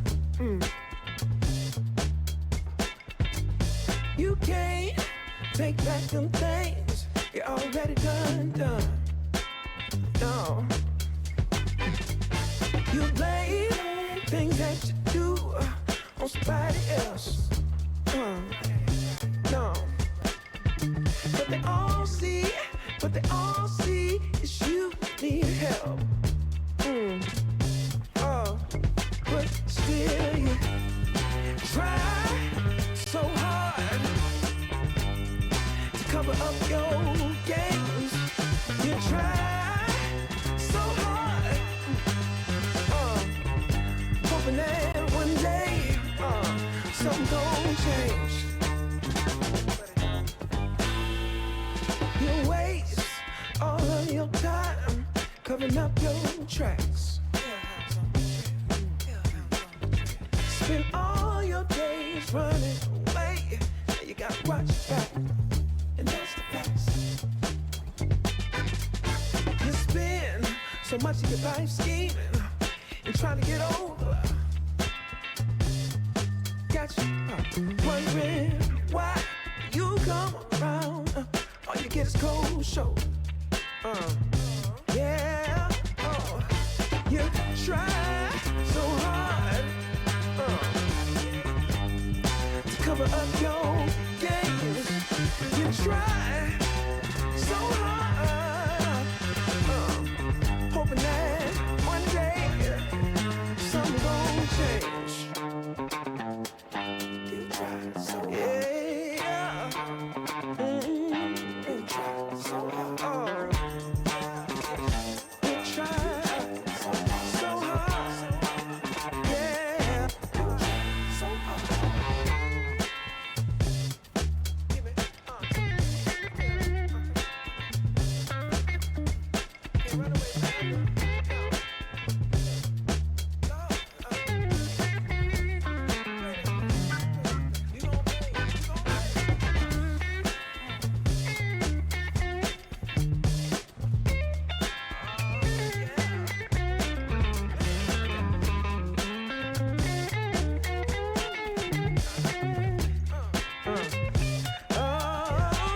Still you try so hard to cover up your games. Got you thinking don't nobody see all this time. Ooh, it ain't nothing changed.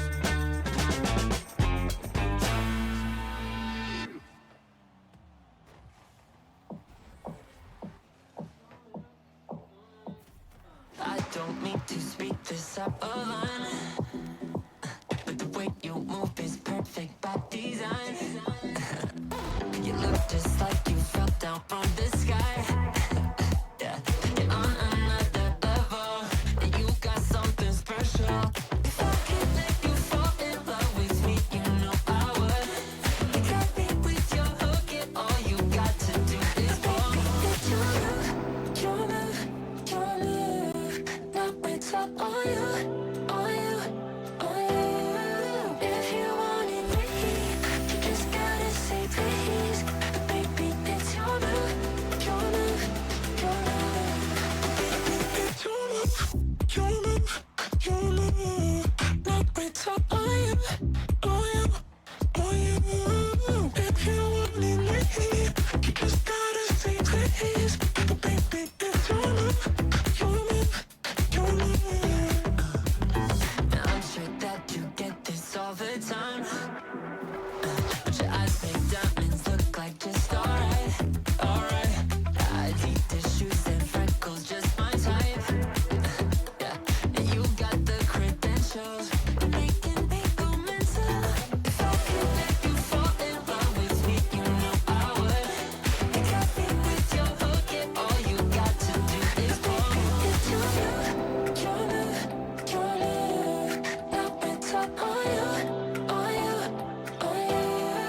If you want it with me, you just gotta say. Our newest star of the Star Chasers Showdown 3 has emerged to be G2 Stride Luna. while it was a 4-2 win, my goodness, with all those overtimes added up, we probably could have been in like the equivalent of 8 games at some point along that series. It was a very hard-fought battle from the start till the end, but G2 Stride Luna did get that return to the top that they were expecting from the very beginning. We heard it from Karma herself that it would have been simply wrong had G2 not made it to this point, and when they fought again against Gen G Mobile 1 from that group stage, we were expecting to have such a close game as we did before, but the scoring was much more toned down to what we saw previously there, Taco. Yeah, it was very much about just taking individual chances, and that's really what a lot of high-level games usually turn into. If you see a lot of goals flying through, it's not really because of teams peaking, it's usually because teams are taking too many risks, or they're just trying to play a little bit more loose, or they're experimenting with something else, and it doesn't really work out super well. But when you get into grand finals, there's this mixture of like, we need to play at the peak of our powers and go for, let's say, sometimes ambitious plays, but at the end of the day, it needs to be solid, because if you're giving up free goals, then that's just what's going to happen. The closest we got to that was game 3, in which it was a 4-0. But outside of that, game 1, game 2, game 4, and then game 6, obviously, were all 1-goal games. So it's really coming down to just whoever is just slightly better on those 5 minutes. When teams are as close as they are on the playing field like this, where you're literally just meeting each other eye to eye, that's how small that the gap is. It came down to, honestly, less these stellar individual plays that became less frequent. It was more these openings that teams could identify and take advantage of. And the main striker in all of that, as we're starting to see here, was Talibird, time and time again for G2 Stride Luna. In a lot of these overtime games, every single overtime game, in fact, that G2 Stride Luna won, it was because of Talibird's last-minute goal there, and it was set up because of her teammates, but she was also all over the ball at the same time. I don't know if you caught this at the tail end there, but there was 92 touches in Game 6 from just Talibird alone, and it's only fitting that she is our match MVP. 379 over the whole course of the series, Seb. That is legitimately absurd. Like, listen, like, if you've been watching this game for a long time or even playing this game, like, you might have an idea of how absurd that is. Insane, because not only is she essentially almost like doubling her teammates in that regard, but it's also like it's clear that she's making it work. Like, with 379 touches, sure, you know, you might criticize the efficiency, but at the end of the day, it is clearly working because she was putting in the touches that she needed to. She was putting in the goals that she needed to. Every single time she had the ball, it very much felt like she was a threat, that she was essentially going to break down Gen G, soloing it and opening things up to really break down what Gen G had to offer.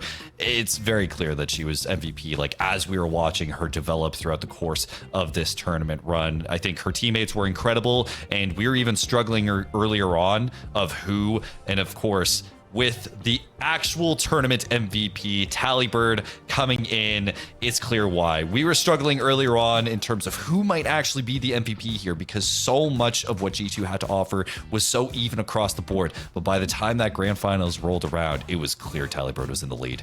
Not only that, but when you look at the statistics, 7 goals, 4 assists in that grand final, G2 only scored 11 times. That's a 100% goal participation from Tally. And on top of that, in a close series, all clutch goals, none more clutch than that single shot game that we were all kind of like laughing about in game number 5, because overall, we've had 4 overtimes that grand final. Nearly 9 minutes of this series was spent in OT.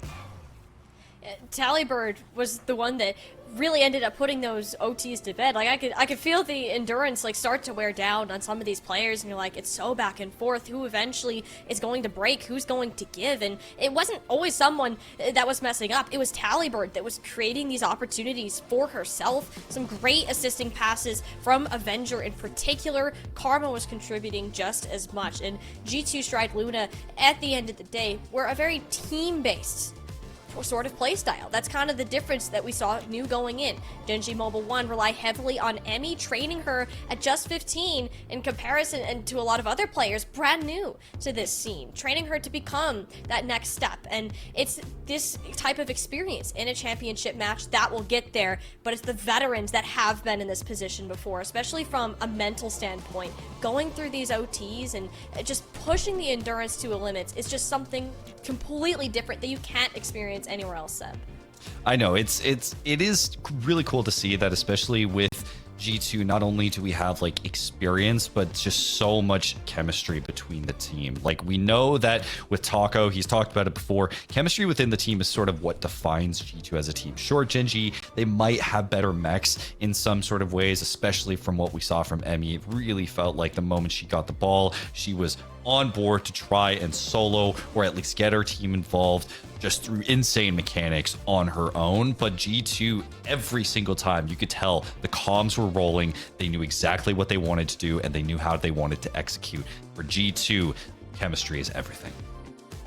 The chemistry was on point. Even if G2 said that comms have been their main focus, it 1000% paid off in the final result of today's series, and it was Karma who gave us that little insight into G2's performance and their thoughts heading into the game. Now that the game's over, well, I guess what, Karma? I guess we do get to meet each other again after all. It was only a short farewell before we come back here on this interview desk, and I see nothing but smiles and a little doggo. Oh my goodness, it's so cute. Yeah, I got rid of the hitbox for you guys, so we're good. I managed No more to hitbox. No more hitbox. Yep, this is Boomer. I figured I'd Boomer? introduce him. He's excited to be here. Yeah. Aww. And so yeah, it's nice to see you guys again. And absolutely, and we have to start this out with this series. 4 OTs out of the 6 games that you've played so far. Genji Mobile 1 definitely gave the challenge that you were expecting from as G2, and you did put a lot of respect on the opponent and their play style. Walk me through what these OTs looked like, because that really did push a lot of the endurance and the overall patience that you had to have in these type of games. Yeah, overtime really push your limits as a team. You have to trust in each other a lot. I think, and that's pretty much what we just leaned on all of our practice. It was a little tough because I was really struggling in the finals, like hard. So shout out my team for carrying me. They both had great comms. Our coach was keeping the energy up because we've been playing for a while. We did 2 scrims before this too, so it's been a long day for us. Wow. But shout out the team. They really came through. Feels good, man. Hey, you and your team should be very proud with how you performed today, and I do want to take a second to talk about Tallybird, who is the, of course, tournament and match MVP from the grand finals, and what that really looks like for her as well, because she's always been this big playmaker that we know her for, but is just all over the ball. Like, she might as well just put her stamp on it at this point with how many touches she was able to get in. Is a lot of what G2 like strives to achieve based on like Tally's overall consistency with the team. Yeah, I mean, I think Tally oozes confidence. I mean, you could tell in her interview yesterday. I mean, we were in the game today. She was like, I'm peeking mid-air and just double touches it top right. So, like, you know, she's feeling it out there. And yeah, I mean, my job is to make my teammates better players, right? That's like my role on the field. Sometimes I score. But most of the time, I'm trying to make everybody on the ball better, put them in good situations, put them in favorable situations, and kind of just cycle around. And Tally just takes full advantage of that. So does Avenger. Avenger's really coming into her own.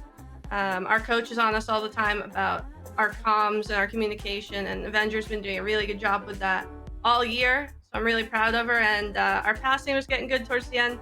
I'm just proud of the team for the season. Genji is really tough, especially for us. They make us really uncomfortable. So shout out to them. They played a really good series.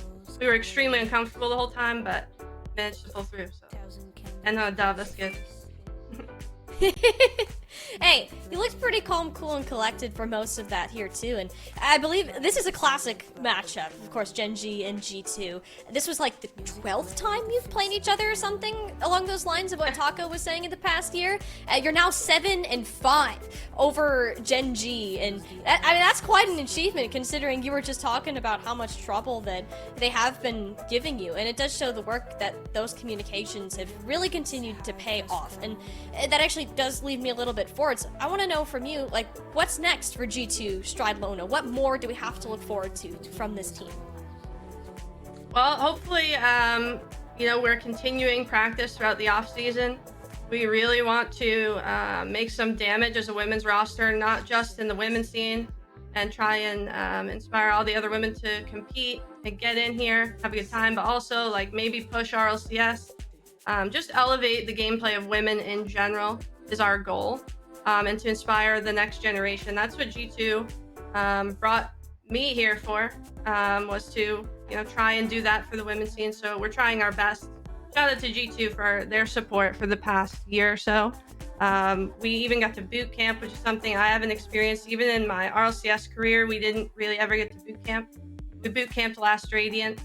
We did come in second place, unfortunately, but back home on our computers, nice and comfortable, we were able to regain the Radiant title. So it's a good feeling all the way around. Hopefully G2 are proud. I'd imagine they would be after such an incredible performance, and we all have seen the culmination of the hard work of you three, and really look forward to see what is next for G2 Stride Luna. And you've given us some great things to look forward to as hopefully this tournament will continue on. But this is unfortunately the last Star Chasers event that we have scheduled for or Star Chasers Showdown that we have scheduled for the time being. We will have All Stars coming up in November. But real quick, before we get ready to send off, I want to hear from you on what participating in the Star Chaser Showdown, having this event as a whole, what it really means to you. It's been a really interesting experience. Coming from playing on a girls basketball team when I was younger as an athlete, and then I had a medical thing happen, I couldn't compete anymore, and then I switched into gaming, and I had kind of been competing alongside men ever since. So it's been really nice, with G2's support, to transition onto the women's side of things and kind of get to know the community a lot more. Everyone in here is so friendly and thankful, and it's really nice to be a part of and meet all these nice people. But at the same time, everyone's competitive. Everyone wants to be better. Everyone wants to improve, and that's the thing that I want to help promote the most. I want people to look at our level of gameplay in the WCB and Radiant tournaments, and be proud of it, be excited for the future of these events. And it means a lot to me to have a platform for the past year to try and showcase not only our talents but the scene's talents as a whole, and just how much our competition has gone up in the past year, hopefully. And hopefully there'll be more events in the future. Simply your team, yourself, and everything that you guys stand for, simply existing is great for the future of esports. It's supported by Radiant, by Ally, all of the people that work behind the scenes, yes, but in a world where we really can have a greater level of diversity and inclusivity, I'd just love to hear that same sentiment from you and really applaud that goal. So that's something that Star Chasers has really been working towards, and hopefully we'll continue along that same path going on forwards. And Karma, I really appreciate your time here. I'm sure you want to get back to your team, celebrate that victory, as it was very hard earned. Congratulations again on the win, and we look forward to seeing G2 Stride Luna come back for the next event. All right, thank you. Have a good night. Thanks, everyone. Thank you. Shout out Radiant staff. Appreciate you guys. I absolutely love that from Karma. I mean, she shares the same words. Everything that Star Chasers hopes to achieve for the women and marginalized genders community in Rocket League, Radiant, amongst other esports as well. And Karma is a shining example of what can be achieved when inclusive options like this exist.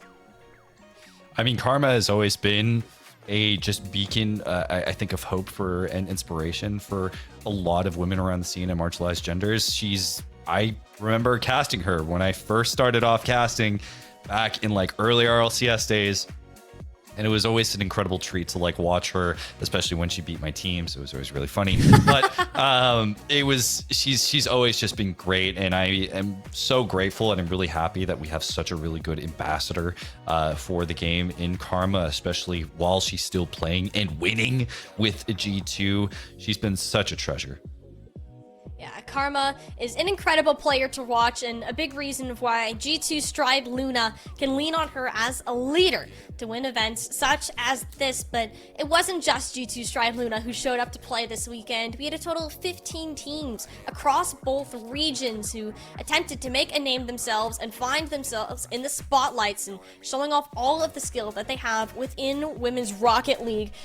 we had some great matches today. We had one sweep all day, and that honestly is very shocking considering how like closely knit these teams have continued to showcase. And honestly, I'm a little sad to see that this is the last showdown of the year, but Taco, very excited for the future of the Women's Rocket League community as it continues to grow and hold strong.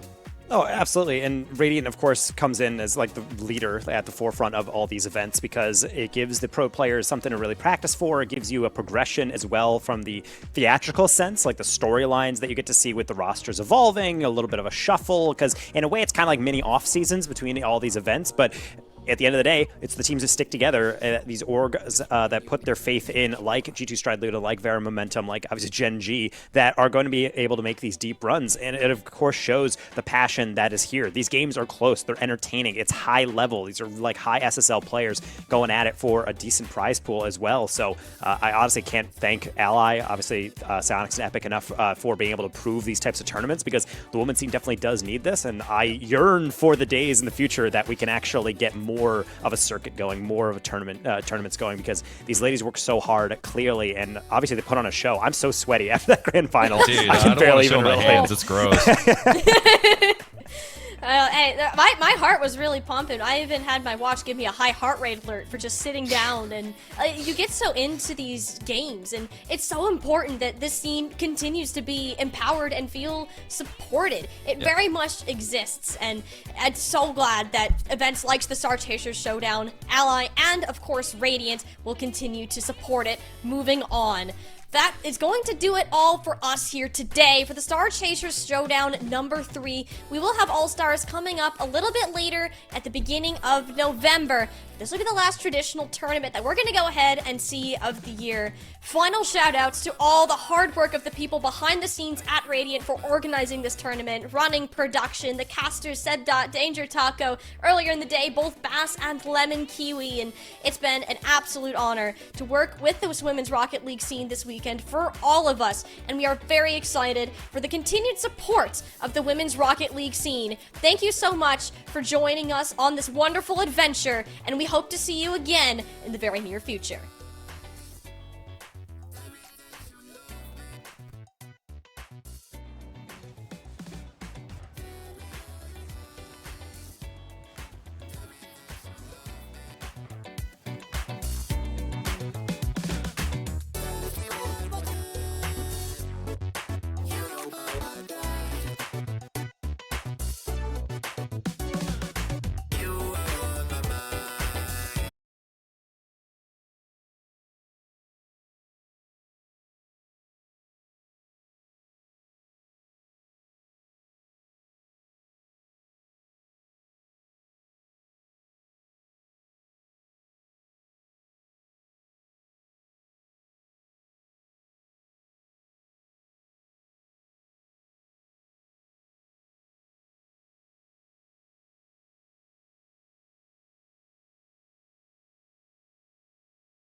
try to hide it, find it deep inside and try to hide it. If there's a way, I wanna know we tried it. Quit your games and now that you denied it. Losing this game, I can't afford to be losing this game. And I know you deserve respect. Losing my mind, can't find the words, no, I can't seem to find. But I'm really trying to get reason right. Let's take our time and choose whether we dip or yellow, whether we dip or shallow. Please me now, cause we're about to lose. Whether we buy or hello, whether we stick or jello.